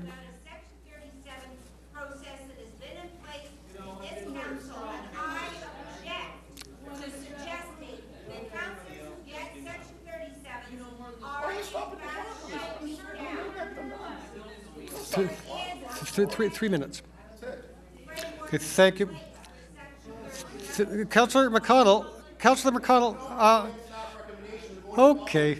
Oh, everybody take a deep breath. Councillor McConnell,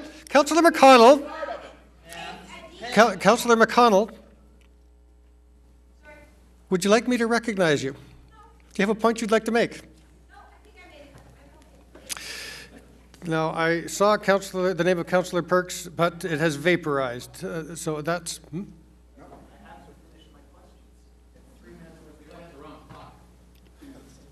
So no, I was there's our clock. Sorry. Yeah. Okay, Councillor Perks, you're back up again. Thank you. Questions of the mayor. Mr. Mayor, did you attend any of the public meetings on this? No, again, I had anyone? nothing to do with this development, but what I didn't like is Councillor Vaughn trying to get in a motion I know without that, even, sir. I know that. anybody I've heard did you. debate on this. You know what? I'm This is trying to backdooring a quick motion. Staff doesn't support it. That's the bottom line. And then say $1 million. No, I'm told that's absolutely wrong. I appreciate, Mr. Mayor. You don't try I to sneak in appreciate, a motion Mr. Mayor, like this that- and ram it through. I appreciate, You Mr. don't work Mayor, like that that. you don't want to get into the complexities of planning. I understand that's difficult for you. I asked if you attended any meetings. You Councillor, said no. hold on a Did you second speak there. to- Councillor Perks, that's not a helpful observation. Would you please confine your remarks to questions of the mayor? Councillor Perks, on a point of privilege. I'm interested that you're the one raising the point of privilege, but let's hear it. No, Speaker, actually, my point of privilege is this. I asked the mayor a question, and you, as the Speaker, are governing this process. I asked the mayor a question about whether he had attended any meetings. The mayor did not answer that question. I was attempting to get the answer to that question, and you have been actually ruling me as being the person causing the difficulty here. Similarly, the mayor what has, is your point of privilege, it's a point of privilege. Let's the mayor has cast aspersions on the ethics of members of this council as well. You made no effort to call his remarks to order for that. My point of privilege is that you have failed to call the mayor to order for his remarks violating the privilege of members of this council, and yet you choose to interrupt me. I don't think that you're doing your job in a disinterested and dispassionate way, and I would like you to begin to do it. Okay, let's begin. Let's begin by not making personal remarks about others when your purpose in being recognized is to pose questions. With all of us on a better footing, let's proceed. So you're not going to rule on my point of privilege, sir? I'm ruling that there's room for everyone to improve their behavior, and let's all try to do our best from here on in. I understand. Councillor Perks, I heard you make a gratuitous, offensive remark that was not a question whatsoever. It was simply an insult, and frankly, that is why I intervened. The fact that another comment was made that characterized a form of behavior in one way that you didn't find acceptable is a point that's fair to raise, but it was not a gratuitous remark in the nature of yours when you're up there to ask questions and you slip in a personal insult. Sorry, I put that in a different category. It doesn't matter which party made which remark, that is the one that put things over the limit as far as I'm concerned. Okay, thank you. So that is why I intervened in response to that particular remark. But let's all just bring the temperature down a little bit and stick to the matter before us. No, I thank you. I now Madam understand. Deputy, I now understand. Mr. Sorry, Deputy I'm asking Speaker, questions. I'd be more than happy to withdraw the word shakedown, but asking, I'd be more than happy to withdraw that. But asking developers to pay $1 million and go against staff outright, that's problematic. Okay? So if I offended the local councillor saying it was a shakedown, I withdraw that. But I don't appreciate any councillor, not just Councillor Vaughan, going to developers and saying, I want $1 million and then we'll get your project going. Well, it's going against what staff says. So it's the councillors, I guess, staff too. Okay, I'll tell you something. I got another problem here. I'm trying to make sense of the clock here. That clock is running. My clock is not. I don't know how to stop it. So all I can do is reset it to 0 to correct this. So let me do that with about 30 seconds left on this, as it were, line of questioning. Councillor Perks, 30 seconds to go. Thank you very much. Mr. Mayor, does it ameliorate your view in any way that members of the community were part of the discussion on changing the application from what it was, from what staff originally refused? Okay. Does that help you at all? Then why do we have staff? If the local councillor is going to do all the planning and say, we don't need staff, then we shouldn't be paying these people to be sitting there and trying to deal with our applications that come forward. You or anyone else can just say, okay, I'll deal with the Section 37, I will deal everything, and we don't need staff. So why is it even here? Am I to take from your answer then, sir, that you don't think the public should be part of the planning process? Absolutely, the public should be part of it. But when the staff says no to it, the public should be the part of the people should planning listen. process. If you think that the public should be part of the planning process, does it in any way ameliorate your view that the public participated with the councillor and the planners in coming to the agreement that Councillor Vaughan has moved in front of us today? Does not Does it ameliorate support it. your view? Staff does not support this, period. This application says refuse it. Let's refuse it. Let's start listening to staff, regardless of the $1 million, $2 million, $5 million. It's wrong for him to be asking developers for this money. And I asked him if he did. Obviously, he sat down and negotiated this. Again, I think that's problematic. So I'm clear. Given that staff's refusal was of the original report, And staff actually has not filed a supplementary report, but rather what we have in front of us is a motion that the councillor negotiated with the community, and I'm just not quite done, And sir. staff does And the not develop- support that motion that You have- local can you- council. can you Mayor show me Ford, where let's that's not from? Can you show me interrupt. how you've come to This that will be the conclusion? last question.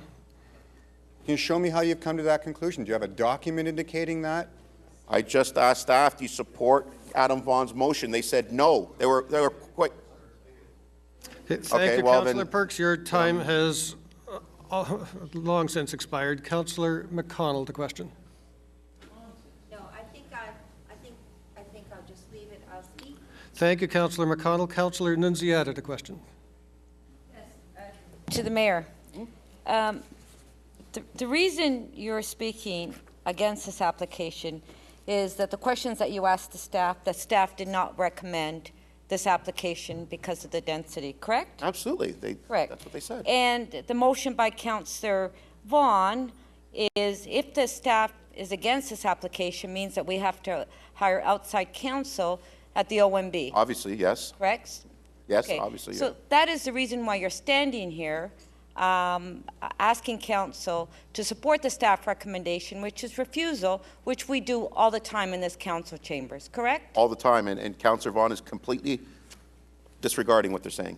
He's added Section 37, but that's something that's negotiated through any development application. But I the asked main him that. reason that you're standing here to refuse the application, that staff is refusing it, and we have to hire outside counsel to go to the OMB. It's obvious, Correct? absolutely. Exactly. Thank you. Thank you, Councillor Nunziata. Councillor DiGiorgio. Yeah, thank you, Mr. Deputy Speaker. I'm a little bit confused.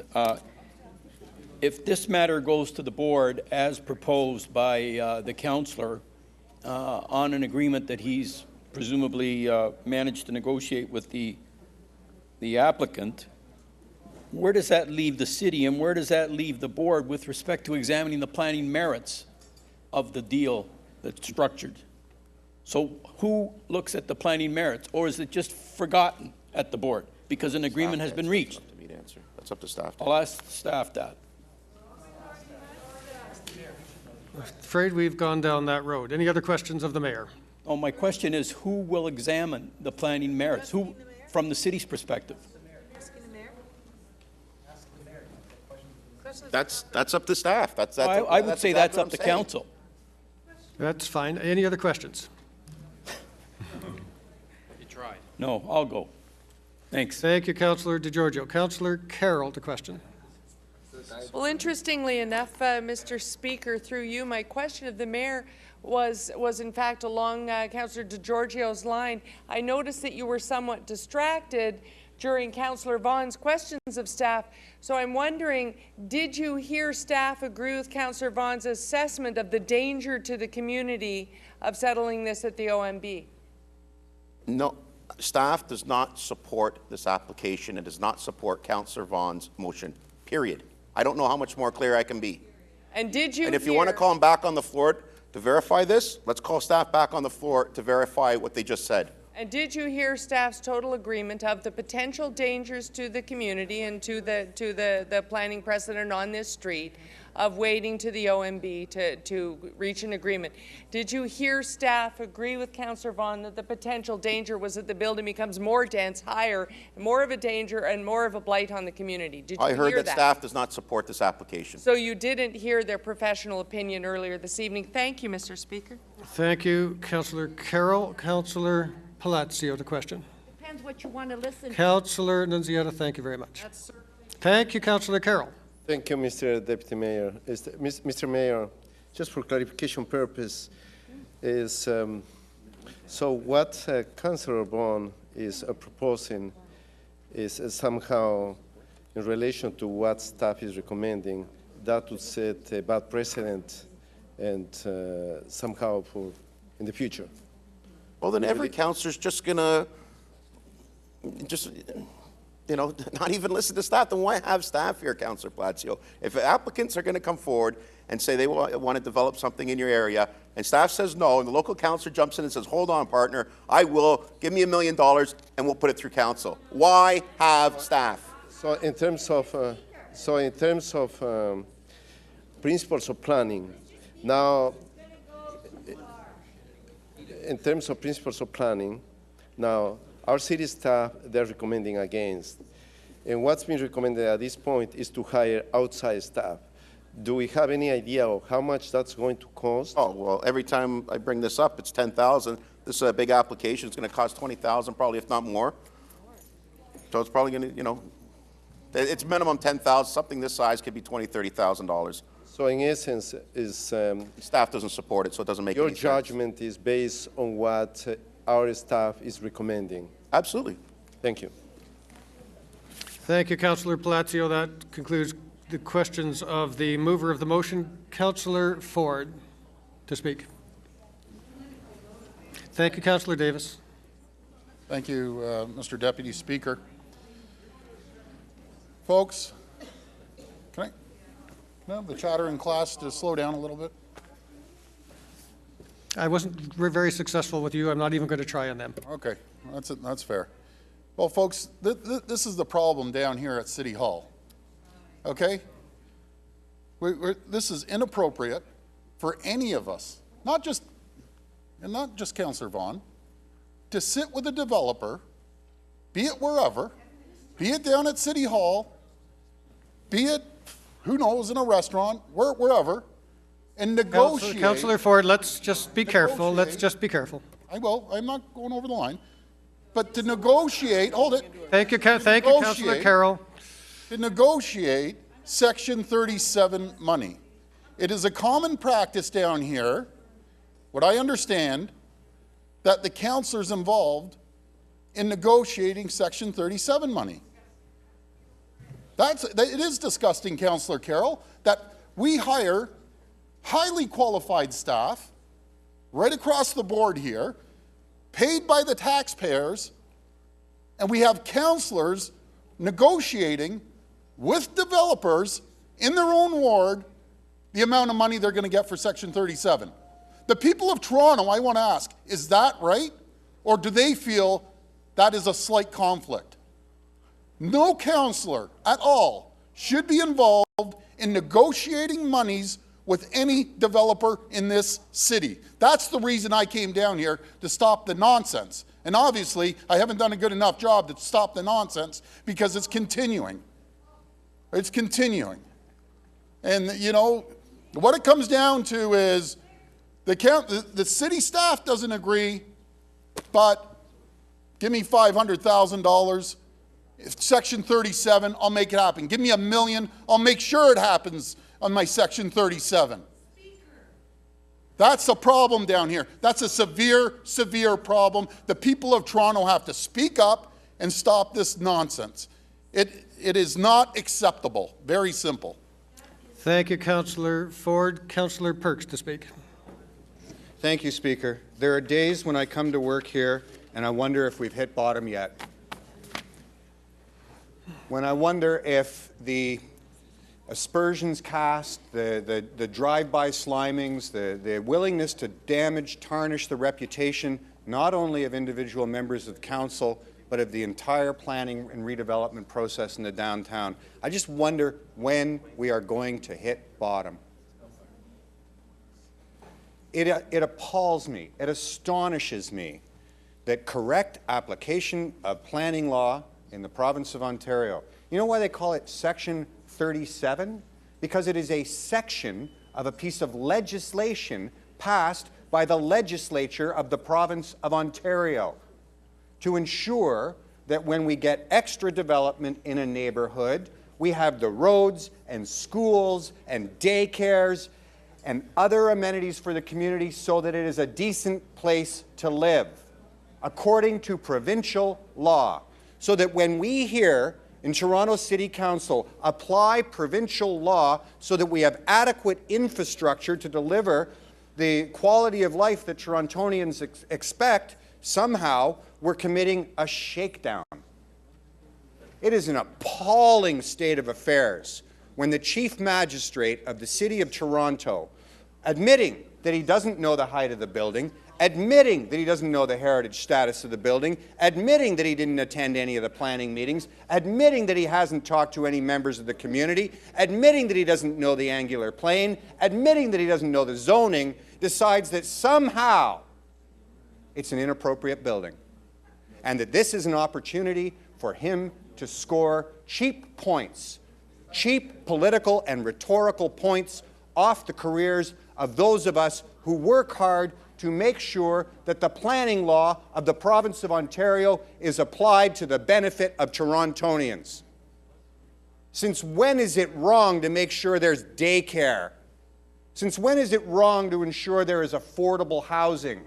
Since when is it wrong to make sure that our streets are in a good state of repair? It is only wrong when Rob Ford is running for re-election. That's the only time it's wrong. Thank you, Councillor Perks. Councillor McConnell to speak. I wanted to stay out of the fray of something because actually it is a large amount of the world that Councillor Vaughan, myself, and Councillor Wong Tam live in, and that is trying to take on the applications that always want too much and too high, and trying to work with our communities to get some reasonable settlements. And whether we do that before the final report or after the final report, yes, I believe that it is a bit unorthodox that we weren't able, in this particular case, to have staff in those negotiations. But it doesn't mean that there's anything wrong with the negotiations. What it does say, and what staff have said, is that at the end of the process, for any of you who do not understand this, at the end of the process, you look and see what did we give over the envelope that was as of right, and what is a reasonable amount of money that the public, not that the councillor, that the public should get for that. And we are given a range of monies from our staff, and that range of money was given to Councillor Vaughan. I believe it was from 800 or whatever to a bit more than $1 million, and the settlement was $1 million. And the staff have not said that it is unreasonable in terms of the Section 37 agreement. They simply weren't part. They originally refused. We're at the OMB with nothing to say. And I think that normally they would have done a similar report if they had been involved in the process, which they were not. But to suggest that there's something wrong with the Section 37 amount is ridiculous. And by the way, for all of you to understand it really clearly, not one of us would ever enter into Section 37 discussions until they had settled on what it is that is appropriate to be built there. And if you go to the Shangri-La and you look across the street, you will see this building, which is just over 30 stories. It's not an outrageous number here, folks. And I think it's a bit unfair to characterize the way in which we have characterized members of council who are in very untenable positions like myself, trying to get benefits for our community, trying to keep reasonable infill that takes up the people of this city that need to be housed, and at the same time is not so overwhelming that we destroy our communities. That is very tough work. It is what we do every day in those 3 wards. And I think Councillor Grimes is having to do that too, and Councillor Fillion, sorry, John, Councillor Fillion. So we all have different realities that we have to work in these, but to then suggest that the only reason that the councillor came in with this settlement was in order to get $1 million is wrong. The reason that the councillor came in with this settlement is so that the community and this city get something out of an OMB decision. Because if we don't go with something that is appropriate and that can be supported by community and developer, then we will get the original, and we will get nada back from the OMB. It is always better to make the decision in community, and it is, you know, a good lesson, really, that we try as much as we can to do that in conjunction with our staff. So I think staff did the right thing. I think that they didn't, they weren't part of the negotiations, so they can't support it one way or another, but the councillor came up with a very tough negotiated settlement. And we'll see whether the OMB likes it or doesn't like it. If we don't approve it, we will have nothing in front of the OMB, and the community around us will get nada.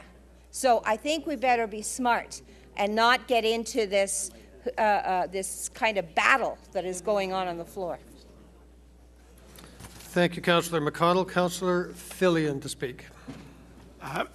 Thank you. I think it's this is an unfortunate situation, and I have tremendous respect for Councillor Vaughan's knowledge of planning, and of course tremendous respect for the staff's knowledge of planning. And I think this is just a legitimate difference of opinion, and it's brought about by something called the Ontario Municipal Board. But I'm not going to speak so much to the issue as to some of the things that have been said, which are, I think, cross the line perhaps more than anything I've heard in this room before. So I just need to say, for my opinion, for the record, that Councillor Vaughan knows planning as well as anyone on this council, and that Councillor Vaughan consults with his community and represents his community as well as anybody in this room. These issues are not simple. It's actually easier for me in the North York Centre because we have a very prescriptive plan there. There isn't things are pretty clear cut, including the Section 37. There's a formula for it, and it works well. That doesn't happen elsewhere in the city, and it gets very complicated when you have a development that you would rather not have, but you know the Ontario Municipal Board is going to approve it, and because they virtually always do, and you have to decide between going down swinging or negotiating something which you think is better for your community than going down swinging. So it's one of those ones that nobody is wrong here. I think or perhaps nobody is wrong here. The planning staff have given their professional opinion, and in an ideal world, perhaps Councillor Vaughan and the planning staff would be in agreement. When you have to go to the Ontario Municipal Board, it's a different world, and we, if anybody did some research, they'd see that the city rarely wins there on these big developments. So, it's always a tough choice for the local councillor. So I just, I think Councillor Vaughan's integrity was certainly impugned here, and I think, frankly, by some councillors who don't have development in their ward and don't know what it's like to be confronted with some of these large developments and to have to decide what's in the best interests of your community. And so I think just the record needs to be set straight here that this is what happened here is a normal process, and it's up to council now to decide which position they would prefer to take at the Ontario Municipal Board, and good luck in trying to figure that out. I'm still struggling with it, but the insinuation that something, the word shakedown was used and then withdrawn, that anything of the sort, that anything even resembling anything like that anything highly unusual at all took place here is just incorrect. Thank you, Councillor Fillion. Councillor DiGiorgio. Thank you, Mr. Deputy Speaker. First of all, I will not be insinuating that anything incorrect was done. I do have fairly good knowledge of Section 37 of the Planning Act. And I would say that the essence of Section 37 is that it has to be a tripartite agreement, and usually an agreement that's agreed to by the applicant, the community, and the city. Now, there is agreement between the community and the applicant. And if this proceeds to the board without the city taking a position, I would argue that the city has taken a position. They don't have a problem with the Section 37 benefit that's been negotiated. We want to separate the issue of the Section 37 benefit that's been negotiated from the actual development. Now, if the board is forced to look at the development, it may very well be that development will be approved. Why? Because the community supports the development. The board doesn't have the authorization to give out the Section 37 agreement. The Section 37 benefit is in the hands of council. We are the ones that determine the actual Section 37 benefit, not the board. So if this goes to the board and we look at the merits of the application could be approved, but the $1 million disappears.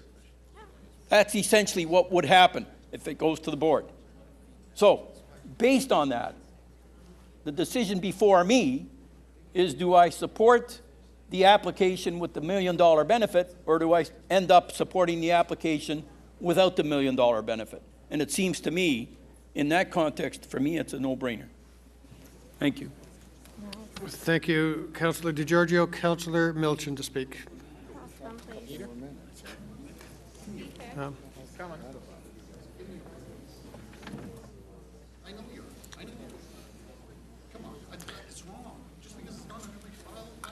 My apologies, Mr. Deputy Speaker. Mr. Deputy Speaker, I will be moving a referral to the January community or council meeting, city council meeting. Mr. Deputy Speaker, I'm going to attempt to lower the temperature in the chamber here. First of all, I don't think Councillor Vaughan did anything untoward. He had a development application in his ward. Staff did not support the proposal as it was brought forward. However, those discussions between staff and the applicant went.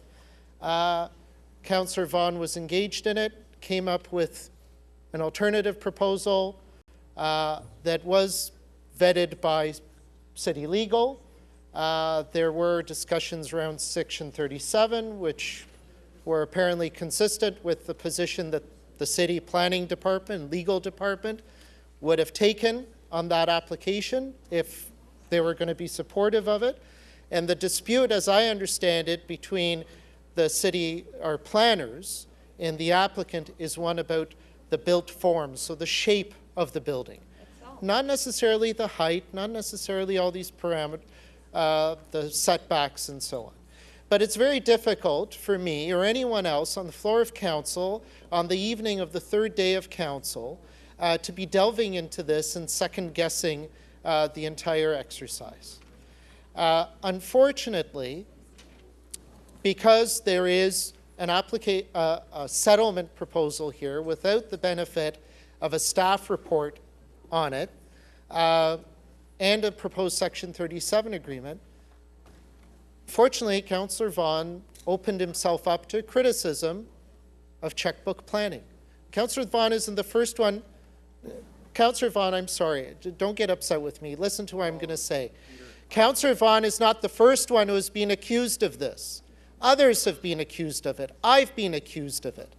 You try to negotiate the best development you can within the planning regime we have and try to maximize the benefits for our community. This council wants to increase development charges dramatically. The development industry is going to say that's unfair, that that's taking too much money from them. So there's always criticism about this. What I've heard today is that we have a proposal that's not out of line with the area, and we certainly know the area, it's just around the corner. Then we have a Section 37 agreement that the quantum is consistent with other things going on in the area. But we don't have the benefit of some further analysis and recommendations from staff. And this matter, I am told, was merely appealed to the OMB several weeks ago. There is not going to be a hearing before Christmas. There is not going to be a hearing the week after the New Year, but there is a council meeting in January. So if there's an urgent matter requiring legal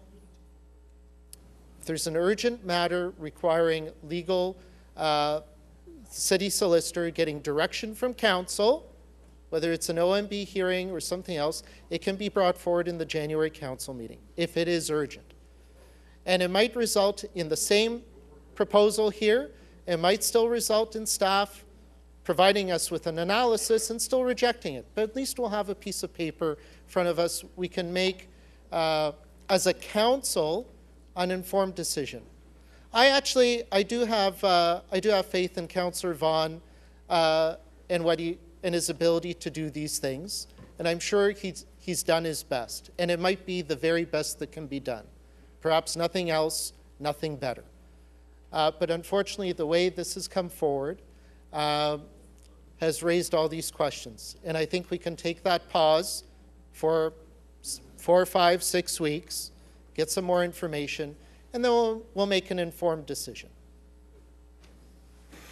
Thank you, Councillor Milchin. That completes the speakers, subject to Councillor Vaughan, who's asked to go last. This site has been in front of the community now for almost 5 years. And it first came forward. Sorry, just a sec, Councillor Vaughan. Yeah, that was a motion to defer. Okay, so we're into a little mini debate on the deferral itself. So let's give, for speaking to the deferral, let's put your names down the center column. Councillor Vaughan, beginning with you. So this proposal has been in front of the community now for 5 years. The base zoning on this site is 13 meters subway station. I think we can all agree that 13 meters, which is the staff recommendation as we walked into negotiations, is unacceptable to build on a subway line in a major downtown city. If you want 3-story buildings on Queen Street next door to subway stations, be my guest. Good luck, however, intensifying and meeting the growth targets. This land was supposed to be governed by a Heritage Conservation District designation, but Clerk's Department failed to notify the property owner despite being requested, and as a result, the entire HCD was going to be tossed out because of a technical error. We had to split this property out from the HCD, and as a result, the existing zoning stands. The existing zoning across the street has produced exactly the same building with exactly the same limiting distance agreements and exactly the same relationship to existing heritage, and that's what's going to be approved at the OMB. What's really good about this is we're not going to approve what was approved just across the street, which is a 65-story tower close to the Shangri-La Hotel. That's the existing zoning condition that governs the properties in this area. Down the street by one more building, you have a 35-story building, almost 1.5 times the existing approvals that were recommended by City Council. But all those approvals, the ones I just listed, have been approved by this council. So we're walking into the OMB with that standing in front of us. If we defer, however, what we lose is not just the Section 37, and that's what it is. What we lose is the commercial component which we negotiated into this building. What we lose are the setbacks to the property to the south, which were of great concern to the condominium to the south. And what we also lose if we do all of that, quite frankly, is the ability to make this building part of the neighborhood rather than simply a zoning exercise. There is being all kinds of concerns, and I'll speak to them when I speak to this issue, all kinds of concerns about when the Section 37 was negotiated. It was done in the last 2 days with the blessing of City Legal. In fact, City Legal instructed, once you have the ballpark figure for Section 37, I suggest you speak to the lawyer and see what you can achieve. When you get instructions like that... Thank you. Thank you, Councillor Vaughan. Councillor Nunziata to speak. On the deferral. Yes, okay, sorry, I didn't see my name. Thank you, Mr. Chairman. I will be supporting the deferral, and as Councillor Milchin mentioned, the OMB hearing is not scheduled yet, and I think if we defer it and wait for a staff report to come back, where we have a staff report, because the report that we have is a refusal report from staff, hopefully, when it comes back at the next meeting, there will be some dialogue with the city staff and with the applicant, maybe to amend the application where it would be acceptable, where we wouldn't have to go to the OMB and spend thousands of dollars in legal fees. So I think it's best for us at this point is to defer it and wait for the staff to come back with a report on the recommendation that Councillor Vaughan has put forward today. That is the right thing to do today. Thank you. Thank you, Councillor Nunziata. Councillor Perks, on the referral. Thank you, members. I urge all of you to vote against the referral. The planning context for this area is very, very, very obvious. We all walk by it almost every single day. It's on the north side of Queen Street, just past University. A building of exactly that same height is what Councillor Vaughan was able to accomplish after the staff referral, the staff advice to reject the application. What they wanted originally was much taller. Through negotiations with the applicant, the height came down. Similarly, Councillor Vaughan managed to get the applicant to agree to move the building back from the south lot line so you wouldn't have windows right up against the lot line, effectively sterilizing the property rights of the person to the south and creating impact on the community. Similarly, in negotiations with the applicant, Councillor Vaughan and the community, and I want to emphasize that, the neighborhood was involved in these conversations, was able to get a concession from the applicant to put commercial throughout the whole podium. So office employment. When was the last time you saw a building come forward that had street commercial, office employment, and residential all in one? Councillor Milchin was right about one thing. Councillor Vaughan is extraordinarily good at working planning applications through. As Councillor Fillion said, he's probably the best among us here, and it's because, quite simply, he's had to learn it in a trial by fire. The number of applications we have coming in through Toronto East York Community Council from his ward, Councillor Wong Tam's ward, and Councillor McConnell's ward is larger than all of your community councils put together. Be aware of that. So we're getting pretty darn good at Toronto East York Community Council at figuring out how to settle these matters. Avoid going to the Ontario Municipal Board, take the agreement that's in front of us, and for God's sake, don't get distracted because someone blew off and had a temper tantrum earlier in the debate. Thank you, Councillor Perks. Councillor Shiner on the deferral. Thank you for the microphone. You know, Mr. Chairman, this is a difficult one. It really is. Because the planning staff refused an application based on the technical nature of it, feeling that they could defend it, although it may be a hard fight at the board. Part of it was side yards in different areas, and they were involved in this and went to Toronto Community Council that way. The local councillor got involved with it, and he's made some amendments to try and make it better, working with his community, and is trying to get the best out of what he feels is a bad situation. What I find the worst problem in this is that the applicant now made an offer, as I understand it, that's a take it or leave it for this meeting. And we can't accept those when there is an opportunity to have it go back to the community council to consider it and possibly make a recommendation that is contrary to what planning staff may say. And the planning staff were not involved in the negotiations for the Section 37. And in that case, I find our planning staff in the district I represent very weak in that. There are some real problems. And often the applicants have come back and they'll make a better offer and a better settlement with the politician to get it through than they will with the planning staff. So we have a fundamental problem in the way that these applications are carried out. There's problems with this application, and staff are prepared to defend it at the board. But as I heard from the solicitor, they don't know if they'll win. They don't know if they have a real strong case. And they feel that there's some involvement they should have had. So that's why I say this is a very difficult one for us, because Councillor Vaughan has done what he feels is his best. But I think the error that has been made is saying, I'll take that offer to council, when it should have been, I'll take that offer back to community council. Because if it came here with the support of community council, even if planning staff had rejected it and a report from them, which we don't have, I'd feel much better dealing with it. Thank you, Councillor Shiner. Councillor Holyday.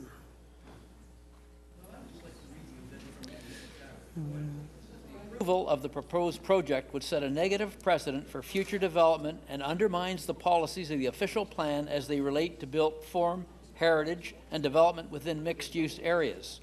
And it does not implement council-approved guidelines such as the design criteria for the review of tall building proposals and represents an overdevelopment on the subject site. So that's pretty clear. That was the original. That is the original, but this I've got Councillor Vaughn's motion here. It's still 24 stories. As a matter of fact, if anything, he's added 4 floors, increased by 2 to 4 floors of retail now. 15. He's extended the building to the rear property line. Like, I don't think that this changes that staff position. I'm sure it doesn't. But the Ontario Municipal Board has not set the date to hear this yet, so I think we should send it back and let's see if we can get some of these problems resolved. These are pretty serious comments that staff are making here, and it sets a bad example, it says, and it represents overdevelopment on the subject site. So if you want to look on it, it's page 248 of 306 in the TEE report to council. But, you know, I don't think we should rush into it with those comments before us. So I would support sending it back. Councillor DiGiorgio to speak. Thank you, Mr. Deputy Speaker. I will not, you know, this is a tough one, I must admit, but I will not be supporting the deferral simply because I believe that in looking at the merits of the application, from what I understand, it will be a successful, it would be successful at the OMB. Not only that, if in fact we were to defer and the Section 37 benefit disappears, there's nothing to keep the applicant from revising his application to increase the height and still go to the OMB and get the increased height, in my view. In my view, he would be successful in getting a height over the height that exists across the street by virtue of the, but in any event, it's because of the belief, as I said earlier, that you're looking at something that's going to be approved, especially since the community is in support of it. That has a huge, huge part to play. Now, it could be that the staff could go to the OMB and with an outside planner and whatnot and say, you know, the design guidelines are totally against what we're trying to accomplish. But the reality is the design guidelines speak to the cosmetics maybe, speaks to angular planes. You know, 65, 68-story building, whether you have a 3, 4-story podium or not, I'm not sure it affects the angular planes all that much. Well, whatever. The angular planes are not going to be affected. Well, I like to speak with big numbers because that's tall buildings to me is large. Downtown is 60, 65 stories. But in any event, it's because of that I don't think I can support the deferral. Thank you. Thank you, Councillor DiGiorgio. So, Mayor Ford on the deferral.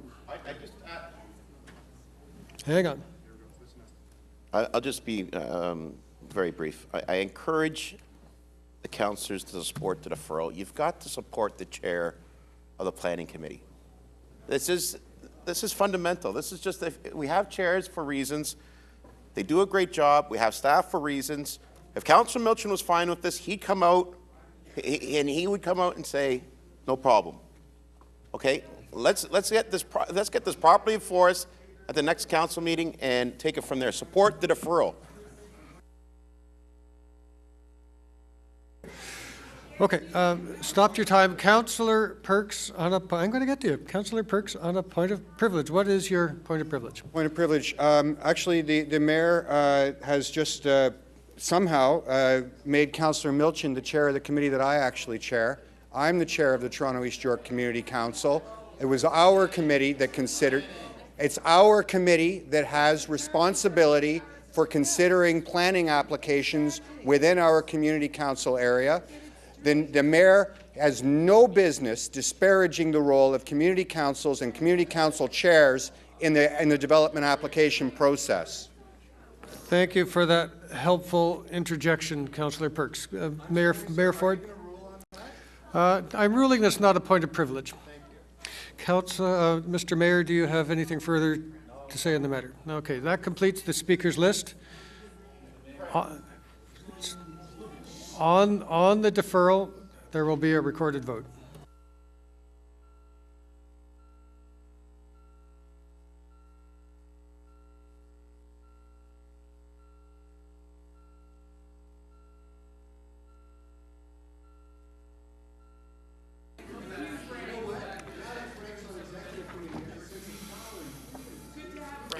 Councillor Perruzza, please. Councillor DiGiorgio.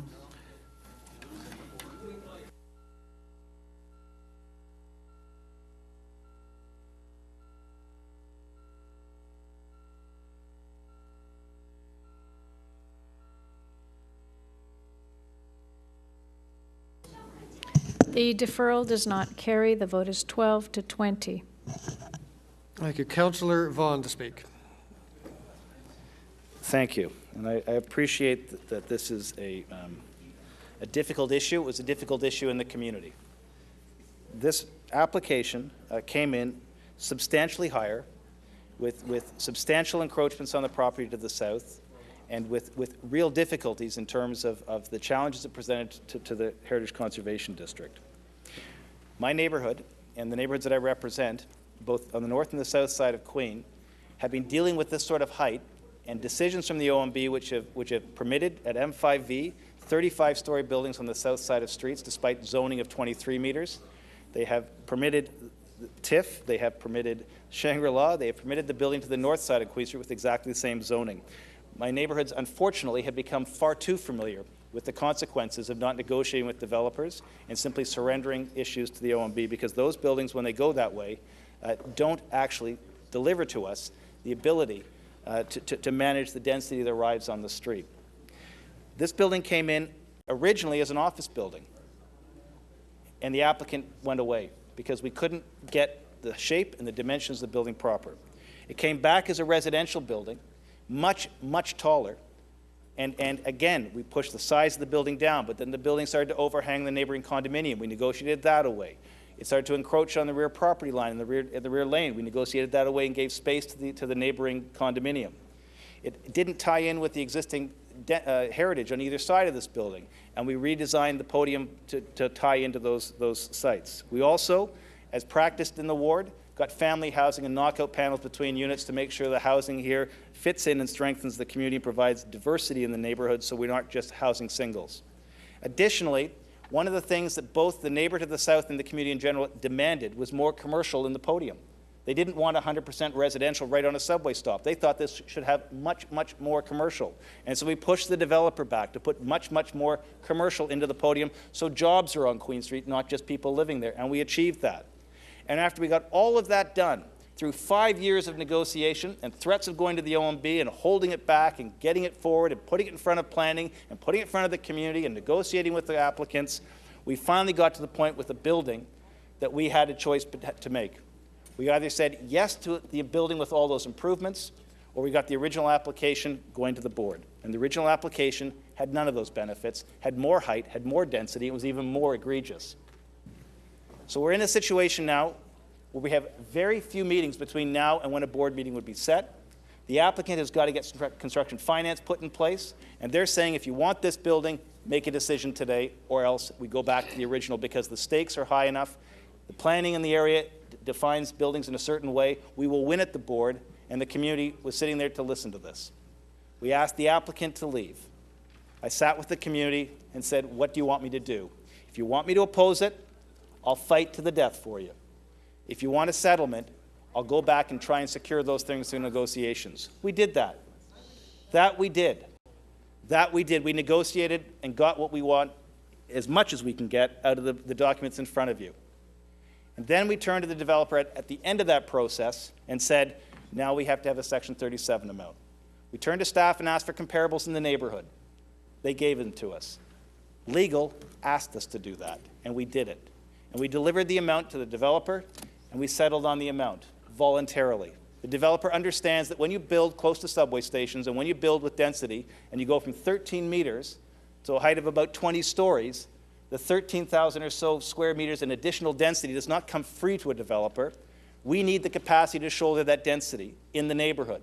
And that's why the Section 37 amount is for streetscape improvements to Queen Street, because Queen Street needs some help. And that's where it's going, to repair sidewalks, to make sure the street trees and the bike rings and all the other things we need, including new TTC stops and the TTC entrance onto the Osgood subway station, are all done in a way to accommodate growth that's happening in this community. And so I ask you, this is a good settlement. It's not unlike any of the other settlements that get dropped on the floor of this council while we're in session, because we're racing against time sometimes because of bad provincial policy that all of us struggle with, those 3 letters, OMB. If I had the choice, the clerk's department would have sent the letter to the applicant and this property would have been in the HCD.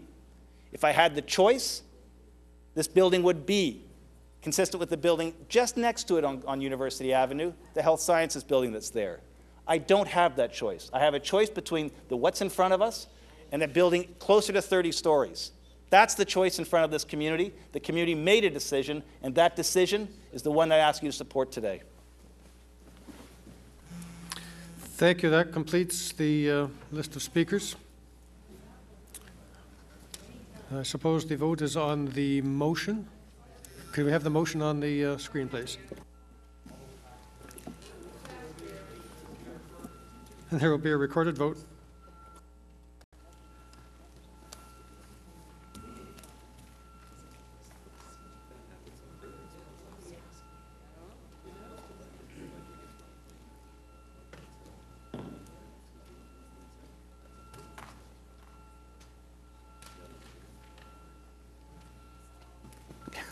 Councillor Cho, please.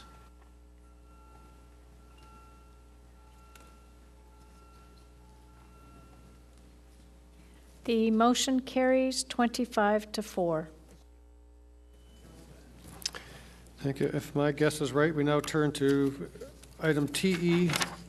Oh, sorry. On the item, yeah, on the item as amended. That was the deferral vote. Are you on again? Recorded vote. I think so.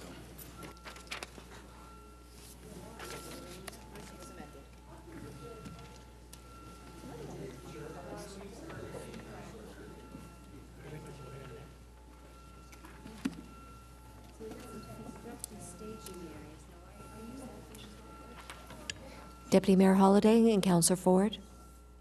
No, I have 4 more items that Mayor still. Councillor Lee, please. Councillor Lee. He holds everything in the ward now. He doesn't even know where they are. Your microphone is on. The item as amended carries 26-3.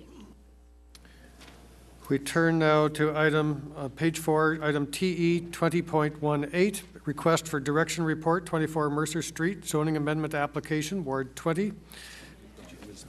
I see no one listed to question. Mayor Ford, you held the item. Which one is this? Which one is this? Yes, I do. Thank you, Mr. Deputy Speaker. I have a motion the staff wanted me to put forward. Just referring this back to Community Council. Thank you. Questions of the mayor? Councillor Vaughn to question.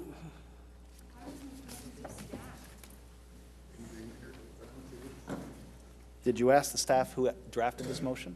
No, staff approached me and asked me to move this motion. You know why they did? Staff asked me to move this motion, so I'm doing what staff asked me to do. Do you know what size this building is? Nope. You know what street it's on? Nope. Mercer. You know which side of the street it's on? What does that have to do with my motion? You're supposed to You question know me what on the the problem motion. with the development is? What does this have to do with the You motion? know what the problem with the application is? Well, yeah, I briefly here, Yeah. there's no parking. There's no parking at all. You know what the, You may not like cars, but I like cars, and you're putting up 27 units with 7 bicycle parking spaces.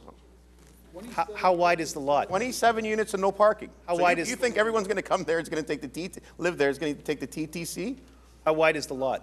or ride their bike How in the middle wide of is winter? this lot? How wide is this lot?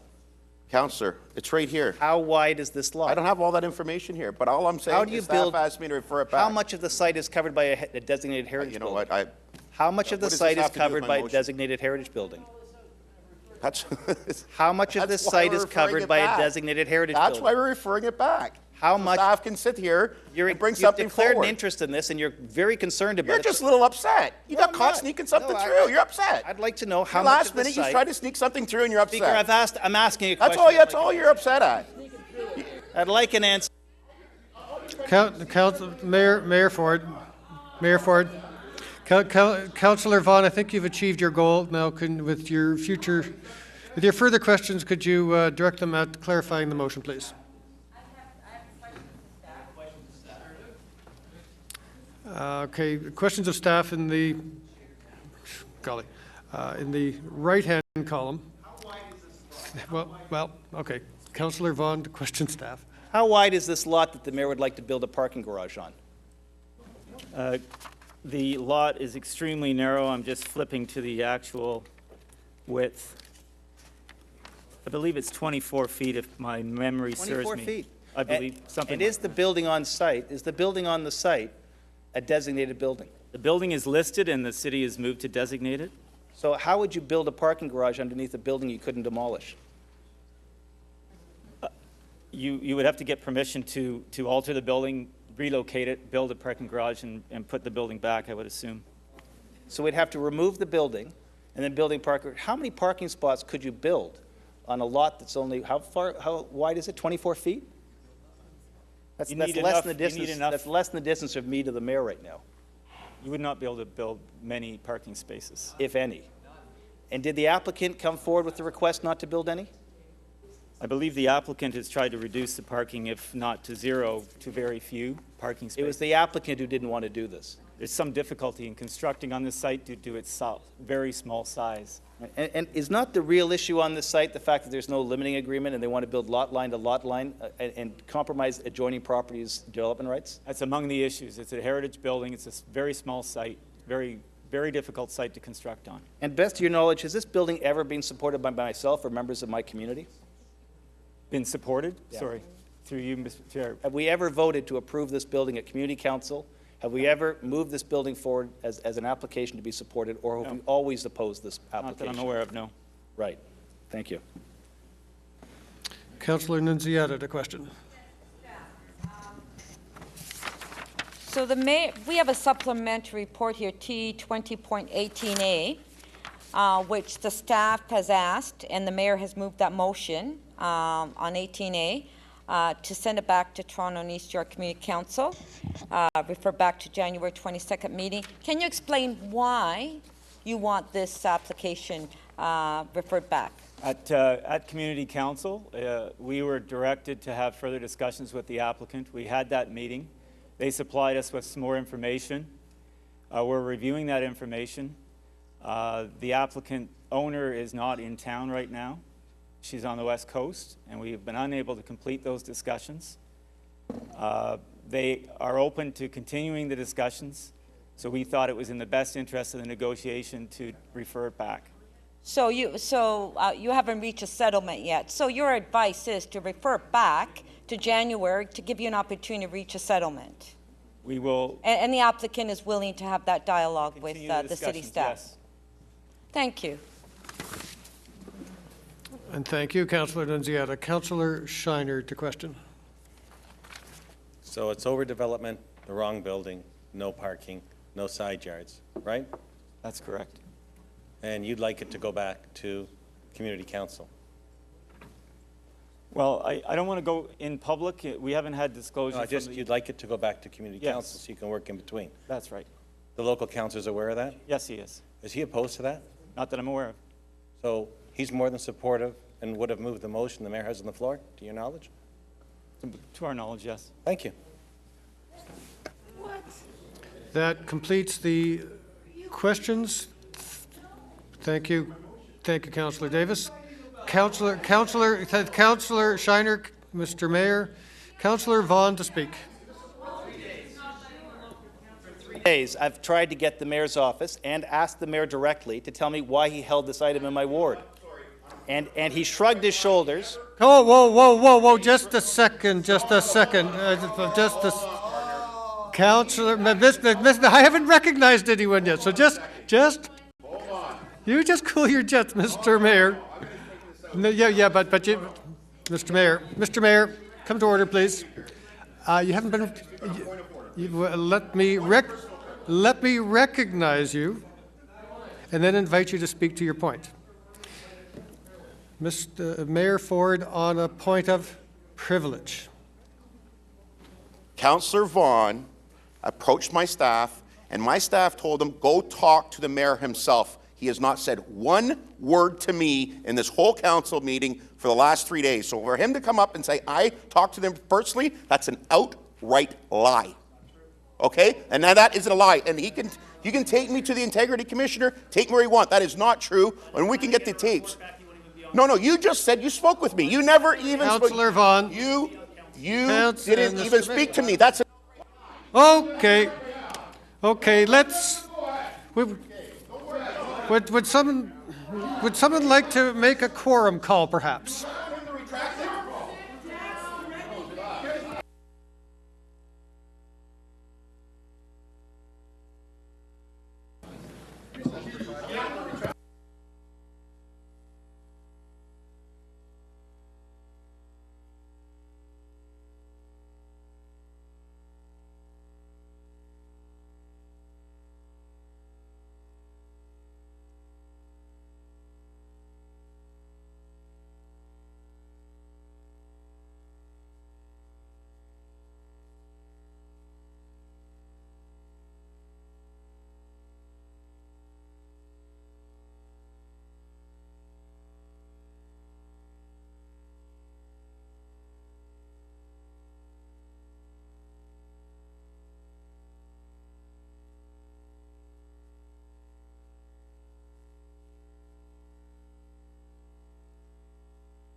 If the clerks would please take a roll call, the members might help by taking their seats.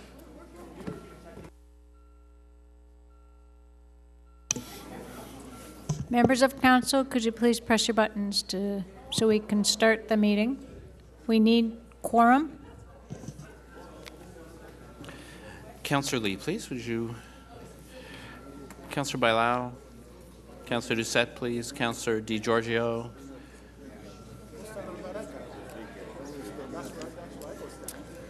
Deputy Mayor Holliday, please. Councillor Fillion and Councillor Vaughn.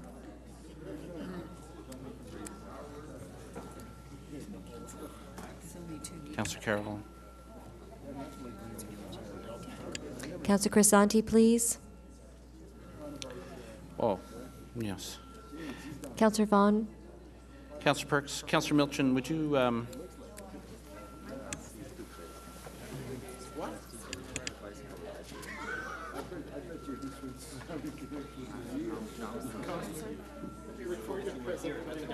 We're in roll call.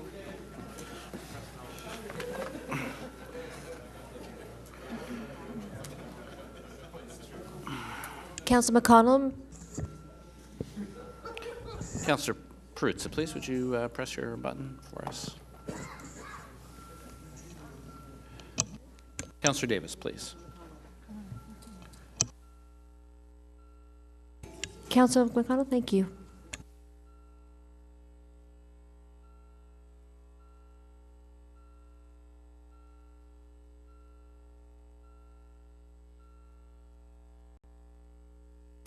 There is quorum present, Mr. Deputy Speaker. There are 28 members in the chamber. Okay, so let's take another run at this. Councillor Vaughn to speak. Could I join your caucus?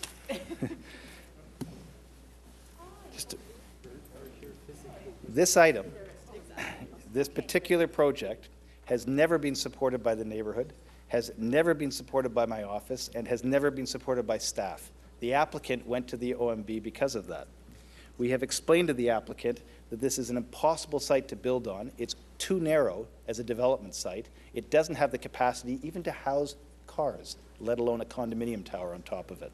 Nonetheless, the applicant thought that they could get past the heritage rules and keep the heritage intact by not putting parking on the site. Had nothing to do with me.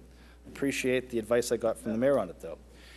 The challenge with this site, and the challenge with many sites in the downtown, in the area that I represent, in particular in the entertainment district, is that there are a number of small heritage buildings which we're seeking to protect and provide designation for in greater clarity so applicants don't waste anybody's time with these ridiculous applications. The problem with them is that they are too small as development sites. And even though technology now allows for tall towers on these sites, some sites just aren't right for development. We say no. Normally, a more seasoned applicant goes away. In this case, this particular applicant is in a bit of a panic because the assessment value on these properties, because of the densities that have been handed out by this council, are going through the roof. And so as a result, a lot of heritage in these neighborhoods are suddenly seeing their tax bills jump from $8 to $23 million in sites like this, and they have no capacity to generate that income, and because of heritage designation, they have no ability to redevelop, and because of the size of the lots, they can't redevelop. And these owners are being plunged into bankruptcy because of policies passed around MPAC long before any of us were on council. I won't name the premier. It gets people upset when you name that particular person in this place. But the challenge we have now with this applicant is that they're at the point of going bankrupt, and they're afraid they're not going to be able to realize the tax bill on the site with the property that they currently have. And so out of an abundance of compassion and with a great deal of hope that imagination and the planning department's skills can be brought to bear on this property, we'll find a way forward that allows this applicant to redevelop the site sensitive to the heritage, unrestricted by some of the zoning regulations that might not allow for her to pay her taxes, and see if there's a way to figure this out. But if the applicant persists in bringing an application forward that's too tall, that impacts the laneway in a way that doesn't help the restaurants on King Street, that doesn't respect the heritage the way it's supposed to be, and doesn't meet the other zoning requirements with a legitimate explanation, I can assure you the answer you'll get back from this councillor and from the community that I represent and from the planning department and from Heritage Services is that this is not a development site. It's why we need a heritage tax policy that respects heritage and protects these spaces, which in this case house a film company, an architect's firm, and has residential on site. It's a good little warehouse. It's got some strange business on the third floor that really isn't heritage, but it's been caught up in the heritage designation. We're working with this applicant because your job as a city councillor is not simply to say yes or no. Your job is to facilitate a process with expert advice from planning, with input from legal, in collection with your colleagues, and to bring forward applications that work.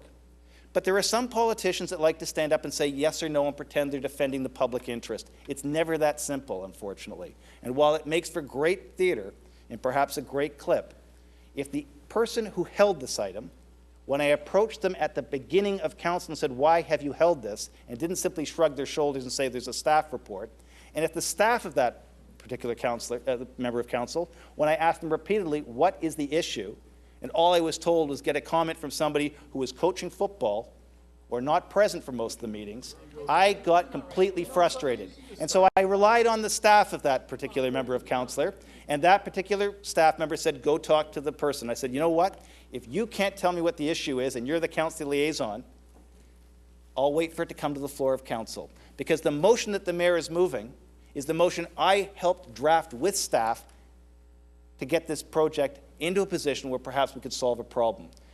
I don't know why it was held. It was. Could we please just pass it? Thank you, Councillor Vaughan. That completes the list of speakers. We now come to a vote. Could we put the motion on the screen, please? Recorded vote.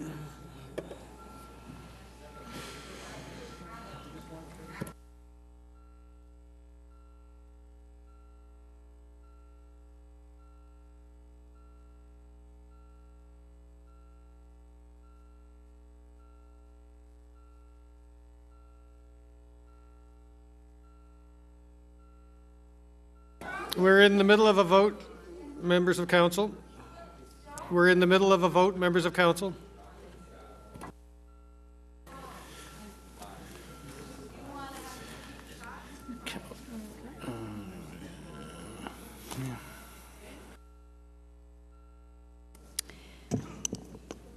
The motion carries unanimously, 29 in favor. Well, isn't that the surprise of the day?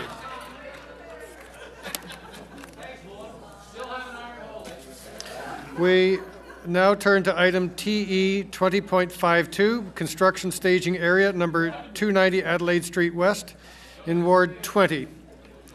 I don't see anyone on the list to question staff. Councillor Vaughan, you held the item. Just want to show you, and I'd like to present all three of these items together. There's an overhead there.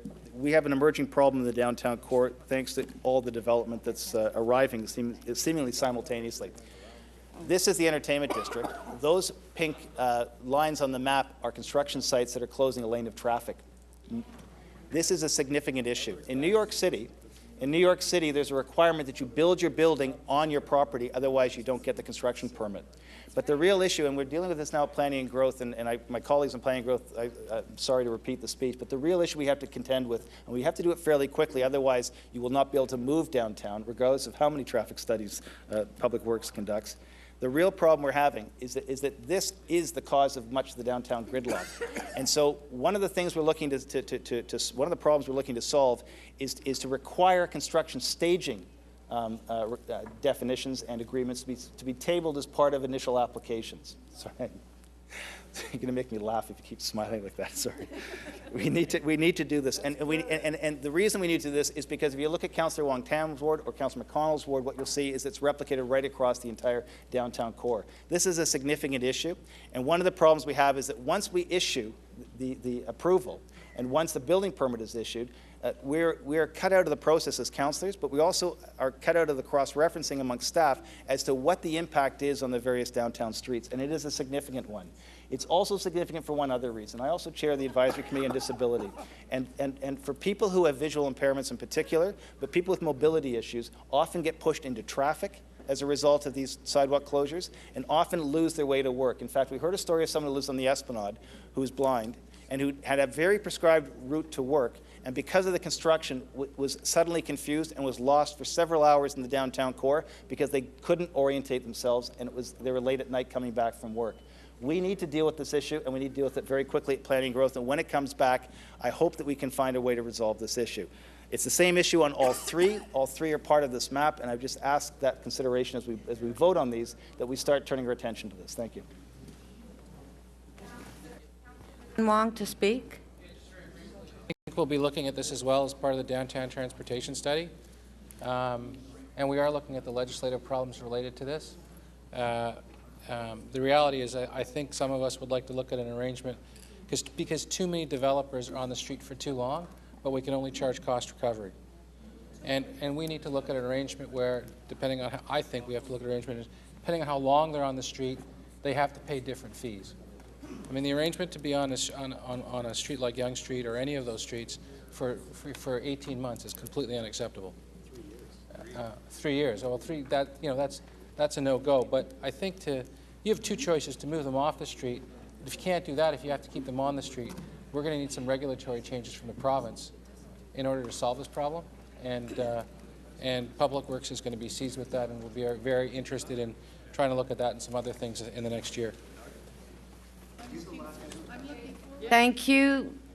Councillor Shiner, you would like to speak on this item? Yes, Madam Speaker. In particular, I noticed one of these applications, and I read through the recommendations on here with much delight, as one of them was a property that I had to declare interest on many times until we sold it.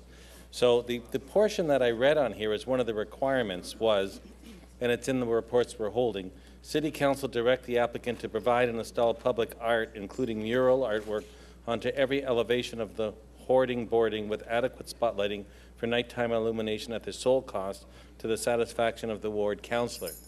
Now, I thought that this was absolutely fantastic. It's happening on some of the sites down there, and I understand that it's happening throughout the Toronto and East York Community Council area.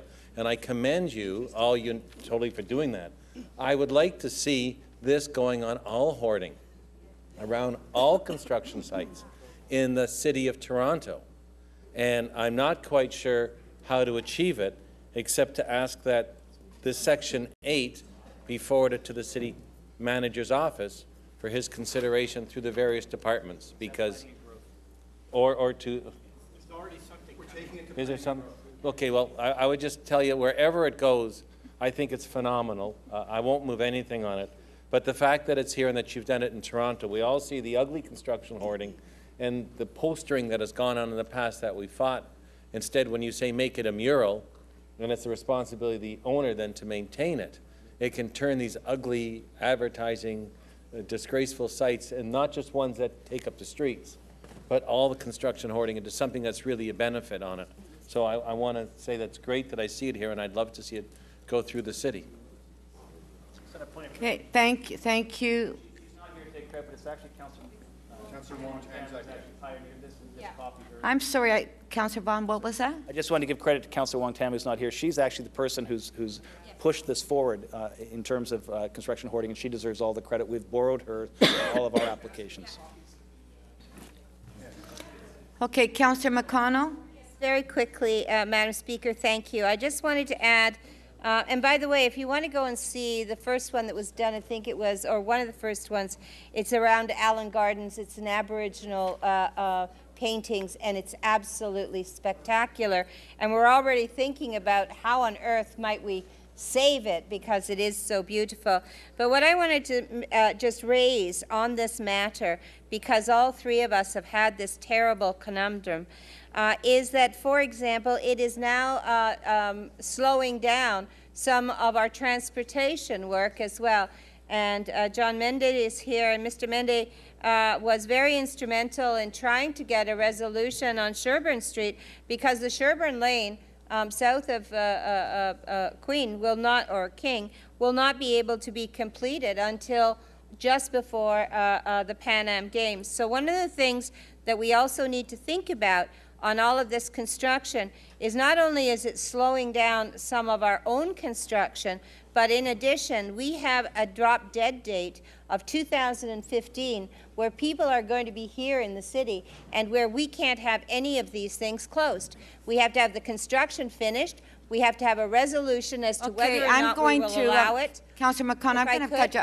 It looks like some councillors are leaving. We're losing quorum here. That's fine. So I was done, actually. can So I was just going to say that it is, if I could, the Pan Am Games is 2015, but also Pride 2014. So All we right. need to get a problem solved very quickly. Thank you. All right, so let's vote on it because councillors are leaving. We're losing quorum here. So on 2052 recorded vote, T 2052.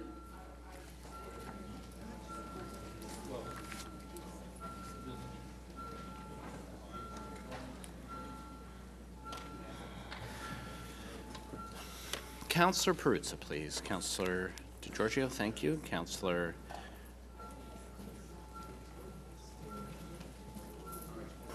I have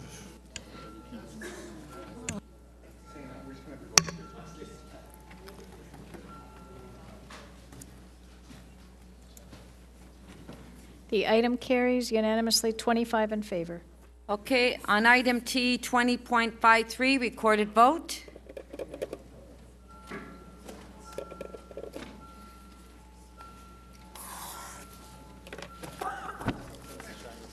Councillor Perruzza, please. Thank you.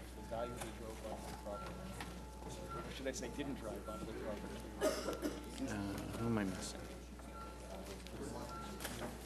This neighborhood's vitality and real estate values. Councillor Davis, please. The item carries unanimously, 25 in favor. On item T 20.57 recorded vote. Which one is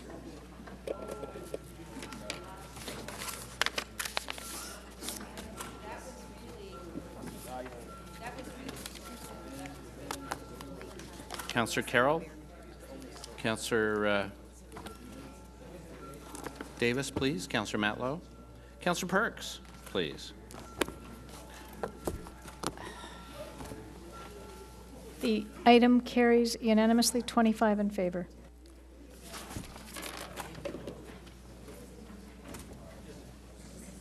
Councillor Layton, you have a motion to introduce certain bills? Yes, that leave be granted to introduce bills 1,617 through 1708 inclusive. Shall leave be granted to introduce these bills? Recorded vote.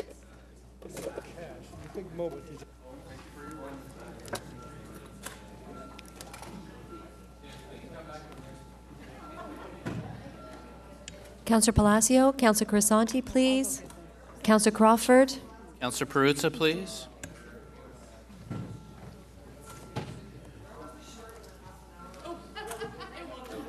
Councillor Lee, please. Councillor Perks.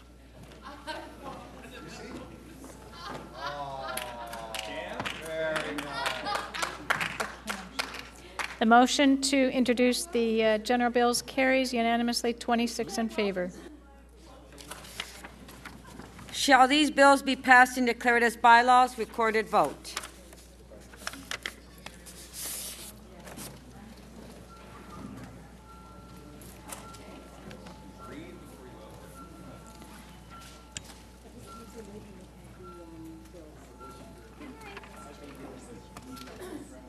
Councillor DeGiorgio, please. Councillor Carroll. Madam Speaker. Councillor Vaughn, please. Councillor Fillion, please. Come on, we're not finished yet. Just a couple more minutes. The motion to enact the general bills carries unanimously, 26 in favor. Councillor De Bearmaker, you have a motion to introduce the confirming bill.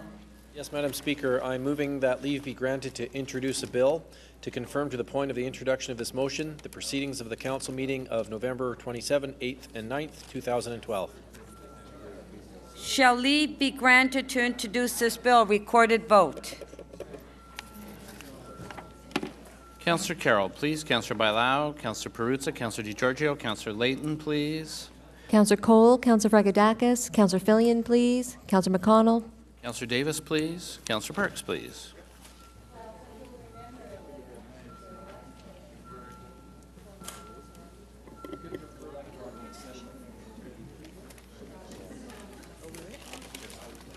The motion to introduce the confirming bylaw carries unanimously, 26 in favor. Shall this bill be passed and declared as a bylaw? Recorded vote.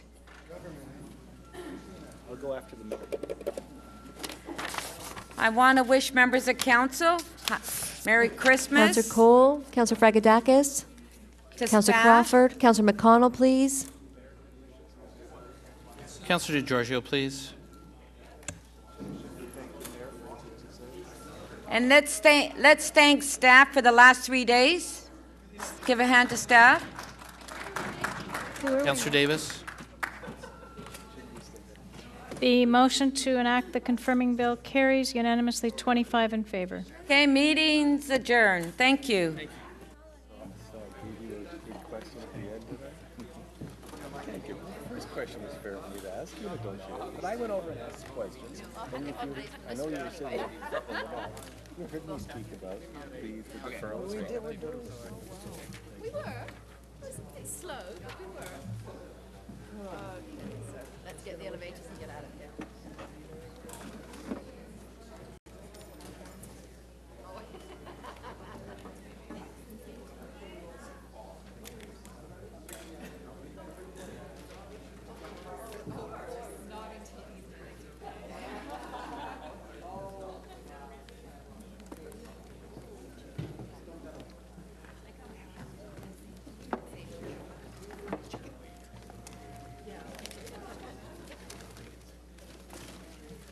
Okay, I think that's more than you can manage.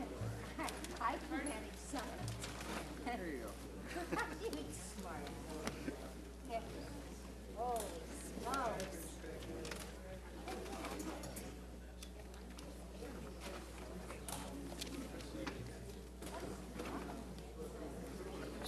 I was listening and watching.